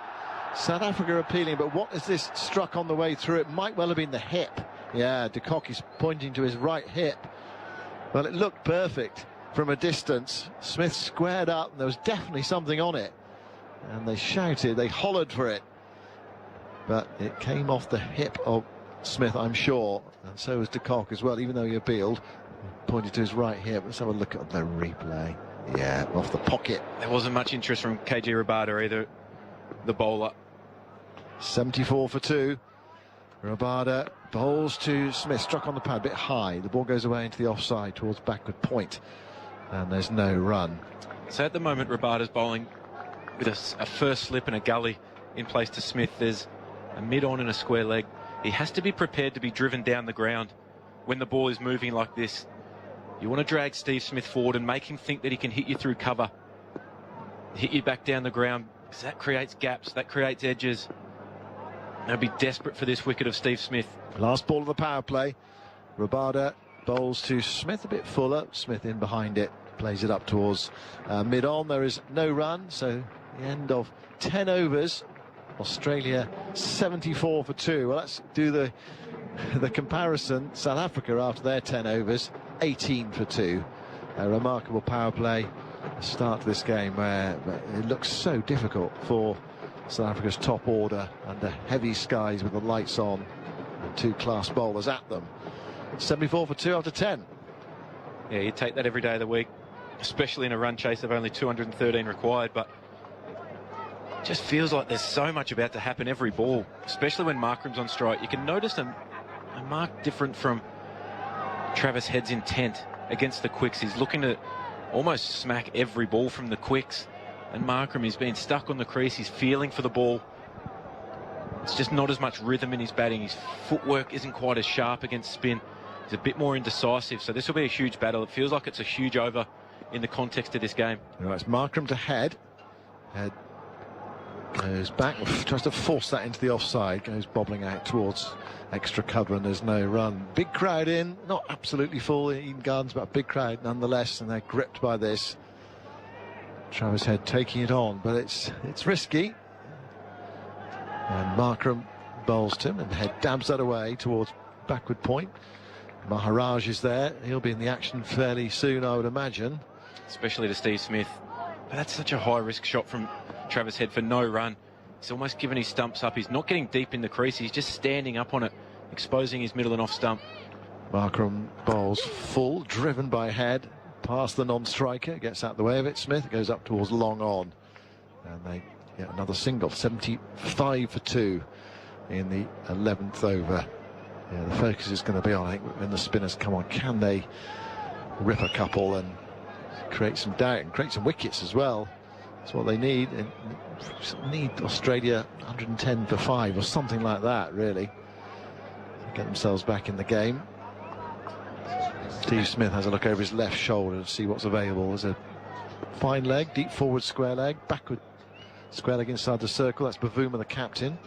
Markram is going to bowl right arm round to the left-hander, to the right-hander, I should say. Goes in now and bowls to Smith, who's back into stumps, playing French cricket with that one. Got the bat out just in time in front of the pad, as that was going to be a huge LBW shot if he'd missed it. Got a thick inside edge, went down fine, and Steve Smith is off the mark. And there's the one, right back into stumps. It's straightened. Oh, it was an inside edge. Oh, so close to getting through. Yeah, that's middle stump halfway up. Markram to Head, who clips that away into the onside to mid-wicket. And there's no run. 76 for 2. Coming to the end of the 11th over. Travis Head is 39 not out. So a couple of sixes. Warner out for 29. Marsh for naught. And Markram bowls to Head. And Head tries to crash that through the offside. It gets it quite straight up towards long off. And gets the single. 77 for 2. So 7 and over from Australia. They've lost the 2 wickets. Head takes the bowling. That was the last ball of the over. He is on 40. 213 to win. It's almost as if the crowd is almost too tired to get involved at the moment. Everyone's gone very quiet. I'm sure the DJ will get them going fairly soon. That's what's happened normally during this World Cup. Now there's a lull. Sometimes actually you do just want to sit back and enjoy the cricket without getting up and shouting and cheering. Just wait for something to happen. Yeah, especially after that first 6 overs from Australia. They were none for 60. Introduction of Aiden Markram gets the wicket of David Warner first ball. I think it's a reflection of how tense this game is right now, with there being only 3.5 required from the Australian team. But it feels like with Travis Head at the crease that there's a lot happening, especially with the spin. As we see Gerald Coetzee come into the attack, replacing Kagiso Rabada. Coetzee has had a very good World Cup. He's taken 18 wickets. Goes in round the wicket to bowl to Head, who hits this in the air. Is he going to be caught? No, he's dropped. Deep backward point.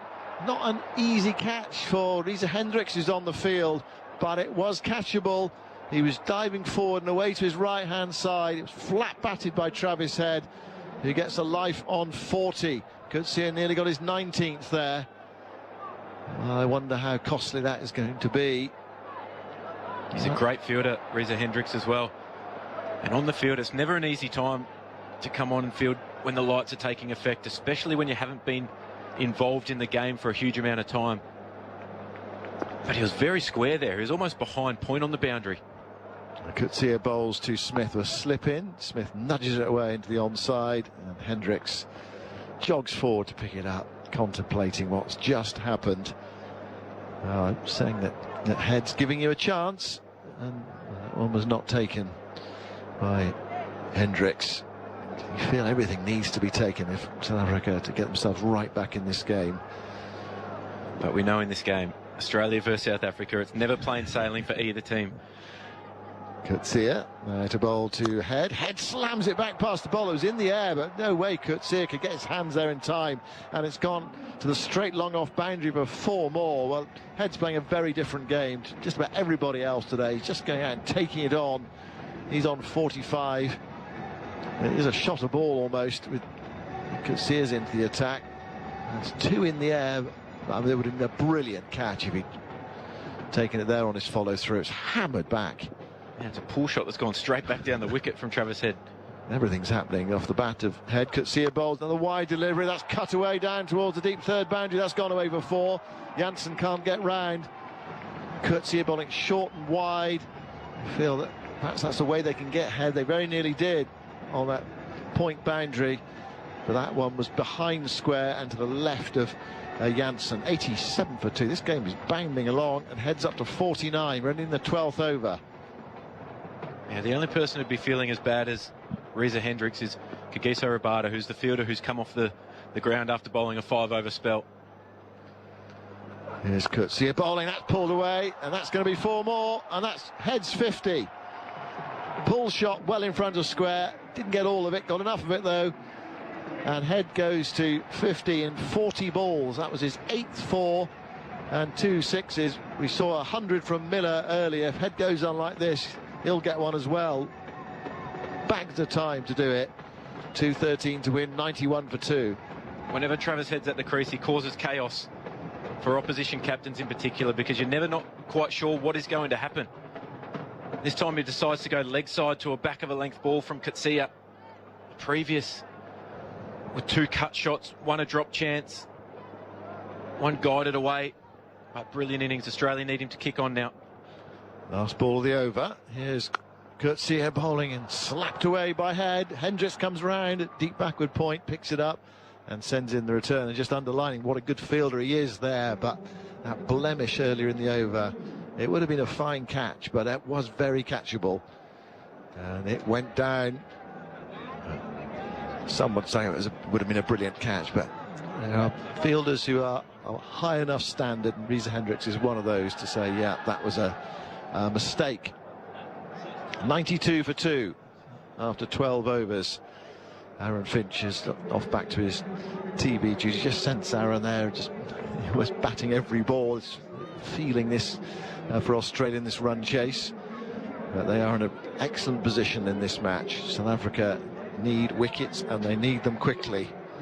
I feel Travis Head is giving them a chance to take them, but he's also taking the game away from them. He just stays for another half an hour, 3/4 of an hour, and big problems for South Africa. Firdose Moonda is here alongside me. That's been an extraordinary start from Australia. So Travis Head gets a new pair of gloves. It's not the hottest day or hottest evening in Kolkata. It's quite cool, but he's probably got a bit of sweat on after his activity so far. Here's Markram beginning a new over. And bowls to Head, who tries to force, and just gets it wide of extra cover, goes up towards the long off boundary, and they jog through for a single. 93 for 2, start of the 13th over. It's such a good start from Australia with the ball and with the bat now. So I think when we look back on this and South Africa reflect on how things have gone, it's in those 2 periods of play, the power play that they batted in and this power play, that the match was lost, really. Giving it up a bit early, Firdose. Here's Markram bowling. Smith turns that way into the onside towards mid-wicket, and there's no run. Although I would accept that, yeah, Australia look to be well on their way. So many highlights already in this innings. You can see video clips on the BBC Sport website and app. We'll round everything up in a podcast later as well. Markram bowls, and Smith drives for 4 through the offside. Beats the dive at cover. Really nicely played by Smith. Beautiful striking of the ball. Field is up on the offside. There's no one on that deep cover boundary. Often see a boundary rider outside the power play, but not there. As the ball is spinning back into Smith, you almost want him to play out there, really, but get one through the gate. But that was sweetly struck. 97 for 2. Smith to 6. Markram goes in, bowls to Smith. He turns that away back with a square, straight to Bavuma. And there is no run. It's been a total contrast. South Africa just piecing it together. Okay, Miller played well for his 100, very well for his 100, but it was a grind for them. It's a romp for Australia. That's turned past mid-wicket, to the right of mid-wicket. Van der Dusen there couldn't get across. Out towards the boundary, 1 more run to Smith. 98 for 2. And if Head's going to go on like this, all Smith needs to do is just support him, nudge it around, and suddenly you need 50 to win. Markram into bowl to Head, who defends back down the onside of the pitch. It must be the first defensive shot Travis Head's played for about half an hour. 98 for 2 after 13. Head has 55. Smith has 7. A thought from you, Firdose, and then it will be Jonathan Agnew. Yes, I mean, I wasn't giving up too early, but I'm trying to keep some perspective for especially those who followed South Africa's journey to this tournament, spent large parts of the World Cup Super League outside of the automatic qualifying zone, only secured their places at this tournament in May this year, and really weren't among the favourites. And though they'll be disappointed and hurt by what's happened tonight, I think they have exceeded expectations here, and they've done some amazing things. They've scored the record total at this World Cup. They've got the most hundreds at this World Cup. I know that's not the same as a World Cup trophy, but I don't think they need to leave with the same heartbreak and angst that we sometimes leave these tournaments with. Well, I'd agree with that. And Adam's just mentioned to me tomorrow we're going to do this programme about our highlights of the World Cup. And I'll be honest, on the particular group that I've been in, we haven't had very many. We haven't seen a finish yet. Not one of the three. You've missed them all, because we had three good finishes. Yeah, haven't had any. So I have to be honest, I think South Africa's performance against England would count very much highly as one of my highlights. So they were magnificent in that. Shamsi then is into the attack. And first it's paddle around the corner, almost caught by Bavuma, coming in at square leg, a little paddly sweep shot. And he's there saving one rather than back on the boundary for the sweep. And maybe that rather surprised Smith, because it almost just turned it straight to him there. It's in the air, it's chipped it at him, and Bavuma couldn't quite get there. He dived forward, almost got there. He's just tickled his hand up as well, actually. 99 for 2, and South Africa absolutely under the cosh here. Travis heads in, he's 55 from 43. And he's on strike now with Shamsi spinning the ball away from him, but they've got two on the leg side boundary. They have got a slip. They need one. They've got to get wickets. Shamsi then bowls, and back goes Head. Picks up at least one. He'll want two if he can out to backward point. They've taken that first one. The fielder gets to the ball now. It throws in a little bit too late, and Head can complete two. 59 from 45, and Australia's hundreds up already. Just the 14th over. Crazy to think South Africa were 38 for 4 at this stage. It is a bit, isn't it? Head waits, Shamsi bowls to him. Oh, he's caught, dropped at slip, but I'm not even sure he got a hand on it. Shortish ball, and so Head on the back foot flashed at it. It didn't give the slip fielder much of a chance to see that. It went very quickly. Klaasen there at slip. Did he get a hand on it? He might almost, but he went very fast. And because he was on the back foot, then really the bat was a couple of yards closer to the fielder than it would have been if he'd been leaning forward. So you normally get a catch there. So I think you've got to forgive him. I think it would have been straight at his face. It would have gone straight in the nose. 105 for 2 then. Here goes Shamsi again, bowls, and that beats the bat this time. It's exhausting watching this. Just pushing forward, spinning away past the outside edge and into de Kock's gloves. So he went very, very quick at the class. He had no chance of catching it. There's a nasty height. Fingers up, fingers down. I haven't got time to think about it in that position. 105 for 2. Head on 61. Shamsi bowls to him, pitched up, driven past him. And they get a single down to long off, trotting in off the boundary. 62. 3 chances or 3 possibilities for South Africa. Reza Hendricks on as a substitute fielder briefly, put one down. Tim Bavuma with the half chance now. Heinrich Klaasen. But this is not just bad luck. These are very difficult chances. Oh, absolutely. Oh, then one brilliant catch. Firdose then. Wow, that's the catch I've seen so far, I think. Wonderful catch. Went so fast. Shamsi bowls, tucked away to the leg side by Smith, and very well fielded there at mid-wicket. Sprawling fields went 106 for 2. But they were right to target Janssen. I mean, we felt it, didn't we, up here, even before a ball was bowled in the match. I think we were talking about that scenario. And without Ngidi, obviously short of a seamer, if one were to be expensive in the 10 overs, the power play, where do you go? Well, they went to marker, he did all right, but perhaps he kept Janssen on a little longer than he might have done otherwise, and he didn't look confident at all. He had the stuffing knocked out of him here by India. And this is an issue I think South Africa will want to address quite quickly, because we know Janssen's talented, he swings the ball, he's quick, but they do need to address how he's going to play big situations going forward. He's also quite young, he's 23 years old and needs some time in the game, but now's a good opportunity to know this is something we need to work on. Yeah, absolutely they do. Maharaj is in the attack now, bowling his left off, spinning his bowled head. First ball, that's twice that's happened at the far end. First ball with a new bowler, and bang, hits the stumps. And Head, I think, just saying to himself there, why didn't have a bit of a look? by the way he played the shot as he walked off, and like Warner, who played a very poor shot actually to his first ball, I think when we see the replay from the bowler's end, we might consider this wasn't the best of strokes either. It's all very well to impose yourself on a new bowler when they first come on, but it's best to have a bit of a look. He's just waftily played all round that, and it's not surprising he's been bowled. So a third wicket, 106 for 3, target 213. Ahead to get the innings away to a dramatic start.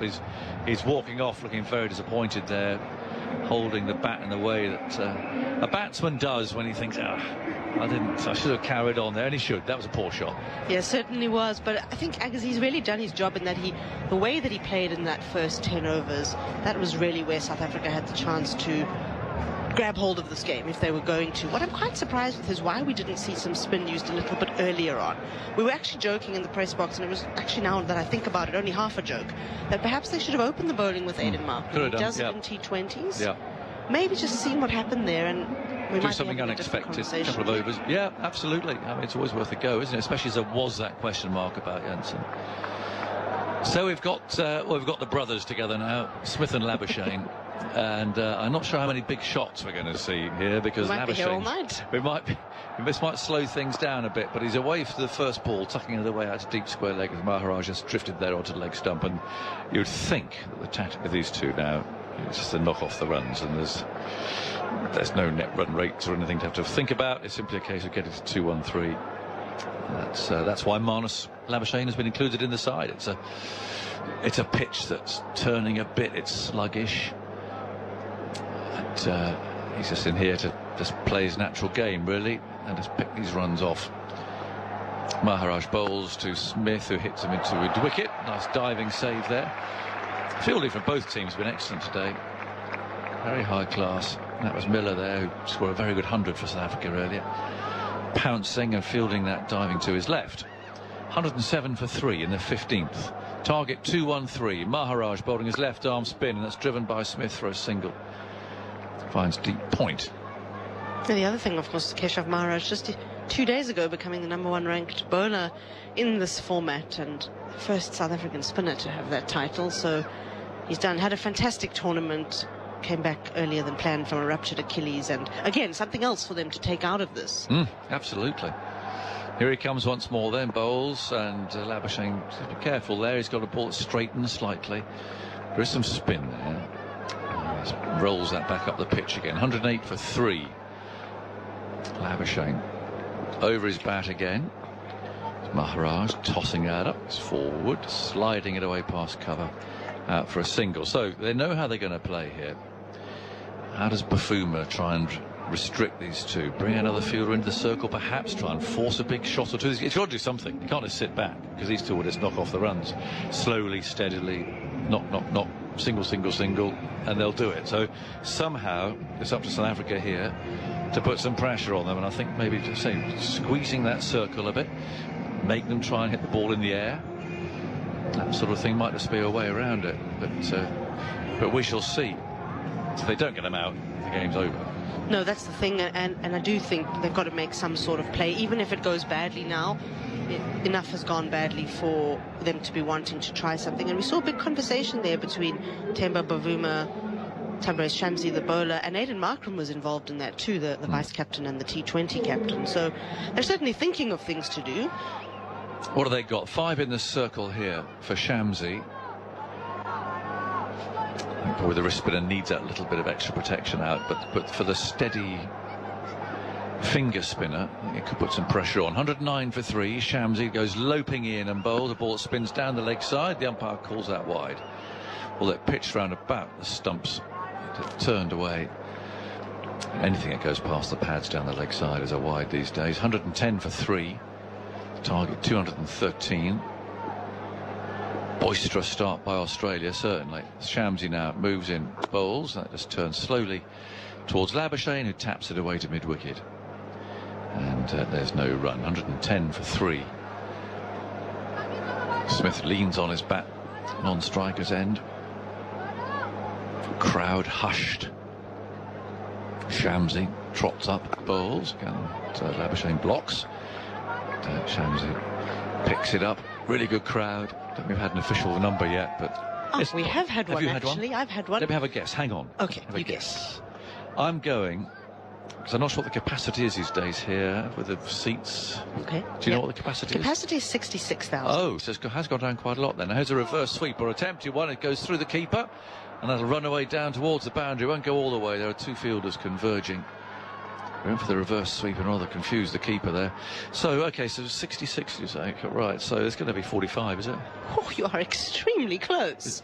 45, 8:50. Oh, give me the 8:50. At 5:45 p.m. and 8:50. Yeah, it's a small section of people, so you can have it. 45,000. Yeah, good crowd, isn't it, for a neutral game? Yeah, just about 2/3. It looks fuller to me. Yeah, that's quite a big reduction from the old 90,000. Yeah, it is. It shows what plastic seats does, doesn't it? Take up space. Yeah. Yeah, absolutely. And I suspect the side screens are wider and broader these days and more areas roped off. 112 for 3. Shamsi bowls. Oh, it's hit him on the pad. Appeal flag before wicket. He likes his dancing all over the place. Crikey, he's like a Morris dancer. He's been given not out after all that. And he's going to have to back that up with a review, surely. He's been given not out. And he was leaping around there.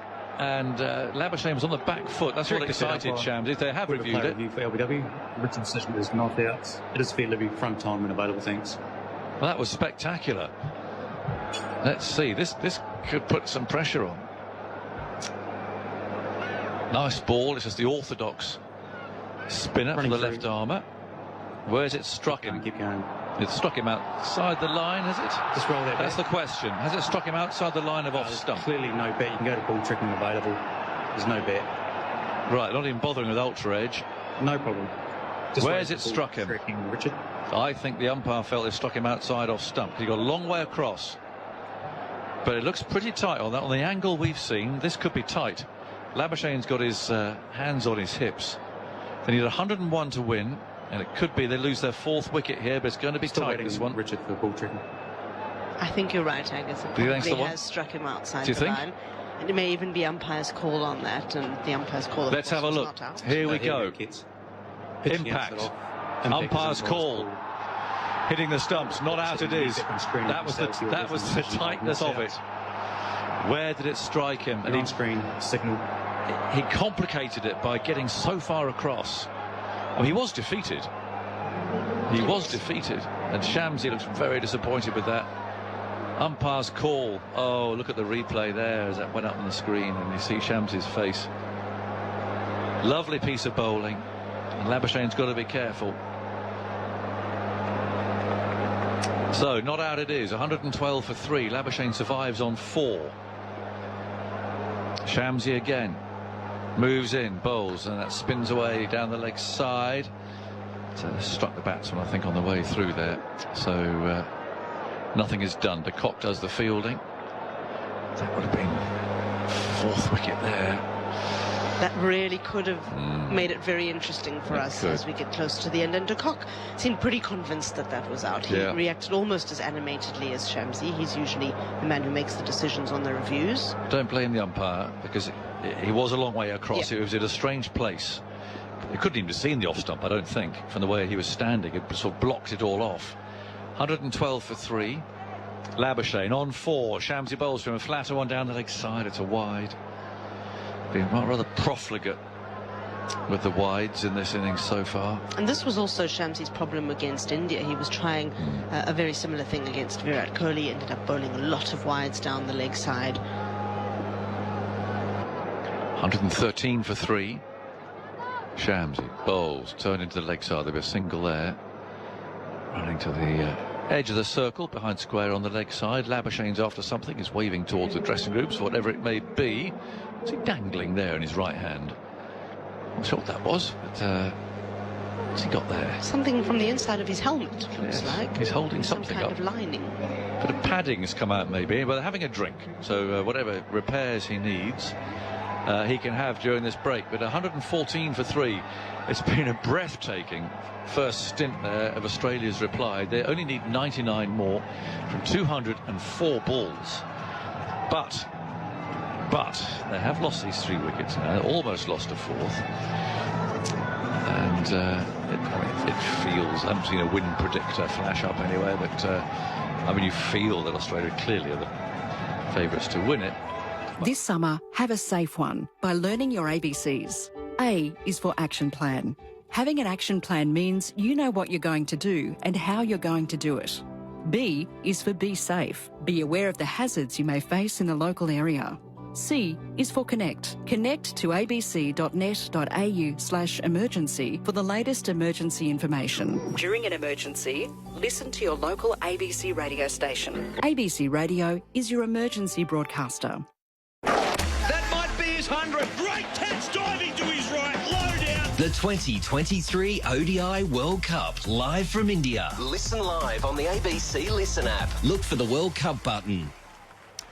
Australia 3 for 114. They need 99 runs from 34 overs as we go back to the BBC team at Eden Gardens in Kolkata. One of those examples of that. I mean, they had to bat first today. Australia bowled magnificently, really well, in conditions that did help them. So if South Africa do go down today, it would be wrong if people say, there they go again, choking or whatever. That's not been the case today.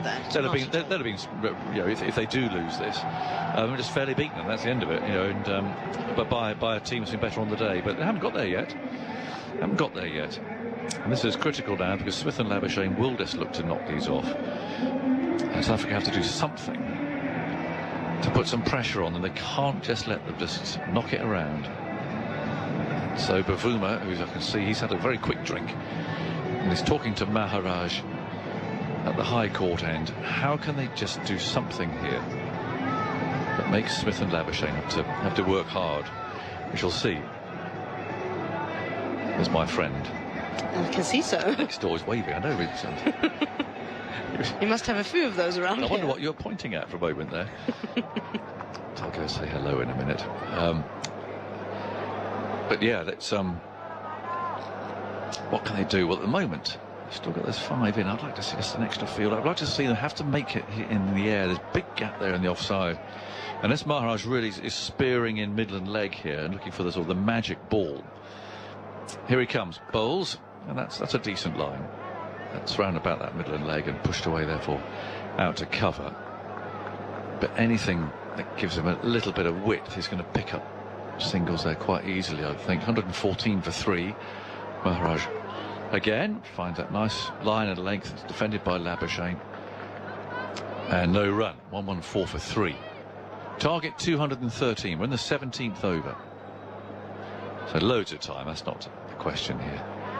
Maharaj again, bowls, and a little fuller, driven but not timed, to extra cover. So long off is posted. Can be tempted to hit over mid-on, but that's why, again, if you put the man in, maybe it would force him to do that, hit against the spin.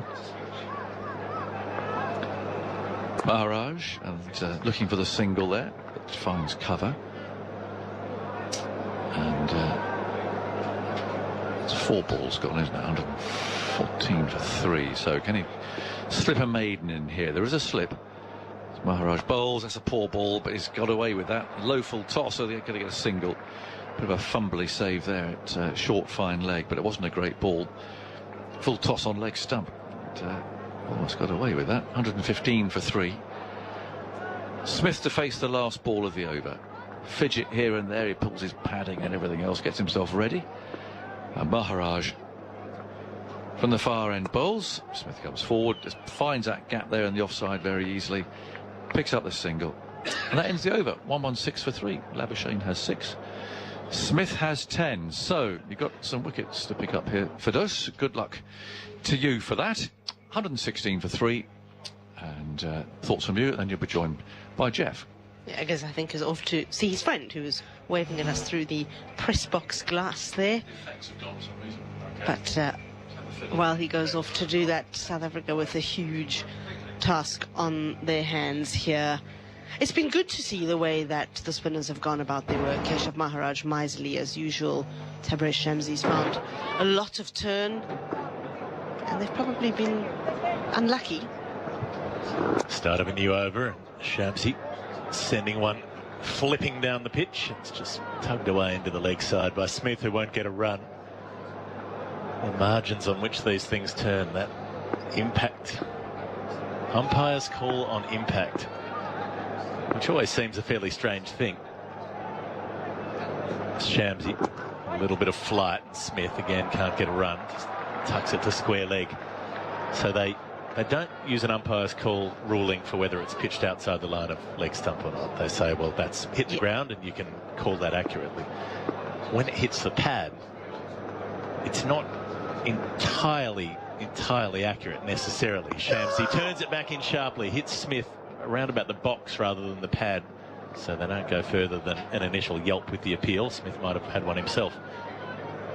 I suppose tracking exactly when the ball has very first made contact with the pad isn't something you can do with millimetrical precision, because you've got side-on replays, front-on replays, and there would be a couple of millimetres of variation in terms of, is it when the very, very first micron of the ball has made contact with the very first piece of material? Presumably that's when impact is called. But often impact's only picked up on the camera when a more substantial bit of contact has been made. Little edge away from Smith as it hit the keeper. It's bobbled off him. The cock is down on one knee. Smith wasn't too sure about that delivery from Shamsi. The fourth dot ball in the over. Just came forward and prodded at it. It was more a side spinner from Shamsi, and it did take the edge of the bat. It's hit Quinton de Kock high up on the outside of his right shoulder in the end, I think. It's just flicked that upper arm. No chance of catching it with the speed. Technically, it's another missed chance for South Africa. Smith comes forward and gets a run, gets out of the firing line as he dabs the ball to point. South Africa's spinners are swarming the Australian pair at the moment. But we've seen chances missed. The one that didn't quite go to Bavuma, the one that Hendricks dropped. One that Klaasen put down at slip. Or didn't even have a chance to get a hand to, really. It went harsh, I guess. It went through the space where his face had been as he pulled his face just out of the way, tried to get his hands up. A couple of those were off Travis Head, who is out. Smith's still there, the one that Bavuma couldn't catch, and Labuschagne's taking a run, the one who was reprieved by the umpire's call. So when we saw 213 on the board, we thought this would be close. When it was 60 off the first 6 overs, we thought it might not be anymore, but it's tightened right up again, 118 for 3 after 18 overs. So Australia haven't even doubled the score in 12 overs that they made in the first 6. 118 for 3. They need another 95. That will be the consolation for Australia, is that looks attainable, but the way South Africa are bowling at the moment, Maharaj, Shamsi. Yeah, just to finish off the point with that umpire's call decision, that's why they say umpire's call for impact, is to account for the fact that you can't be exactly sure when the ball's first made contact with the pad, so you have to leave a little bit of wiggle room. And so that ball was deemed to be, it could be deemed to be in line or not in line, as coming forward, Labuschagne gropes at a ball from Maharaj and doesn't make contact. And then it's a luck-based thing, isn't it? If the umpires made the call, that's what gets stuck with. Stuck with Lewis, if you will. Maharaj round the wicket. A lot of loop, beats the edge. That's good spin bowling. Gives it the chance to turn by tossing the ball up. And Labuschagne on the front foot, coming forward. Very nearly takes his outside edge. Goodness me, that's a peach. Keshav Maharaj has found more turn on this track in the 2 games he's played here than most of his career. Maharaj tries again to Labuschagne, over pitches slightly, but Labuschagne doesn't score, just getting his bat down by his boot to stab the ball away. And we spoke to him after the India game, which of course was a terrible outcome for South Africa, but he was pretty pleased. Maharaj again to Labuschagne. Again, it's a little bit too full to be able to get turned from the surface, defended back to the bowler. So, Geoff, before you came on, Aggers was talking about some of the small, maybe not so small actually, positives that South Africa can take out of this, and certainly the performance of Keshav Maharaj, who's now the top-ranked bowler in one-day cricket, has got to be one of them. The way that he came on and knocked over Travis Head first ball, you get all this match-up stuff in cricket now, that left-arm spinners shouldn't bowl to left-handers, that kind of thing. If the bowler's good enough, it doesn't matter what arm they bowl with. Maharaj has a slip and a silly point now to bowl to Labuschagne. So they know that Labuschagne will be defensive, and they've got Temba Bavuma in under the helmet.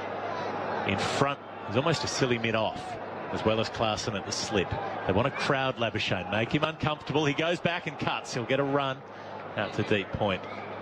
where they do have fielding support. 119 for 3.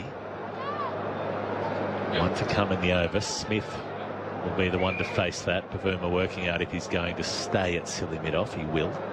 Keeps the headwear in place. So those two close fielders with a backward point, deep point and cover on the offside, as well as a long off. And Smith comes forward and opens the face, guides it to backward point. Can't get past Markram. There won't be a run. 19 overs gone, 119 for 3. That decision that wasn't given, I mean, sometimes you talk about players, whether they appeal wholeheartedly enough. To Brace Shamsi could not have appealed anymore. He was running backwards, he was zigzagging sideways, he was doing everything he could do. And he was well supported by Quinton de Kock. He was. Appealed from behind the stumps and then came out in front of them and almost grabbed Tabriz Shamsi, and they both then yelled at the umpire, begging, pleading. Yep. And had they convinced the umpire to put that finger up, then a review would not have saved Labuschagne. But the umpire deciding that Labuschagne had moved far enough across the stumps that there was enough doubt as to whether the ball had struck in line. So he's still there. He's got 8 from 20 balls. And he's had quite the run of fortune through this World Cup, Marnus Labuschagne, in terms of his selections. It will be Shamsi to continue to him, and it's flatter and quicker and turning in and almost hits him on the knee roll in front of middle on the back leg, but he just gets his bat down in time. He has been lucky, Labuschagne, hasn't he? Almost didn't get to this World Cup. Well, did very well in South Africa. Lucky through large parts of his career in terms of having catches dropped, being out off no balls and that sort of thing while batting. Shamsi bowls to him and he's almost pinned on the pad again. He's playing off the back foot consistently. But yeah, wasn't in the squad to go to South Africa. Steve Smith had a wrist injury. Labuschagne comes into the squad. Cameron Green gets hit in the head while batting. Labuschagne gets substituted into the 11. Makes some runs, makes 100 in the next game. Not supposed to be in the World Cup squad. Ashton Agar gets injured. Gets into the World Cup squad as the 15th in, supposedly as the reserve player. Shamsi comes up and bowls to Labuschagne again. He's stabbing the ball down into the ground. He's not going to play in the first game. Marcus Stoinis does a calf. Just a little twinge, enough to keep him out for one match. Labuschagne gets into that match. He's supposed to be left out when Travers Head comes back, but then there's always something. That is fortune. That is fortune that South Africa would love to have some of. Shamsi up to Labuschagne, who drives and drives perfectly, threads it away between cover and mid-off, and he will pick up 4. And that just looked like a push for maybe 1. But in between extra and mid-off, he's managed to pick up a boundary, take his score to 12. Australia 123 for 3. So yeah, he managed to stay in the team for that 6th game. There was then he had Mitchell Marsh needing to go home for a game. That kept him in for another match. Then Maxwell, he played the England game because Maxwell had fallen off the golf cart and hit his head. Yes. Goes back and pulls this time. He'll get a run out to deep backward square leg. 124 for 3. Then it's after that there's the Mitchell Marsh vacancy, and Labuschagne gets one more game. And then Maxwell's got his cramps problem from the Afghanistan match, so Labuschagne stays in again. So he's had about 8 different times when he's been about to be dropped. He's managed to stay in the team, and he's made enough runs that finally, by the semi-final stage, they picked him for himself and left someone else out. The Shamsi bowls to Smith, who tucks a run to mid-wicket. He won't get it. Labuschagne says no, and correctly so. 124 for 3 after 20 overs. A little bit of an argument there, is Smith. I don't know if it's with Labuschagne or with Shamsi. Seemed like quite a stern discussion. They're speaking animatedly in the middle of the pitch. So my read on that was that Smith wanted a run and Labuschagne called no. It was Smith's call, but it would have been a bad call because it was very quickly fielded out there. Yeah, and definitely not too much for Australia to argue about, to be fair. They're very nearly on the way to booking their places for Sunday's game. And what an occasion that will be, Geoff. 89 runs to defend, though. They don't bat as deep as some. They like South Africa. Their specialist bowlers start at 8. South Africa, India, Australia have all gone with that model. They've all managed to make it work. They're the 3 remaining teams in the tournament as Labuschagne runs the ball off the face to backward point, no run. Maharaj, the finger spinner, chewing through the overs here. So 89 to defend for Firdose. Can they keep tightening the net, South Africa? Maharaj loops it up, low full toss. Smith sweeps hard. Only gets 1 run out to deep square leg.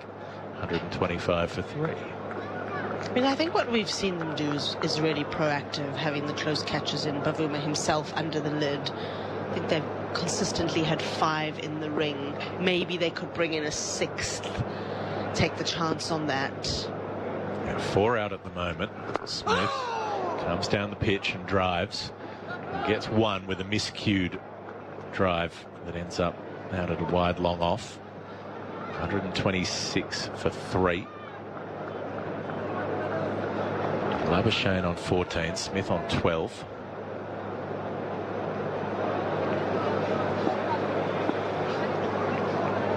Maharaj bowling to Marnus Labuschagne, who comes forward and defends very carefully. In the end, another 30 or 40 runs would make everybody feel a lot more comfortable, except Australia. Maharaj up to Labuschagne, who defends in terms of first innings score. Yeah, I think so. I feel like 240, 250 might have given South Africa a little bit more to work with. And then given the way Australia started, you know, I may end up looking like a complete fool. 280. Yeah, who knows? Down on one knee, Labuschagne sweeps hard, that straight sweep that he's been practicing, where he gets down very low, near to the ground, and brings the bat across hard from outside the off stump. Makes contact with that ball outside off and spanks it away through deep mid-wicket. 130 for 3. Labuschagne's picked up a couple of boundaries. That's the one that he got out to in the... I'm trying to think which match it was when he had Glenn Maxwell out there with him. Might have been the New Zealand game. 130 for 3. Which is the score. I think we're seeing some quite expressive reactions from Geoff Maharaj, who doesn't tend to show too much of that. In the previous over, there was the ball that went through him and mid-off for 4, and he was very disappointed. Same thing at the end of this over. 21 overs bowled. Shamsi to bowl the 22nd, turning back in sharply to Smith, who plays the ball down into the ground and then gestures at it, speaks to himself, as he so often does, tells himself about where that ball was pitching, where it was turning, where it was going. We've got a left-arm wrist spinner in Shamsi, so if you're trying to picture it, he's bowling left arm over the wicket and then turning the ball back into the right-hander sharply. He's getting serious purchase off this surface, and that one's turning down the leg side. It's a wide. Had this problem quite a bit in a couple of previous matches, didn't he? Against India. Especially against India, especially against Virat Kohli. And he was talking about adjusting the angle at which he approaches the crease. He is coming from quite wide, which he was told to tighten up, but hasn't. Shamsi. Smith goes back and punches back to the bowler, who makes a big show of diving forward and fielding that, even though he could have just stepped across and stopped the ball while still standing. You might as well roll around in the dirt if you get the chance. 131 for 3. Australia need 82 more. He's a performer, Shamsi, a qualified clown. To come back to that, Shamsi flicked away a full ball to mid-wicket. A qualified clown? Yeah, a qualified clown. I think maybe the word I was searching for was magician, but qualified clown just sounded better. He's an expert at magic tricks. He's actually a magician. Yeah, he is actually a magician. Okay. It's a little more plausible. Shamsi in and straight at the stumps and tickling it away. Smith gets a run. Out to backward square leg for 132 for 3. Normally, if you turn to someone and said you're a qualified clown, it sounds like an insult. As in, not only are you a clown, but you are the best qualified of all of the clowns. You've actually been to clown school. Yeah, he's it. Clown school's a thing. There is a clown college in France. There is. Shout out to Tom Walker if you're listening, a comedian friend of mine, went to clown college for 2 years. You see, you know a qualified clown. I do know a qualified clown. The little lap shot here from Labuschagne.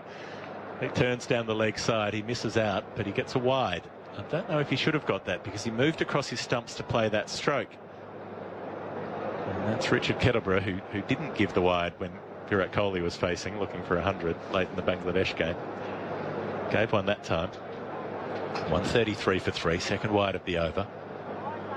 Shamsi. Reverse sweep, hits him on the pad. Shamsi appealing, and this time the finger goes up. Second time lucky from Richard Kettleborough, and Labuschagne will start the long walk down to talk to Steve Smith about whether he should review, and of course he will. loves a review, does Marnus Labuschagne. Steve Smith loves one as well, and if you put them together, there's only one answer that's ever going to be arrived at. Out. There's a field every front on available things. They have both their reviews left, but Labuschagne just threw his head back just now talking to Smith, so it appears that he thinks he's probably out. Shamsi, the ball fizzing through the air, straightens down the line, hits him. Which need Altry just confirm he just hasn't hit the bat near the toe. The only question like here, it hasn't hit the bat. You can see daylight. They will look at ultra edge, but it's missed. Is it turning just far enough that it will miss leg stump? Yeah. I reckon it's taking a yellow light piece of leg stump from here. Yeah, just keep going to it. Oh, is Altry ready? Go to Altry. I think it'll be heavily clipping. Is my instinct. I don't have an instinct on this one. I feel like it's hitting, but I don't want to say go back. Sorry, just go back. Yeah. It looks like that. Can we just roll it back? Just please? seeing this very front on, you can see a bit of leg stump behind Labuschagne's shoulder. Keep going, miss the bat. Keep going through the pad, please. Thank you. No bat, just ball tracking when available, please. It's hitting around middle and leg. Oh, here we go, Richard. Turning too much, pitching off, hitting middle and leg, and it is a yellow light on leg stump. And finally, the yellow light is a green light for Tabraiz Shamsi. The one went against him, another goes his way. He gets his man in the end for 18. 133 for 4. South Africa, do they have a sniff? They have 80 more runs to defend, but they've got Australia 4 wickets down for Firdose in the 22nd over.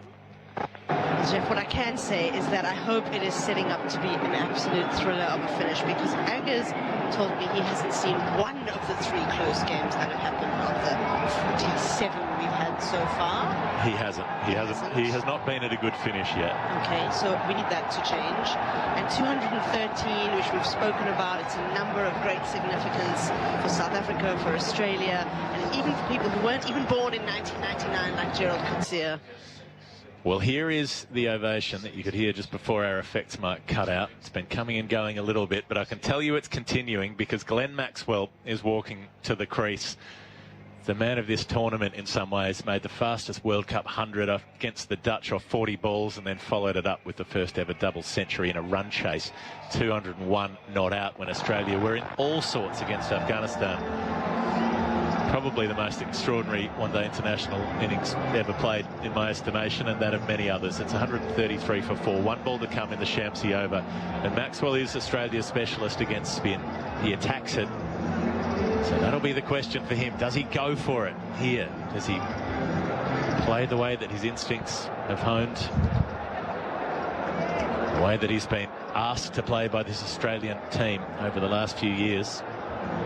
If he does, he could finish this game off quickly, and Maxwell's speed 30 or 40 will pretty much kill it off as a contest. But if he gets out early, attacking the spinners, who knows? Shamsi with 1 ball. They've got a slip and a short leg to Glenn Maxwell. He's beaten on the outside edge. They're all appealing. It's not out. Umpire Kettleborough says, I'll give you 1 in the over, but not 2. And Maxwell survives. De Kock decides not to send that one upstairs or to prosecute the case too strongly with Bavuma. It's 133 for 4 after 22 overs. Australia need 80 runs, and Stephen Finn is back alongside me with Simon Mann about to join him. Yeah, well, the drama goes up again. Levels of drama. South Africa really hunting wickets now, men around the bat. The ball is turning sharply. Shamsi in particular is getting the ball to spin sharply back into the right-handed batters. And how does Glenn Maxwell want to play it? Typically, naturally, very aggressive. Does he continue like that, or does he meander his way towards this total? But there's still plenty of overs of spin left.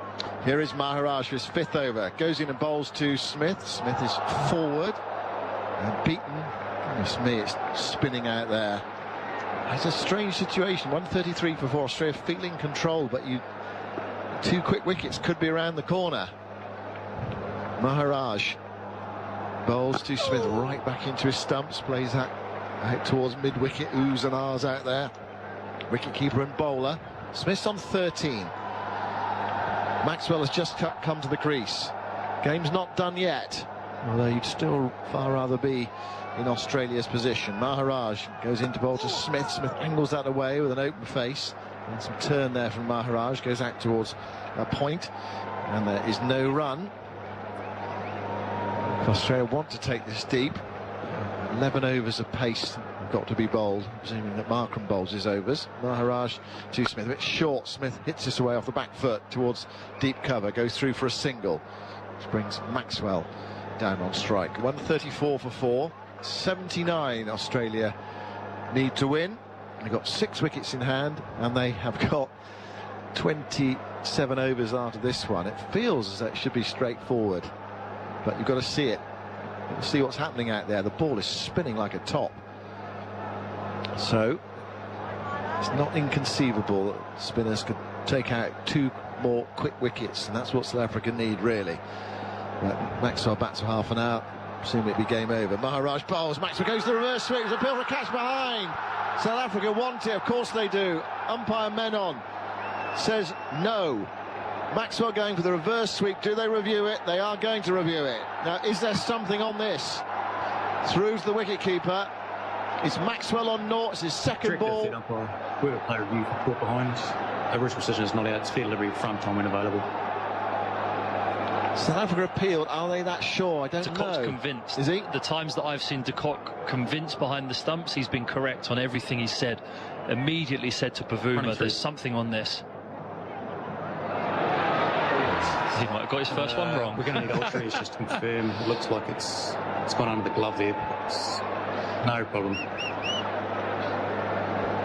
Chris Gaffney is the TV umpire. Give us a side on, Guggen if you're waiting for something. Just want to see. No problem. Just confirm it's gone under. Well, Chris Gaffney clearly thinks it's missed the unless glove. Ultridge is ready. If Ultridge is ready, we can go to that. There we go. Is there anything on this at all? Here we go. Keep going. Keep going. Keep going. Keep going. Keep going. Looks like it's going under. Make sure it hasn't hit the glove. Keep going. Keep going. Run through. Run through. Keep going. Thank you. It's missed the glove. I'll go back on the field to Nitin. Nitin, you can stay with your original decision of not out. I'll tell you when you're on the screen. You can signal now. Well, there we go. South Africa desperate for it, and perhaps that just forced the review. It was Glenn Maxwell on naught.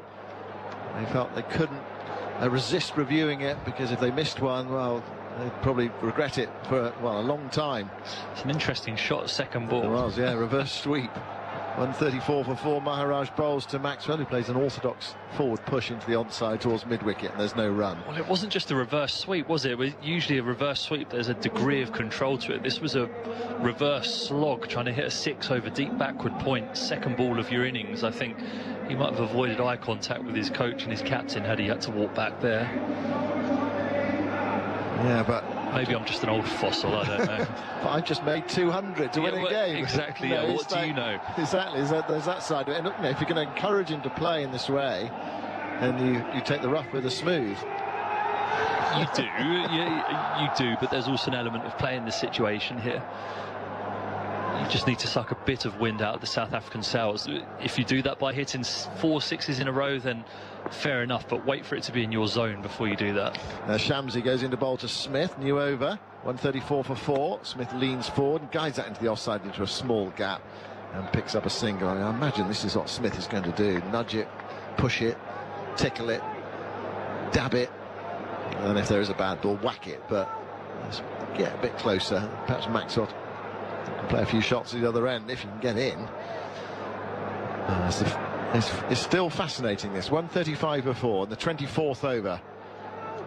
There's a slip in and there's a short leg in for Maxwell. There's a long on in as well. Mid off up inside the circle. Shamsi goes in, bowls to Maxwell. Maxwell nudges this away rather casually through square leg for a single. Goes past the short leg fielder. And Maxwell is off the mark. 136 for 4. 77 to win for Australia from 26.4 overs with 6 wickets in hand. Back with Shamsi, bowling left arm wrist spin from the clubhouse end, moves away from us now to bowl to Steve Smith. Smith drives up to long on, easy single. He moves to 16, and Australia to 137 for 4. On a used pitch for this second semi-final, and it has created some drama. Australia controlled the match from the start, though. Shamsi bowls to Maxwell. He's bowled him. Maxwell goes for a huge hoik. He's missed it. And his leg stump is on the ground, and Shamsi is off to celebrate. He's like a wild horse out there. And he's punching the air. He went up one end, he's come back to where he started.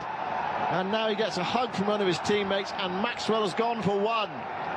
It's 137 for 5, and it's game on again. Well, Maxwell's eyes lit up there. It was a drag down really from Shamsi, but because this wicket is turning so much, it's bowled into the surface, it completely stops, and Maxwell, before he knows it, is through the shot. His eyes lit up when he saw it halfway down. Has a wild hack across the line, but he's way through the shot by the time the ball gets to him. Goes miles underneath his bat, lights up the zinger stumps, knocks the leg stump out the ground, and Shamsi has done a complete lap of the pitch there, down towards the dugout. I think his team gave up chasing him at one stage and just walked towards him by the end. That was a passionate response. Well, that was an extraordinary celebration and a really potentially big moment in this game of cricket. 5 down now, Australia. Bags of time. But there's enough in this surface, there's a lot in this surface to encourage the spin bowlers. You can be bowled out on this pitch. And that's the key. You see, a lot of one-day cricket, it's hard to bowl a team out. You have to wait for batsman error. But on this pitch, you can bowl a team out. OK, you might argue that's batsman error from Maxwell. A bit skittish, wasn't he, from the moment he came in. Now Inglis, he's not had a great tournament so far. Is this the time for him? He was much higher up the order earlier in the tournament. Batted at 5, he's down at number 7. Inglis, 131 runs at 18.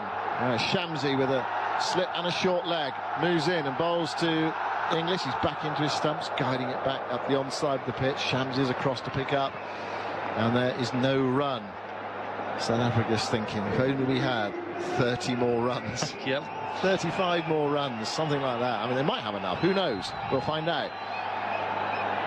I love the insulation of 30 more. Shamsi into the right-handed Inglis. Inglis gets one down the leg side, tries to turn it away, misses it, but it's another one down the leg side. It's another wide, and quite a few of those. 10 wides already and a no ball. 12 extras. It's 138 for 5 with that wide. Crowd are alive again. Shamsi goes in and bowls. It's down the leg side, tucked away. He's going down fine. Jansen's after it, away to his right-hand side. We're going to get 2 somethings here. I think that came off the bat. Let's have a look at umpire Kettlebury. Yeah, there was enough bat in that. So 2 to Inglis. He's underway. 140 for 5. Shamsi's bowled 6 overs and taken 2 for 29. Shamsi's got 4 left. Maharaj has got 5 left. Markram has got 6 left. You'd think the damage has to be done here really by Maharaj and Shamsi when the seamers come back into it. The runs will flow freer, but at the moment with the ball turning so sharply off the surface, these 2 bowlers able to challenge both edges of the bat are proving very tricky for the Australians, and wicket-taking opportunities are what South Africa need to keep creating it. Maharaj bowls to Steve Smith. Smith gets one that turns, he's forward to it, smothering it, runs away into the offside. When people see a green pitch, they say, oh, we'll play 4 seamers. Sometimes we'll play 5 seamers. See a pitch like this, why not play 4 spinners if you can? It's a 4-spinner pitch. But I suppose that's the problem, you're only having 15 in the party. Here is Maharaj bowling to Smith, who guides that away into the offside for a single towards deep cover. Smith gets a single then, he goes to 17. Australia to 141 for 5. 72 more required. We're only in the 25th over. Imagine where Australia would be here, when the spinners have got to work without that flyer of a start. South Africa have been able to control it, perhaps get an early wicket. They threatened, but there was a few iffy shots, but Australia's boldness took them away. Inglis faces Maharaj, a bit short for Maharaj. Inglis can't take advantage, taps it straight to extra cover, and there is no run. Well, actually, was it a tactical error not opening the bowling with Markram? They have done it this tournament so far, and they've done it. Here is Maharaj bowling. Inglis playing carefully, back to the bowler, no run. They've done it in the build-up to this tournament as well, and with 2 left-handers who love pace on the ball. Have they missed a trick there, not bowling Markram the first over? Maharaj to Inglis. Inglis gets the bat out in front of the pad there. Needed to. That one straightened. Play that defensively to the bowler's left. Mexican wave is going round the ground at the moment. Hence the excitement in the background. Inglis faces Maharaj. Maharaj tosses that one right up. And Inglis tries to stun it and does. The ball goes away into the offside. 141 for 5. 25 overs left for Australia to score the runs they require. We won't need all of those, I don't think. But it's almost like a test match, isn't it? 72 to win, 5 wickets to win. It's basically that, really. It's enough time to get these runs. It's just a question of whether South Africa can bowl Australia out before they get there. Temba Bavuma's having a long chat with de Kock. Bavuma is fielding in that short leg position. Of course, he's got this hamstring injury in a way. He's a very good close, he's a good fielder, isn't he? So that's probably the best position for him, so he doesn't have to run after the ball.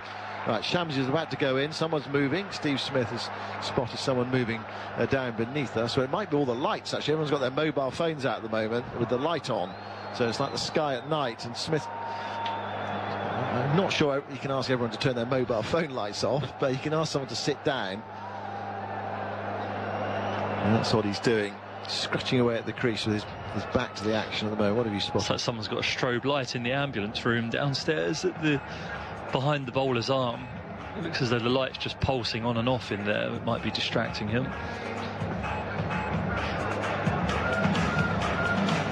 Or it's people in the stand just above that. It's almost as if Smith's waiting for everyone to turn their mobile phones off, actually. He's like, why should I bat well while you're doing this? It's not what normally happens. Not the SCG, anyway. He seems happy now. He's settled over his bat. And Shamsi is going to go in and bowl to Smith. Just a short leg in, no slip. Shamsi bowls, Smith's back, tucking that away. It's going down fine. They're going to get the single. Here goes Jansen hurling the ball in. Jansen, who's 3 overs 27 early, just lacking confidence. He might have to come back and bowl later. 142 for 5. That was a leg by. Now there's a leg slip in now for Inglis. A slip and a leg slip. Bavuma's gone from short leg. Inglis has a look over his left shoulder. Shamsi, left arm over, bowls. Inglis throw right back. I think that was the googly there. Inglis played it away into the offside towards extra cover. And there's no run. 142 for 5. Australia getting off to a rollicking start to their innings. They were 60 for no wicket inside the 7th over. Shamsi bowls to Inglis, who drives, and he's going to get a run or two possibly out towards deep extra cover. Inglis says no, I can't get back in time as the throw comes in from Hendricks out there. That's Van der Dusen. Someone you don't want to be taking on. No. 143 for 5. Smith trying to hold it all together. He's 17 from 38. Shamsi bowls to him. It's full. He drives for his 18th run up towards long on. He feels a reassuring sight out there for Australia. Steve Smith not scoring quickly, just ticking it over, taking Australia bit by bit close to their victory target of 213. But South Africa thinking, I wonder if we can just get into the bowlers with the spinners still on. Shamsi goes into Inglis. Inglis is back, brushing that away, backward a square, and picks up a single. 145 for 5. Inglis moves to 4. Probably the biggest innings, biggest match of his career. Absolutely no doubt about that. Josh Inglis. Biggest innings he's played. Chance to take his team close or to a World Cup final. There's a leg slip and a slip in for Smith now. Shamsi goes into bowl to him. Smith is back, turning that away, nudging it backward a square, soft hands. It's another single. He's trying to take the pressure out of it. He just deflates South Africa's balloon. End of Shamsi's over. So he's bowled 7 now. 2 for 33. 146 for 5 after 26 overs. 67 to win. He looks very calm out there, Steve Smith, at the moment. Very clear game plan. And Andy Flower, who sat in the Australian dugout did a lot of work with us as England players when I played under him. And he was the head coach, but he was obviously a very good batting coach, and his mantra was always to be really decisive when you're using your feet and with your footwork to a spinner. So you can see with Smith, as soon as the ball is up and full, he's getting right to the pitch of it and hitting it down the ground, but then when it's back, he's right on his stumps, watching it onto his bat. Maharaj begins a new over, bowls to Smith, who's forward, smothering it. Back up the offside of the pitch, there's no run. And that just means you don't get caught in between. You don't get caught half prodding forward, looking to just defend the ball loosely into the offside. You're committed either forward or back. Maharaj to Smith, who's right back that time, guiding it through the vacant mid-off area for another single.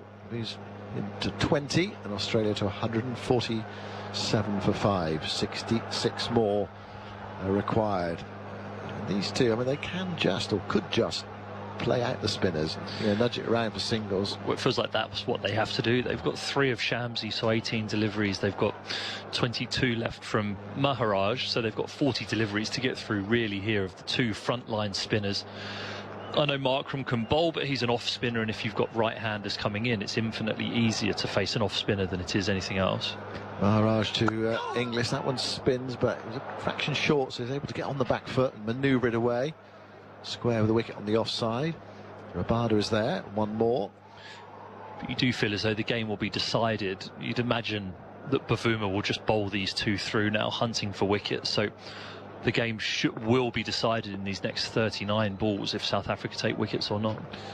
Maharaj to Smith, outside the off stump. Smith plays it late, dabs it away towards backward point, and there's no run. So I say, break it down, 38 balls, whatever it is, you can score 22 runs, 24 runs, something like that, perhaps a few more, then you're so close to victory by the time the spinners have finished. Maharaj to Smith, full, driven by Smith, up towards long on for a single. The partnership is worth 12. It feels like quite a lot. They've just calmed everything down. 149 for 5. Just of late, since they've come in, we've not seen a sort of sharp spinning delivery where you thought there was going to be a wicket from it. But there is some spite in this surface. Inglis on 5. Looks up to see Maharaj moving in to bowl to him. And Inglis plays that up towards long on for a single. Again, just playing it calmly, carefully, just finding the gaps. 150 for 5, 23 overs left, 63 to win. Maharaj has bowled 7 now, 1 for 18. Inglis has 6, Smith has 21. More from Stephen Finn, and then it will be Jonathan Agnew. Yeah, the Duckworth-Lewis par score, which is generally a good indicator for where you're at within a chase, is 129. Australia currently have 150, so they're well ahead, and that's why these 2 batters can just make sure that they don't lose wickets, make sure that they just play out these overs from these 2 dangerous spinners and then pick the runs off as and when it comes to it. They've just given the essence of a bit of calm over the last couple of overs or so, and I think the Australian dugout's looking a lot more relaxed than it was around 15 minutes ago. Yeah, true. Which side are the chokers? Well, yes. Australia's almost gifted the game. Some really poor batting. I think we'll obviously exclude Marsh from that with a brilliant catch, but the other dismissals. 150 for 5. Shams is on his way and bowls a ball that's short, turns quite sharply, but put away off the back foot by Inglis, so there's a chance here to make up for an otherwise poor tournament. And he's hit a boundary there. Shamsi dragged that down, and there was width. And Inglis has put it away, and every boundary just knocks the stuffing out of you a bit in this situation. You haven't got many runs to play with, and you're so close, another wicket or 2, and you really are in it. But a boundary, just a small number of runs needed. You really feel it. Then goes Shamsi again, and he bowls, and that's played off the front foot by Inglis. In a defensive manner, and there's no run. 154 for 5, so 59 needed from 136 balls. It sounds so easy, and it should be relatively easy, but there is some awkwardness about the pitch. Shamsi bowls again, some spin there. I think this has to be very careful that doesn't turn in between bat and pad. It's getting prodded away into the leg side, but he's got his boundary for this over. As we've said throughout this tournament, 50 overs is there's a lot of time, a lot of batting to be done in 50 overs. You can recover, take your time. Inglis on 10. Shamsi bowls, spinning away, he goes through Bavuma there at short leg. Taken one. Janssen was the fielder, throwing on the run. And just the single it is, and the danger there was it was flicked firmly that it could actually ricochet off Bavuma and be caught maybe by de Kock there behind the stumps and come off a boot or off a leg or something and just ricocheted up, but it didn't happen. 155 for 5. Smith on 21 with a slip and a short leg. Shamsi again bowls that probing line and length, turned with the spin by Smith to mid-wicket. 155 for 5. The target 213 replaces Sunday's final. Australia made such a start. They just got a bit full of themselves, but overconfident maybe. Shamsi bowls and on the back foot. Smith has taps that away into the offside. And there's no run there. Umpire Kettleburgh calls over. Inglis will be on strike with 58 needed from 22. Just looking at the spinning options here. Shamsi's only got a couple left. Maharaj's only got 3 left. Markram did a decent job coming on when he had to, because particularly Janssen had been so expensive. But they're going to be searching for options here soon enough after these spinning overs are done. Yeah, and that's what South Africa have to use these spinners now. They have to try and get wickets. There's no such thing as loading it up for the back end. I don't think here you have to just go for the jugular. Yeah. Maharaj bowling to Inglis. On the front foot, the right-hander finds cover. So there's a slip. The short leg is gone for now, but the helmet is still lying there, redundant at the moment, behind de Kock, who's squatting, waiting as Maharaj comes in, bowls, and on the back foot steered away for a second. Oh, there could be a run out here. Inglis has slipped. The throw comes in. He gets back in his ground. Chaotic, and again just a glimpse of tension there. Inglis set off. Smith sent him back, but actually Smith did commit to start with, and that's why Inglis had carried on. The throw hurled into the ground might have been better, but I think Inglis there did very well to get back into his ground, to be fair. He ran, well, half the pitch to get back into his ground again.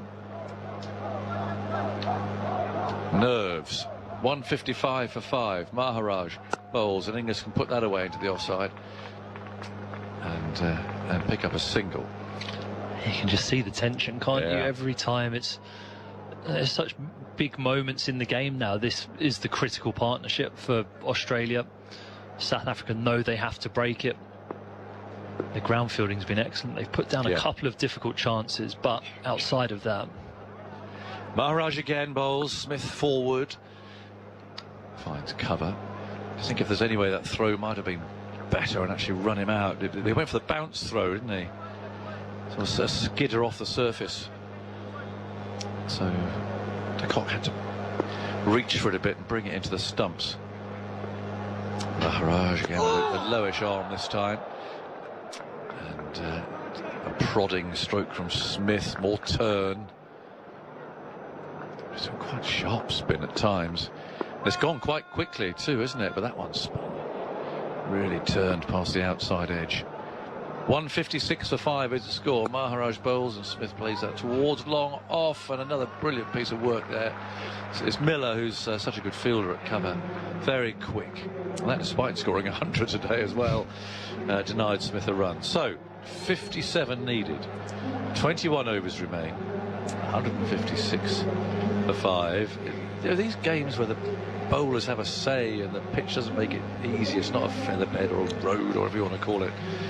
They're often so much better games. Tension, you can feel the tension, and you can feel each run matters. And everyone in here is gripped by what's going on there. You look around the ground and all eyeballs are on the cricket, focusing intently on what's happening, because whichever team takes the initiative here wins the game. It's so critical, and it's felt like that sort of thing all day since South Africa managed to haul themselves back into the game with that partnership between Miller and Klaasen.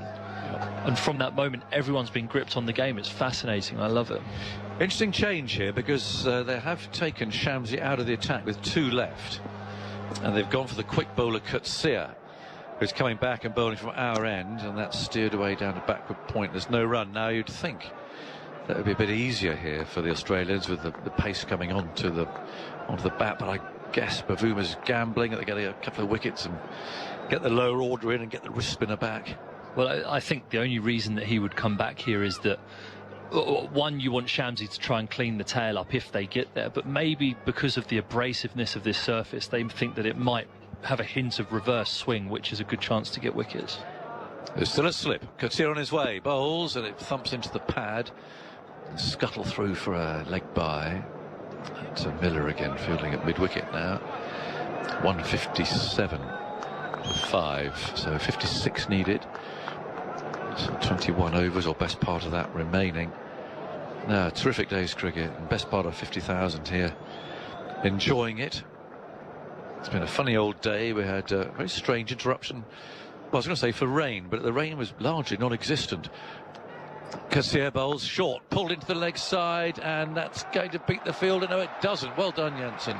He hasn't had much of a day today. He got a first ball and went round the park, but that was a nice piece of fielding up there in the deep. 158 for 5. That could easily have gone for 4 there. It's a little bit slippy. Dew coming down. But well fielded. 158 for 5. In the 30th over. And goes Coetzee, bowls. It's pushed away into his left hand. And there's no run. Well, Firdose. Well, I've just had some food with your better half. Oh, so you guys are well fed and relaxed and stress free? Yeah. Well, he was quite stress free. I was quite stressed because, you know, sometimes over here it seems that they slip a little bit of something into the food that you're not necessarily expecting. I think I got one. I tend to call, well, yeah, I tend to call them googlies. I'm not quite sure what they are, but I got one. So most of our 10 minutes ago was spent with me spluttering, actually. This is short, steered past, slip, it's in the air, but safe. And actually rather nicely played by Inglis, who used the extra pace there. So run that away. And it's another boundary. And I was saying each boundary just knocks the stuffing out of it. It's a bit of a blow.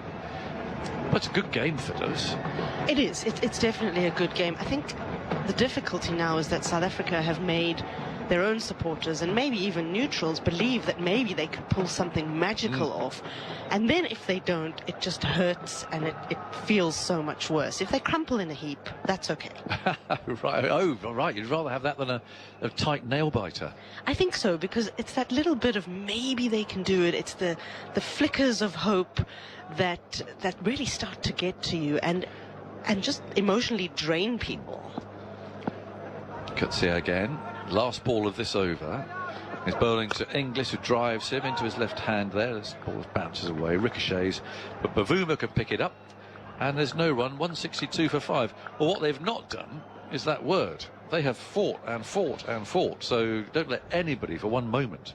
I mean, if they got 280, which I think up here we kind of agreed was about the right sort of score on this pitch, if this felt that was about right, it was always going to get slower and turn, and 280 felt about right.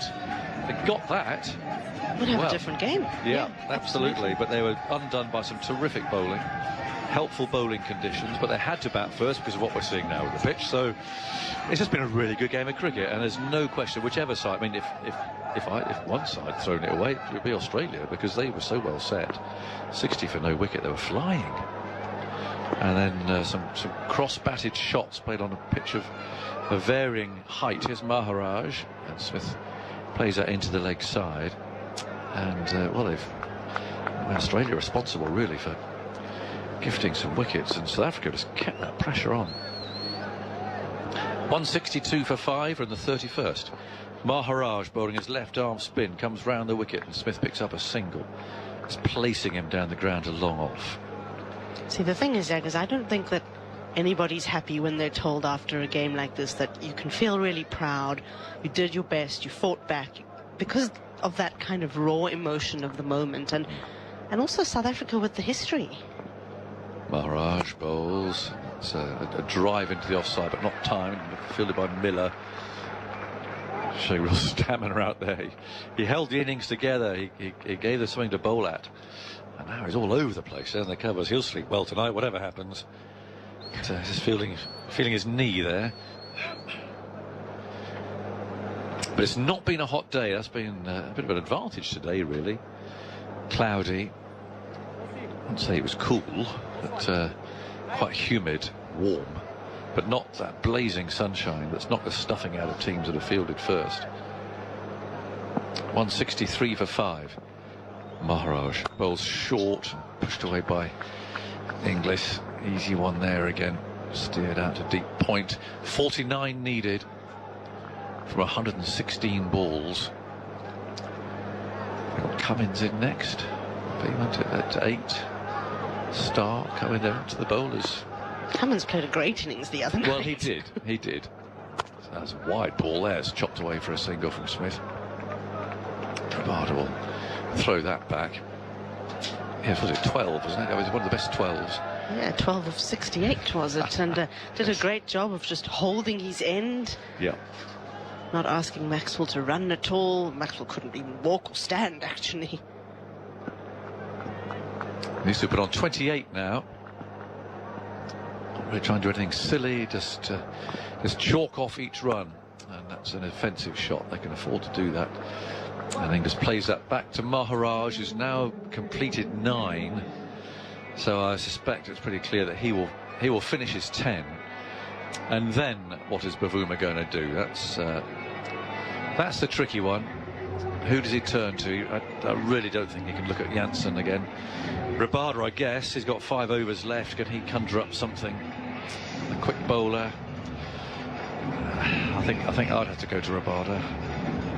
It's really the only option, I think. And it may well be too late by then anyway, because Gerald Coetzee will have another over here.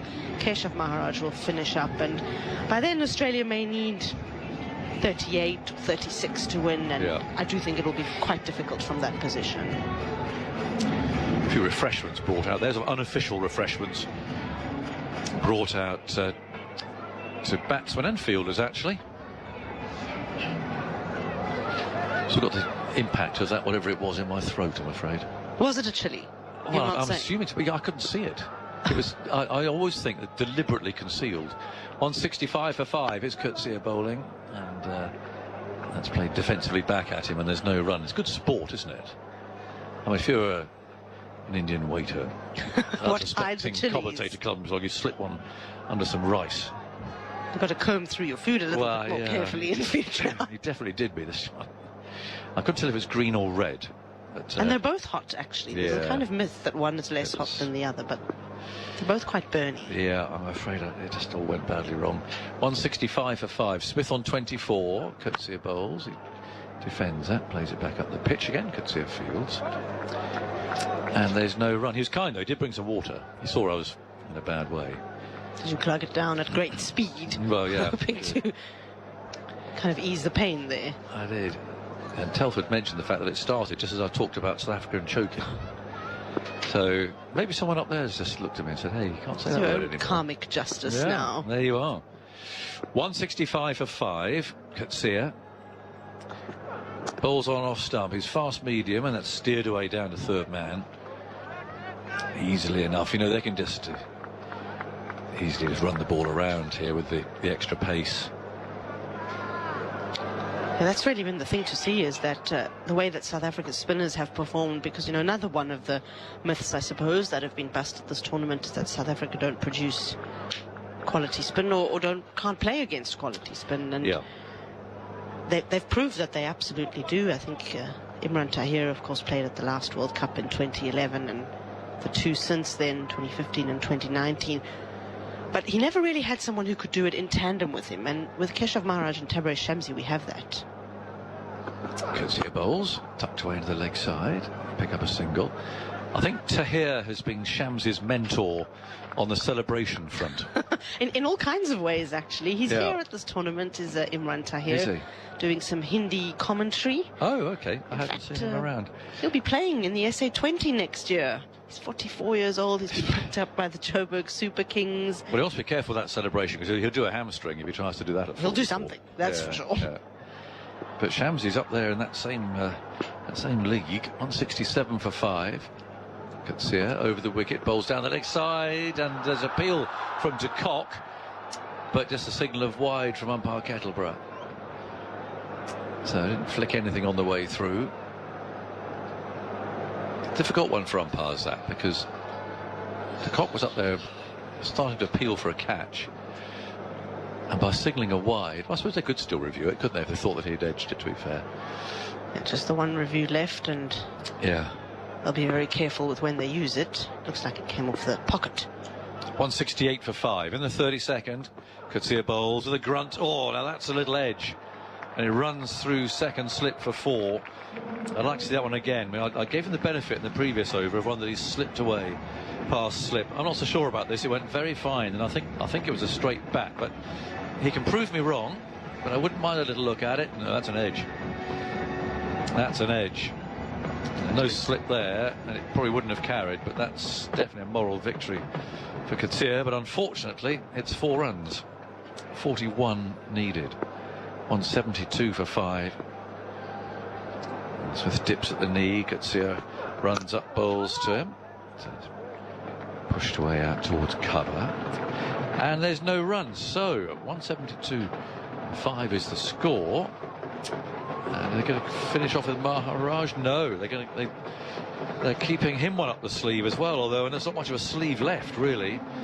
And they're going to bring Rabada on now, or maybe Bavuma, as you were saying. Firdose thinks that actually it might be too late for a bit of Rabada magic if they have to wait another 2 overs for him, so they're bringing him on now from the other end to which he started, just to see if he can do something, see if he can produce some sort of little miracle here. Can he break through? But they're going to have to give him something, some sort of backup here by which to get his wicket. A slip or something, really. I have got 5 in the circle, but then that's just the regulation amount. Deep point, deep square leg, fine leg, third man. Cannot afford to have somebody in there. I mean, he's got to get a wicket, isn't he? It has to be this over. Yeah, 172 for 5. Rabada then, on his way, comes in, bowls, tucked away by Inglis to mid-wicket. I guess just to finish your point about Tabraiz Shamsi's celebrations, I was talking to Geoff earlier, and I called Shamsi a qualified clown, which is not entirely correct. He's a qualified magician. Oh, is he? And one of his celebrations back home in the domestic leagues is to take a stick out of his pocket and flick it, and then it turns into a magic wand like a scarf, you know, with the fabric on it. So he does that in celebration. He didn't do that today. And the card trick as well. Right. There's Rabada. Bowls, tucked away into the leg side. He's got his eye on 2 here. Might get them, but the fielder actually keeps him down to 1. Nice piece of work. 173 for 5. What, he whips his cards out while he's celebrating a wicket? Yeah, he's done that. Really? And kind of does something and makes people pick a card. So while he takes a wicket? Not while taking the wicket, straight after. That's taking it to a different level. He is qualified. This is his profession outside of cricket. Well, what he needs to do there is go out there with a rabbit in his pocket and whip Absolutely. it out and get a wicket. That's exactly what he needs to do. 173 for 5. Here's Rabada from the far end, bowls, tucked away into the leg side. Another single there, Smith this time. Into the gap. Throw hits the stumps, you probably heard it. But Smith's in his ground. Well, that would be a new one, to see a bowler take a wicket, celebrate, and whip a pack of cards out. Yeah, and his wife runs a party supply store. Right. So he goes and performs at children's parties. Yeah, that was my understanding of it. They've got a little one of their own, a young boy, who Shamo keeps entertained with his many tricks up his sleeve. Well. 174 for 5. Inglis on strike. Rabada's on his way. Bowls to him. It's a forward defensive shot. Rabada fields.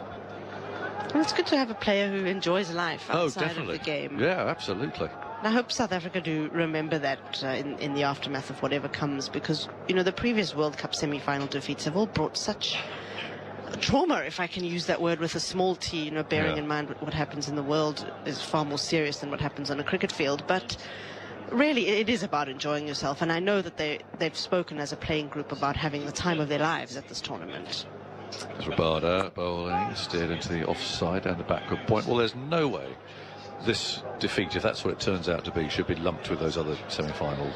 No, and it's difficult for people to separate those things, but I think the responsible thing to do really is to look at this in isolation. It's a campaign where they've had a run that nobody imagined they'd have, having snuck in through the automatic qualification process. They've been through a lot of upheaval in the last few years, and there's some glum faces now, but really it's the start of something building to 2027. Rabada from the far end, bowls, tucked away by Inglis, straight to the field inside the circle, and there's no run. But the way to explain that, Firdose, is through your copy. You'll be filing soon enough. Not soon. Well, whenever it may be. But this has been a good fighting effort in the face of a difficult start. Quality Australian bowling, brilliant 100 from Miller. And they've been nipping away at the Australian ankles here. So anyway, more thoughts from you, and Simon Mann's coming in here. No, they have been, and they're not quite out of it, South Africa. They've still got 38 runs to defend. Of course, the trouble is there's 17 overs remaining. Keshav Maharaj only has 1 over left. Tabraiz Shamsi has 2 left, and the first choice seamer, Marco Jansen's been really expensive. So it's a real juggling act now for Temba Bavuma. He's having a bit of a chat with Heinrich Klaassen and Gerald Coetzee, who's going to bowl his 4th over. How does Shamsi go with the juggling? I've never seen him juggle, actually, but that's got to be there, right? If you've been to clown college or whatever it was we called it, he has to be able to do it. Well, he's got 2 overs up his sleeve. He could pull something out of the hat. I'm surprised they're not continuing with him.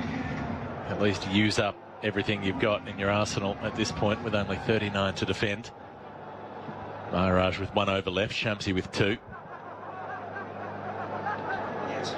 If Australia get through those overs, then there's probably not much that South Africa could do about it. Some of the tension going out of this game, but another wicket would put it right back in, and Smith shapes to pull and bails out, and has a very long look at the square leg umpire, who says that's 1 for the over but not a wide. That looked a lot higher in bounce than many that I've seen called wide at this World Cup. Although we are looking down the pitch rather than from square on. Seemed to balloon over Steve Smith.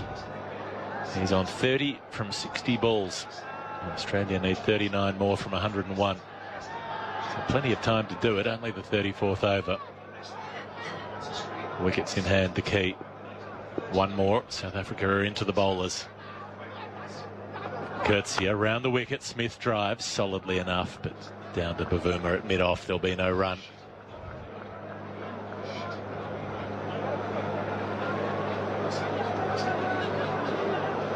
$174 for 5. Gerald Coetzee into his 4th over, none for 27, being expensive. And especially expensive in the first. That one went for 15, so just 12 coming off the next 2.2. Coetzee up to Smith, who skies the ball. He should be caught here. They're all calling for it. Quentin de Kock says it's mine, and he takes the catch. There is the wicket that South Africa need. Stephen Smith can't believe it. He leans over in the middle of the pitch, presses the bat into the ground, and bends almost double, groaning. He's thrown this away. He's on 30. Huge swipe across the line. That ball went miles up into the haze, and eventually it came down only a couple of metres behind the striker's stumps, and de Kock in the end still had to dive forward to get it. He thought he was standing in the right position, wasn't quite, and he came running up, both hands outstretched, saying, everybody clear out, this is my catch, and eventually took it and landed on his sternum, punches the air to celebrate. 174 for 6. Australia need 39, and they are into the tail. South Africa with Mitchell Starc coming to the wicket. Ooh, Geoff. I mean, when you saw those reactions there, you can see that there's still, we spoke about it with Agnes, that sense of real hope and belief from the South Africans. Quentin de Kock is not an animated character, but he was down on one knee, punching the air. Gerald Coetzee is an animated character, Temba Bavuma as well, in amongst the celebrations. That's Coetzee's 19th wicket, so he's the South African with the most wickets at World Cups. He became that in the last game, but he's added to that. I don't know. I feel like there's so many little threads and slivers of hope, and the cell phone torchlights have come on to create that really cute and starry atmosphere. Is cute the right word? I always think it looks cute. I think it is. It's quite twee, isn't it? They've got twee is maybe better. Everybody to light up the little lights on their phones and wave them around for a while. I suppose it's better than the cigarette lighters. It used to be the way that we went about things. You're not allowed to bring them to grounds anymore, probably. You're not, but I do know someone who snuck one in today, tossed it across the press box, it fell to the floor and broke in half, and they can't have any smokes anymore. Well, there you go. There is a lesson in that for everybody. Pride comes before a fall. Steve Smith, the most recent wicket to fall, out for 30, toe-ended it across the line. We're getting a long delay here because the animated drink bottle has come out onto the field. You've got the miniature truck that drives the ball out at the start of the game, and then you've got the huge drink bottle on the back of a cart that has become the norm in cricket drinks breaks. This one is all lit up with blue flashing lights and so on to match up with an advertising campaign. If you've been in India during this World Cup watching these games on television, you will know the scripts to every one of the TV advertisements off by heart. Off by heart. Seen them all. You might, actually. You really might. Seen them all time and time again, I must say. 174 for 6 to score is... And with drinks on the field, we'll be back to Eden Gardens in just a moment. The 2023 ODI World Cup Finals. Hi, I'm David Warner. Join me for every ball. Maxwell tries to reverse it. Oh, it's unbelievable. He's hit it for 6. Every catch. Takes a brilliant catch diving away. And every big hit. Double century for Glenn Maxwell. Listen live on the ABC Listen app. Look for the World Cup button. This is a World Cup you won't want to miss. The ODI World Cup Finals. That has literally hit the roof. ABC Sport, your home of cricket. Are you ready for the biggest little Bluey countdown on Earth? All day on November 19, we're counting down your favourite 100 Bluey episodes of all time. Go to the ABC Kids website for downloadable decorations and invitations so you can invite your friends to your viewing party. Turn on the TV, Janet. The biggest little Bluey countdown, Bluey Best. Starts 6 a.m. on Sunday, November 19 on ABC Kids and streaming on ABC iView. Drives gloriously away through the covers. The 28. Inglis will have to do a lot of the lifting from here. He was batting at 5 earlier in the tournament. Came down to 7 today to accommodate Labuschagne.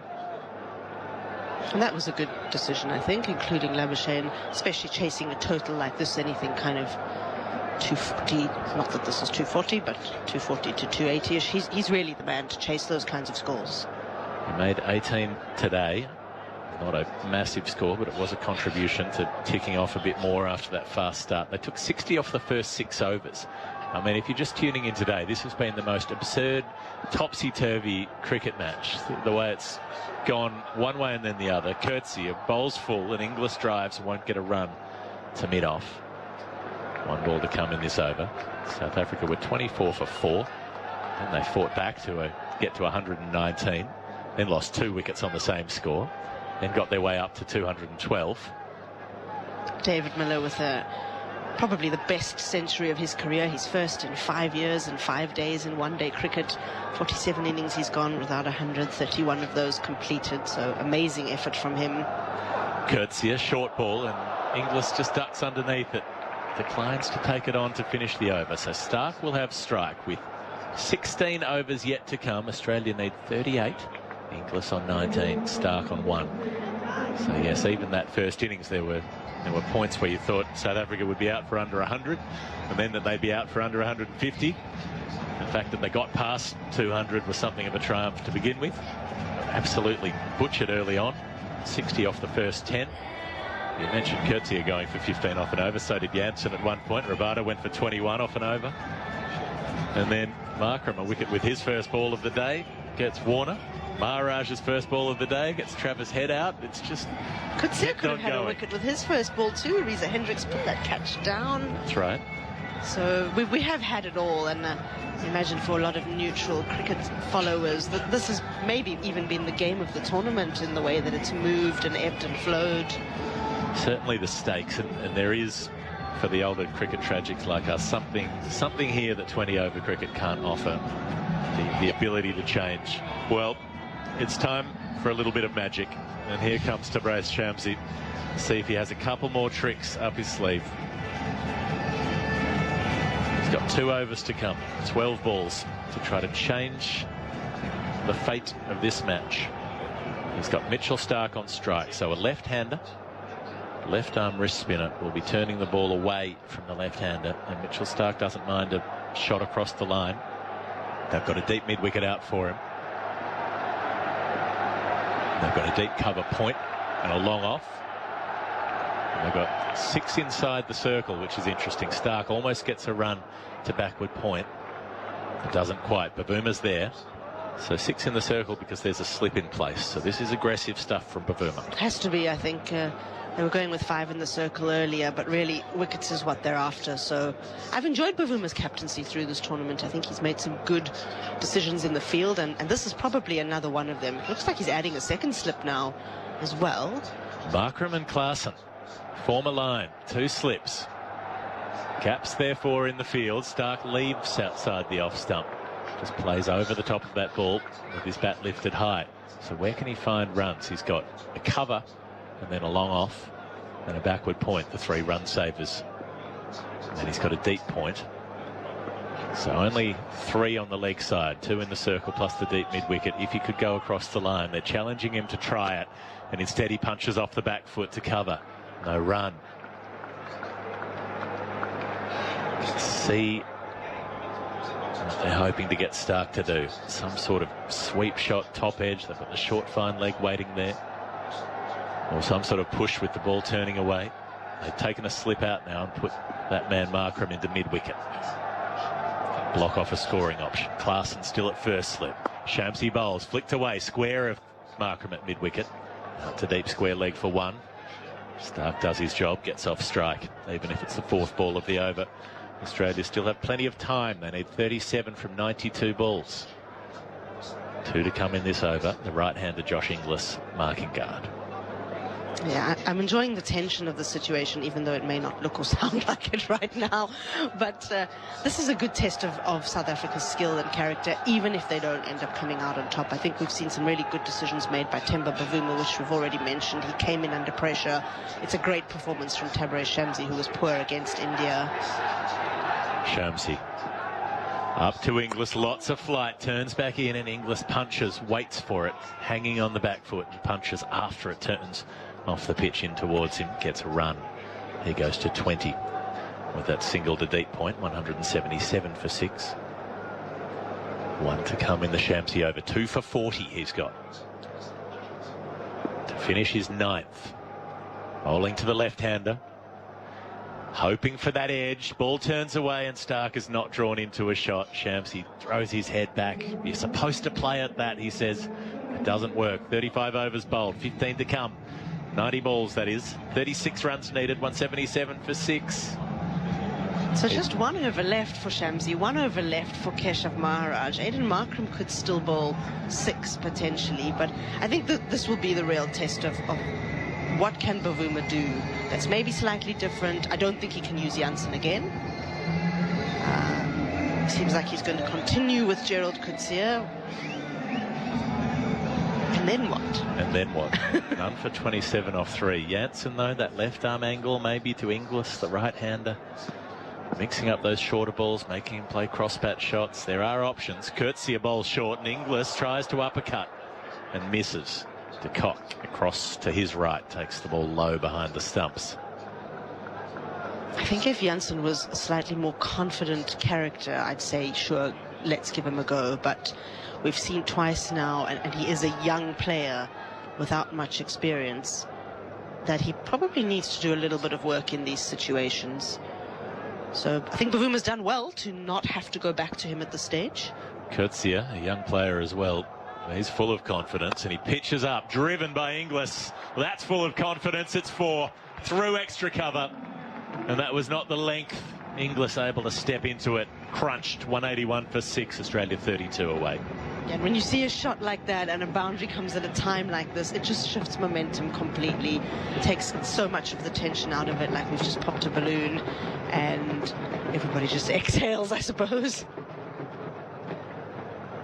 32. When you see it go down from 36 to 32, it's such a large chunk of the remaining runs to defend. Coetzee to Inglis at the hip, flicked away fine. They do have fine leg back, so that will be Janssen's contribution. Come in stilt-like, field that ball, lob it in left arm. 182 for 6. Inglis has 25, playing an important innings, chewing gum furiously like a cow in fast forward at the non-striker's end. 182 for 6. It's an interesting comparison you made, Geoff, between Janssen and Coetzee, because they're the same age. Coetzee just a couple of months younger, but very different personalities and very different in the way that they approach the game. Coetzee is a much more bullish character, much more front-facing. Janssen's a bit more reticent. Coetzee with Mitchell Starc in his sights, short ball, and Starc defends it. Does it competently enough. Faced a lot of aggressive fast bowling in his lifetime, Mitchell Starc. If you dish it out, you can expect to take it. And Coetzee and Janssen, of course, will be two of the players that we're pretty sure will be around in 2027. A lot of the South African squad, 8 of the 15 are 30 or older. Quinton de Kock is one of those.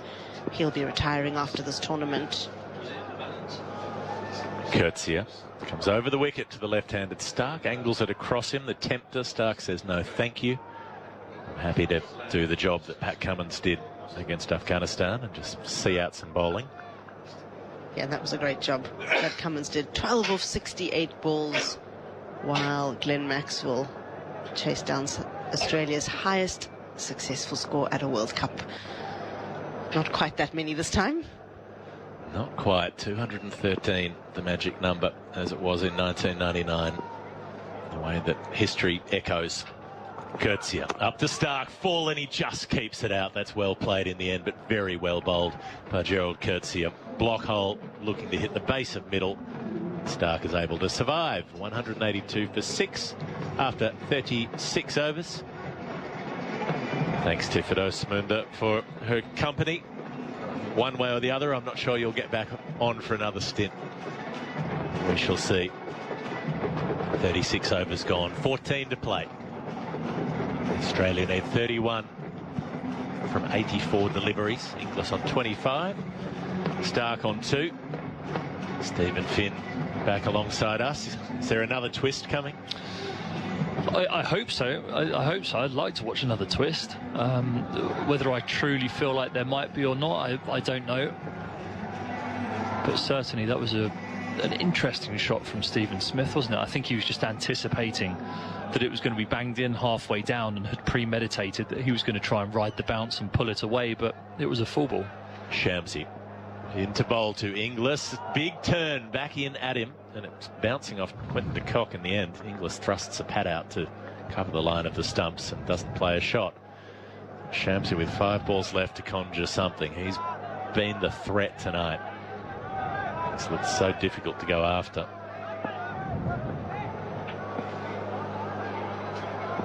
Left arm over, and he spins out another one that fizzes back in at the off stump, and Inglis cuts off the back foot.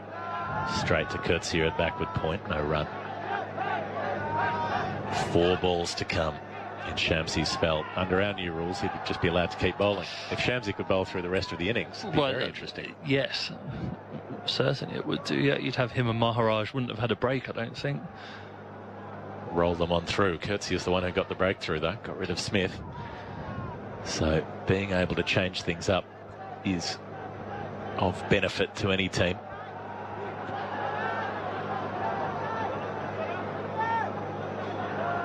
A long consultation with Bavuma. They're moving the field around, making Inglis wait. He's standing off the pitch towards square leg, saying, when you're quite ready, I'll take my guard. 3 in the deep on the leg side, plus a short fine. They're the only fielders to leg. So there's a run there. If Inglis can get it that way, he can't, as he plays with a straight bat to short cover. Clap of the hands. So they've got a mid-off, short cover, plus a conventional cover, really. And then a deep backward point. And a short third inside the circle. Shamsi bowls to Inglis, turning back in again towards the off stump, and Inglis blocks it out. So they're just happy to see off Shamsi clearly. Another chat with Bavuma. 2 balls left. What do we do with them? Precious resources. What's the way to do it? He'll move Markram again out of short cover and back into the leg side. He wants to come over the wicket now, Shamsi. He's a left armer. See if he can really fizz one back from wide of the stumps, perhaps. What do you think he's looking to do? I think he's trying to force Inglis to play through the offside and try and create an angle to bowl him through the gate from round the wicket. It feels like he's going to try and rip one from wide of off stump, maybe full of length. He's going to run between the umpire and the stumps, Shamsi. So he's starting from the onside, past the umpire, up to Inglis, who lunges forward to smother it, back to the bowler. One ball left in Shamsi's spell. He's got 2 for 40. One last opportunity to make that 3. Give England, South Africa rather, sitting next to an Englishman. I don't know where that came from. They're at home on the golf course. Shamsi bowls to Inglis, who drives. There'll be runs here out through cover. There's a chase on for Rabada. He gets out to deep cover and will send in the return as they take 2 more. 184 for 6. 37 overs gone. Australia need 29 further runs to win. Inglis on 27. Stark on 2. And I will leave you with one English voice, Stephen Finn, with Simon Mann to join him. Yeah, I'm still hoping for more twists and turns here. 184 for 6. 29 runs needed. The balls remaining are irrelevant. South Africa just need to try and take wickets. And how are they going to do that? Gerald Coetzee, who's had a good tournament with the ball in hand, continues his round-the-wicket ploy, this time to the left-handed. Mitchell Stark, there's a gully in place for that one that bounces just that little bit more. There's men waiting on the leg side for a mistimed pull. He's going to keep steaming in from this end. They need 2 wickets, don't they? 2 quick wickets. It's got to happen soon. 184 for 6. Australia inching their way towards another World Cup final. Not done yet, though, not by any means. Stark on 2. There's a look round the field.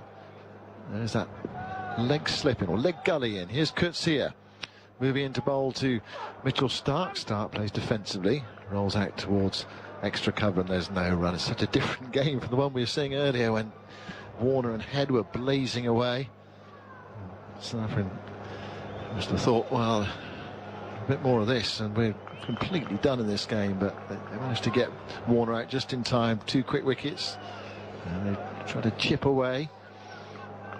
I'll be thinking here, if we only had another 25, 30 runs, something like that, score of 240. Coetzee bowls, and Stark edges, it goes down fine, down towards the boundary. Diving attempted save by Jansen, it's unsuccessful.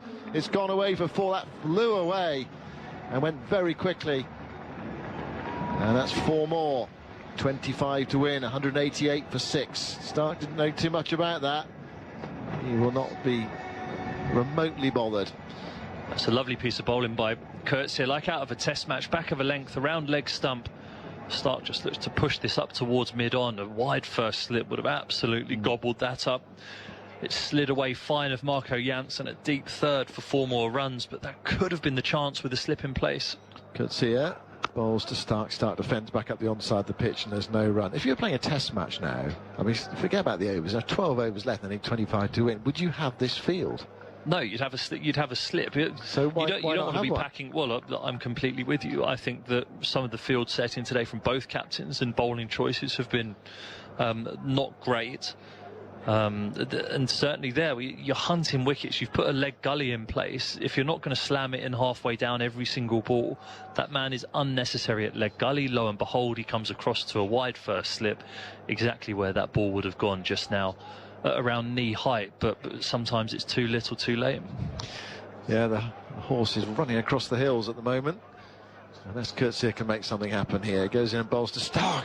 Stark plays at that one, and it really bounces on its way through to de Kock. There's no one on the deep cover boundary now, so anything through the offside is probably going to go away for 4, but it's 25 to win. The field's, got to come up. You've got to have some catches. I know you try to play on the batter's mind and sort of take it deep and elongate the innings, try to build the tension, but you've got to find a way of taking wickets as well. Bavuma's come across to have a chat with Coetzee. It's 188 for 6. 25 more are required. Bavuma just trying to get everything right here and slow it down, make sure everyone's in the right position. He's got a deep forward square leg, fine leg and deep third. Those are the fielders outside the circle. They're just making another change now. Well, it's not obvious. He was signalling to the fine leg fielder who hasn't moved. Leg slip and a slip in. Courtesy ball's very full. Stark digs it out. Back up the onside of the pitch. And there is no run. What a shot from Steve Smith. Yeah, it was strange. The only thing that I can think is that because Courtesy came round the wicket and was bowling cross seam, Smith just presumed that it was going to be smashed into the wicket halfway down at a bouncer length. So his hands were up and they were ready to just either ride the bounce and hit it down, or if he felt like he had the angle, to hit it up into the atmosphere for 6. But the ball was a lot fuller and a lot wider, and I think he'd premeditated that shot. Courtesy to Stark. Stark plays that obviously back towards the bowler, who dives away to his left, can't get there, and it rolls up towards Bavuma at mid-on. Well, that was half a chance, possibly not even that. It was wide of Courtesy, but for a moment as though that might be the wicket South Africa were looking for. 25 to win though for Australia. 4 wickets needed by South Africa on this tricky surface for this semi-final. It's created a really interesting game, and Maharaj now is going to bowl his final over. Shamsi's finished, 2 for 42 from his 10 overs. What else have they got left? Rabada's got 4 left. Markram's got 6. Courtesy got 4. Janssen I've sort of ruled out the equation really, because he feels like a man who's not had a good day. Wide, lots of wides there, 3 consecutive wides. He went for 27 from his 3 overs, and he's been ignored since. And almost certainly we're not going to see him again unless we see him through absolute necessity, but it doesn't look like it. Right, 12 overs to go, 25 runs to win. India watching on, watching these two sides in an arm wrestle, expending lots of nervous energy and physical energy as well.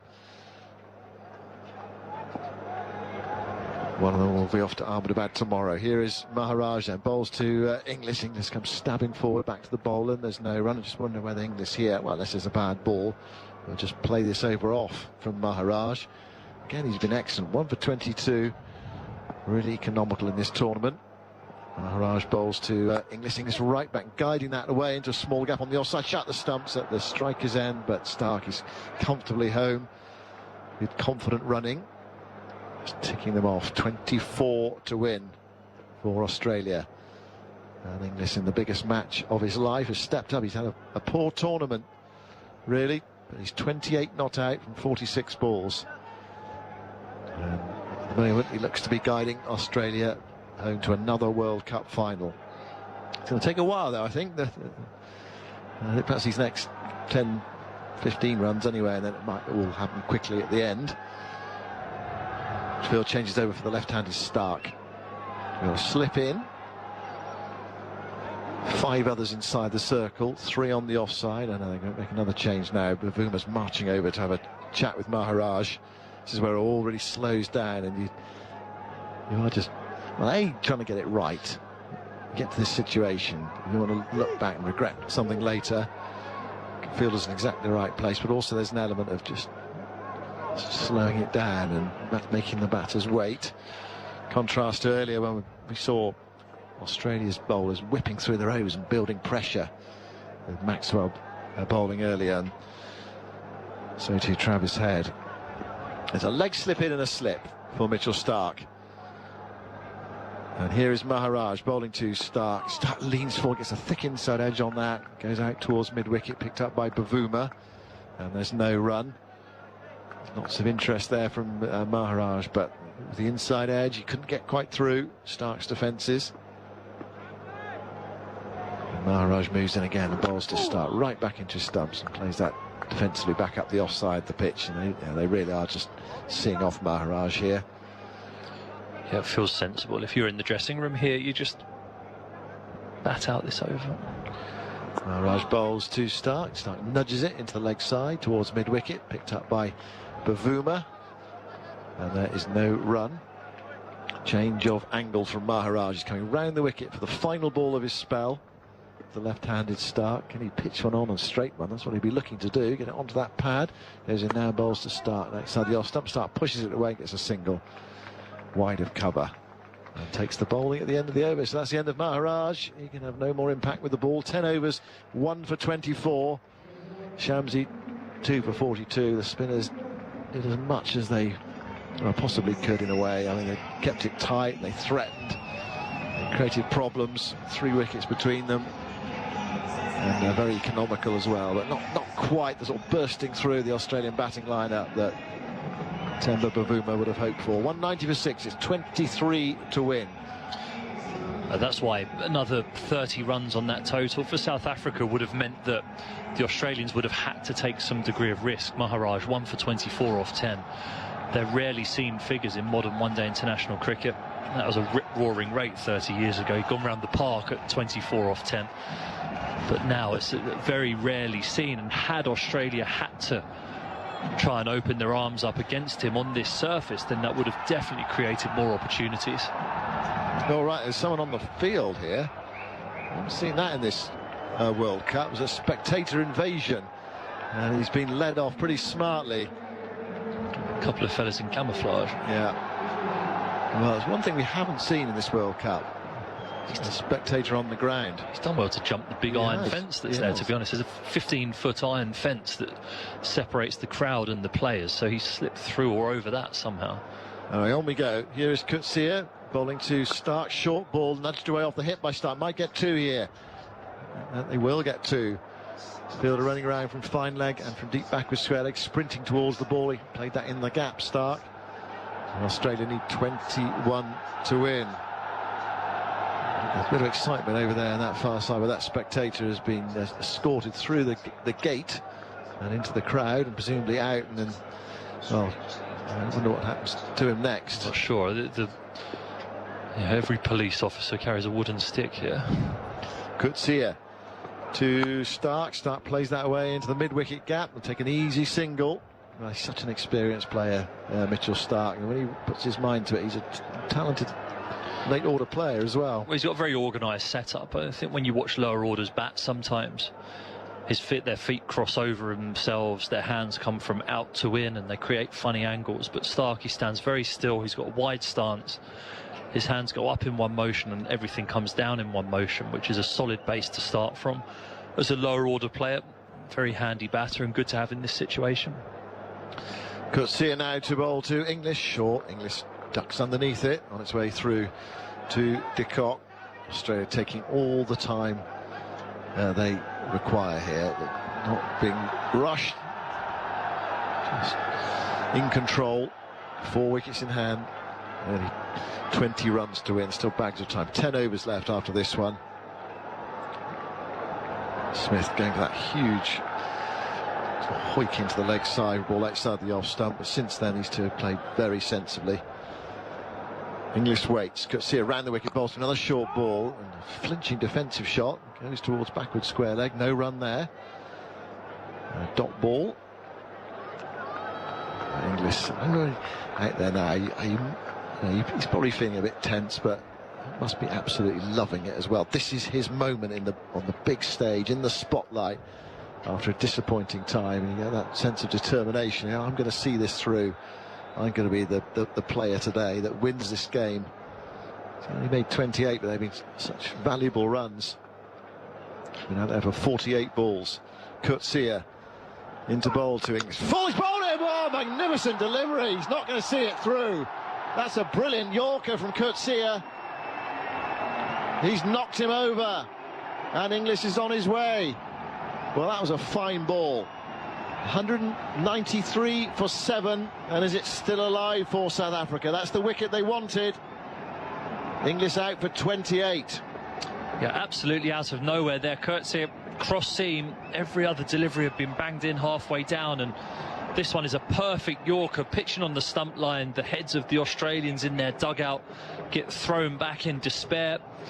Captain Pat Cummins is walking out there now with still a huge job on his hands. 20 runs required in 10.1 overs. That's irrelevant. It's those 20 runs or 3 wickets for South Africa to win. Josh Inglis, he had played well, but that perfect Yorker from Coetzee, and the surprising thing about receiving a delivery like that is the fact that he's bowling around the wicket, and typically when you're bowling around the wicket as a bowler, that's the hardest ball to bowl, is to find your length towards the stumps of a right-hander and be able to slide it underneath there, and Coetzee has absolutely nailed that. He looked fired up. There was a more subdued celebration there from him, recognising that his team is still in a pretty precarious situation, but boy, does this make these last 3 wickets all 20 runs.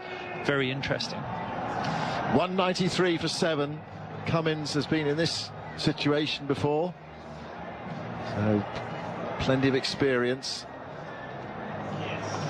Think back to Edgbaston last summer, and it came in, or was there, when it was 54 to win with 2 wickets left, guided his side home. This is for a World Cup final place. Should have a short leg here, really. Even Inglis had just spooned a couple up in that region. Well, here goes Coetzee to bowl to Cummins, and it's full. He's struck on the patch out for LBW from round the wicket. Umpire Kettleborough is unmoved. Now, did this pitch outside the leg stump? Did it pitch on? It was very full, but it was from round the wicket. South Africa, 1 review left. What do they do? It's ticking away. 4, 3, 2, and they go for it with 2 seconds left. And there was a sort of sign of sort of desperation there from Bavoom. He says, well, what should we do? We've got to go for it. De Kock wasn't interested, and I gauge De Kock's reaction. He just turned around and started picking the helmet up. Well, they've only got 1 review left. De Kock said unequivocally no. Thank you. Running through. And having seen the replay, the front on, I'm saying unequivocally no as well. It's pitched outside leg stump. Just to confirm, no bets. Please.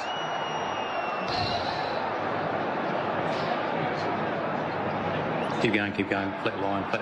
Through the pad. There's no bat. You can go to ball tracking, please. Well, it's going to hit the stumps, but it pitched outside leg stump. You just hope this isn't South Africa's Tim Payne, Nathan Lyon. Richard, it's pitching outside leg. I'll get you back on screen. You can stay with your original decision of not out. You're on screen. Signal. Umpire Kettleborough there was so cool, wasn't he? I mean, he's hitting the stumps, and he's right back in his stumps. I mean, it's flattening them. But the ball clearly pitched outside leg stump. It wasn't quite full enough. Sometimes you get it really full and it just pitches in line, it tails back in. The thing is, from a right arm round bowler as well, you bowl wider than a left arm over would, and it means that it creates more angle for it to pitch outside leg stump. That was the last ball of the over. There are 10 overs left. Australia need 20 to win the game. And to take you to the conclusion, Jonathan Agnew after another thought from Stephen Finn. Yep, you just hope for South Africa in such a tight, tense finish that isn't going to be their Tim Payne, Nathan Lyon moment, burning a review and then having one that is stone dead, as they had with Ben Stokes that day at Headingley in 2019, and unable to review it. Quinton de Kock instantly said no.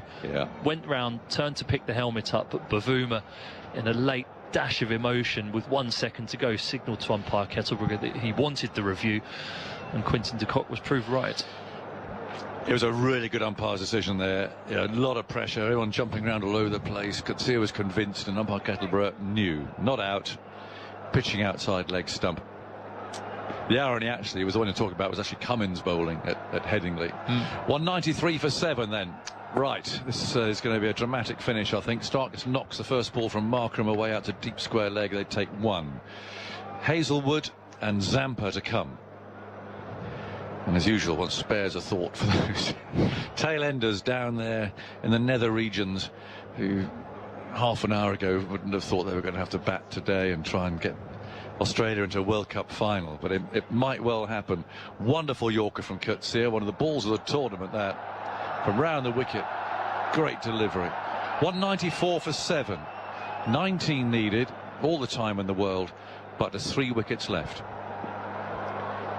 Cummins yet to score. That was his first ball, that big LB appeal. Now they're putting a man out there at deep point, fiddling with the field here. They've got to, again, just keep the pressure on. Got to push and run. Markram bowls. Cummins stretches forward.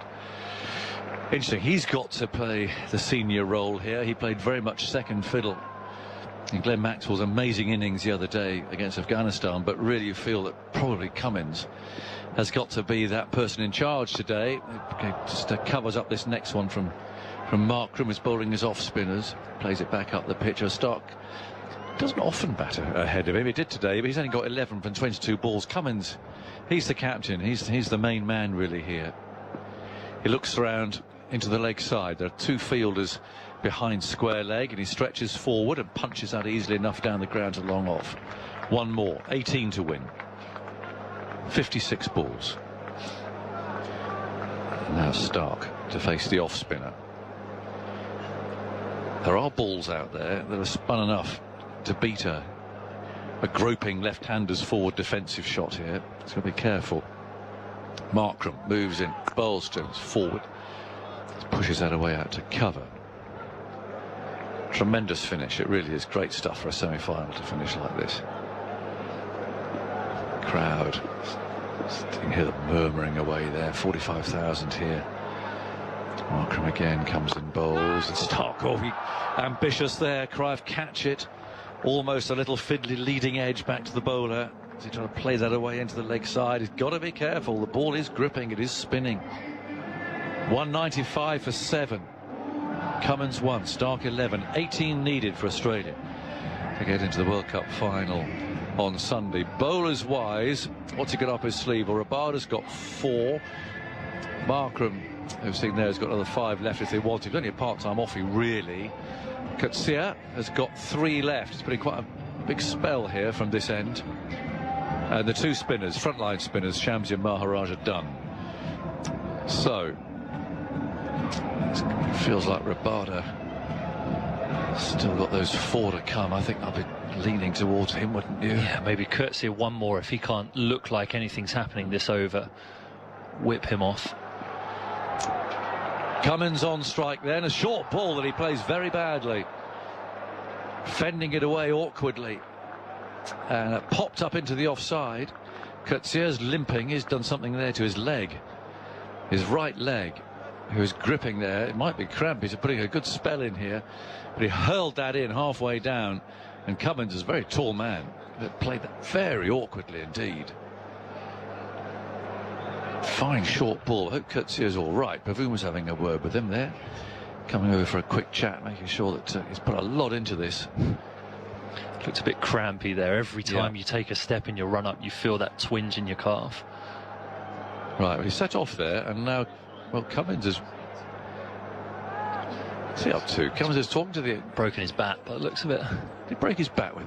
What, fending that one off his nose? Yeah. It looks like it. Coetzee's going... Well, that's actually quite good news for Coetzee, because while Cummins changed his bat, we've got some medical assistants coming out here to get Coetzee through this over. He's already got his trouser leg up, and the physio's arriving and is pointing there at his calf, saying, please help me out here. Meanwhile, we've got a couple of Australians running out with drinks and bats and everything else as Pat Cummins accepts a new bat. Coetzee, the bowler's flat on the ground. It's been a funny old day, isn't it? That rain break, the rain that never was, really. Some excellent cricket. These low-scoring matches so often are. They're the ones that give the proper tension. Yeah, fantastic game of cricket. It's had everything, because there has been good batting in amongst it. The turn has maybe been a touch more excessive than you'd have liked, but every person in the game has had something to do today. The seamers, if you smashed it in on a good length, there was something there. There was reward with that new ball. If you played strong shots and gave yourself a chance with the bat, you could score runs. And the spinners, they've had a lot of fun on this surface today. Fascinating game of cricket. Right, Coetzee is repaired. He's going to come in again. Cummins has a new bat. He rushes in now and he bowls to him very full, slid away off the face of the bat. That'll go for 4, I think. The fielder there dives, can't get there. In fact, he didn't even quite bother to dive at the end. I thought he was going to take off. Slipped away off a thick edge. The jets of steam rise slowly from the ground. From there's what, 4 or 5 stations where the bursts of steam have come from throughout the tournament. 199 for 7. Cummins on 5. And this next one, bowled with a grunt, is pushed away out to cover. 199 for 7. 14 more runs needed. Cummins on 5. A little bit of anxious, nervous-looking gardening there, just to tap away at the pitch. Pavuma spins himself a catch or two, wondering what to do. Who does he bring in? What field position does he reinforce? He's got a slip. And now Katsira's going to come over the wicket. It probably makes a bit more sense. He's got more wicket-taking possibilities by bowling over the wicket. You open up the stumps more, and you have to bowl the perfect Yorker like he did to get. Still a slip. He bowls and Cummins drives him, not off the middle of the bat. Pavuma feels at mid-off. He was aiming to drive that straight down the ground, and Katsir sweating heavily and with a black headband around his forehead, walks back to his mark again. It's been a very wholehearted effort, this. 2 for 44. It's in his 8th over. Now he's ready to go again. Cummins taps at the ground a couple of times with his bat. Katsir runs away. Is there? Bowls short again with a loud grunt. And Cummins simply backs away this time, and that went through really quite slowly. Signs there of maybe Katsir being burned out here. He's sweating. He really is, and he's given it everything. What a wholehearted effort this is, but with cramp. And just the sight of that ball there. Now is the towel that's supposed to be used for drying the dew off the ball is actually using to dry his face, I think, so he can see where he's going. 199 for 7. 14 needed. 49 balls remain. Katsir on his way. Bowls to Cummins. Oh, a full toss. Round about, well, hip high. Certainly the umpire's reaction there was to look at his partner to see if that was going to be ruled a no ball or not. It was certainly high. And it's been given a no ball. It's a free hit. A free hit for Mitchell Starc. Not sure what Katsir was doing there again, apart from just a sign of tiredness. Yeah, after he dried his face, it's just about the hip band. Yeah, I think that is over the top. Yeah, so do I. Yeah, looking at the replay, that's a fair call. But when he dried his face, he was also drying his fingers furiously. The sweat, when you're like this, it pours down your arm into your fingertips. Makes your fingers feel slightly greasy when you're trying to grip the ball. Come on, tail ender. Free hit. 12 to win. If I was brave, I'd be trying to stand inside the line of it and hack it out towards the leg side. This will be a bouncer of some sort, I think. Katsir on his way. He bowls. It's full. He bowls him, actually. And de Kock does very well to seize the ball so they can't run. The Bales flash. It was a hack. But it was a hack that connected only with fresh air. And so no damage done from that no ball, apart from the one that it conceded. 12 to win. The two batsmen have a conversation. Cummins is laughing. In fact, Stark's having a smile as well. That could be one of the worst free hits ever, actually. Stumps went everywhere. But anyway, 201 for 7. 12 needed by Australia. Terrific game of cricket. Nice for our little group to see a finish as well. We haven't seen anything remotely as exciting as this in any of the games we've seen so far. So good to have a reminder of what one-day cricket and 50 overs can do. 12 needed. A couple of blows if you're feeling brave, Pat. He's facing Markram. Tossing up his off-spin. It's on. Long on. Deep square leg. And rather incongruously down here, actually quite a fine man on the sweep. Almost long leg. Markram round the wicket, bowls an off-spinner, and Cummins is just forward defending it. We'll do it in singles, as the famous shout. Maybe that's what's going to happen here. Certainly plenty of time. 12 needed, 201 for 7. Markram again round the wicket, bowls a flatter one. Cummins says a spin down the leg side, it's a wide. 11 needed.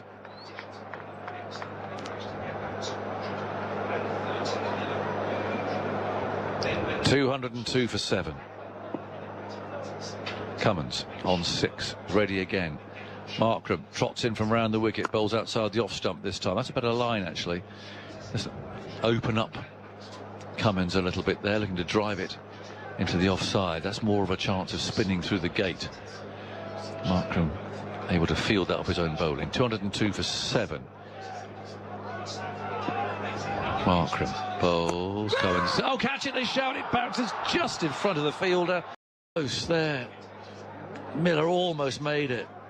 It's a brilliant fielder. If anyone was going to catch it, it would be David Miller. He just got it on the half volley. Brilliant effort. Is that the last gasp for South Africa? Two needed. Jansen's on his way. Bowls to Cummins. Short outside the off stump. There it'll be. And Australia are through. They're through to the final to beat India.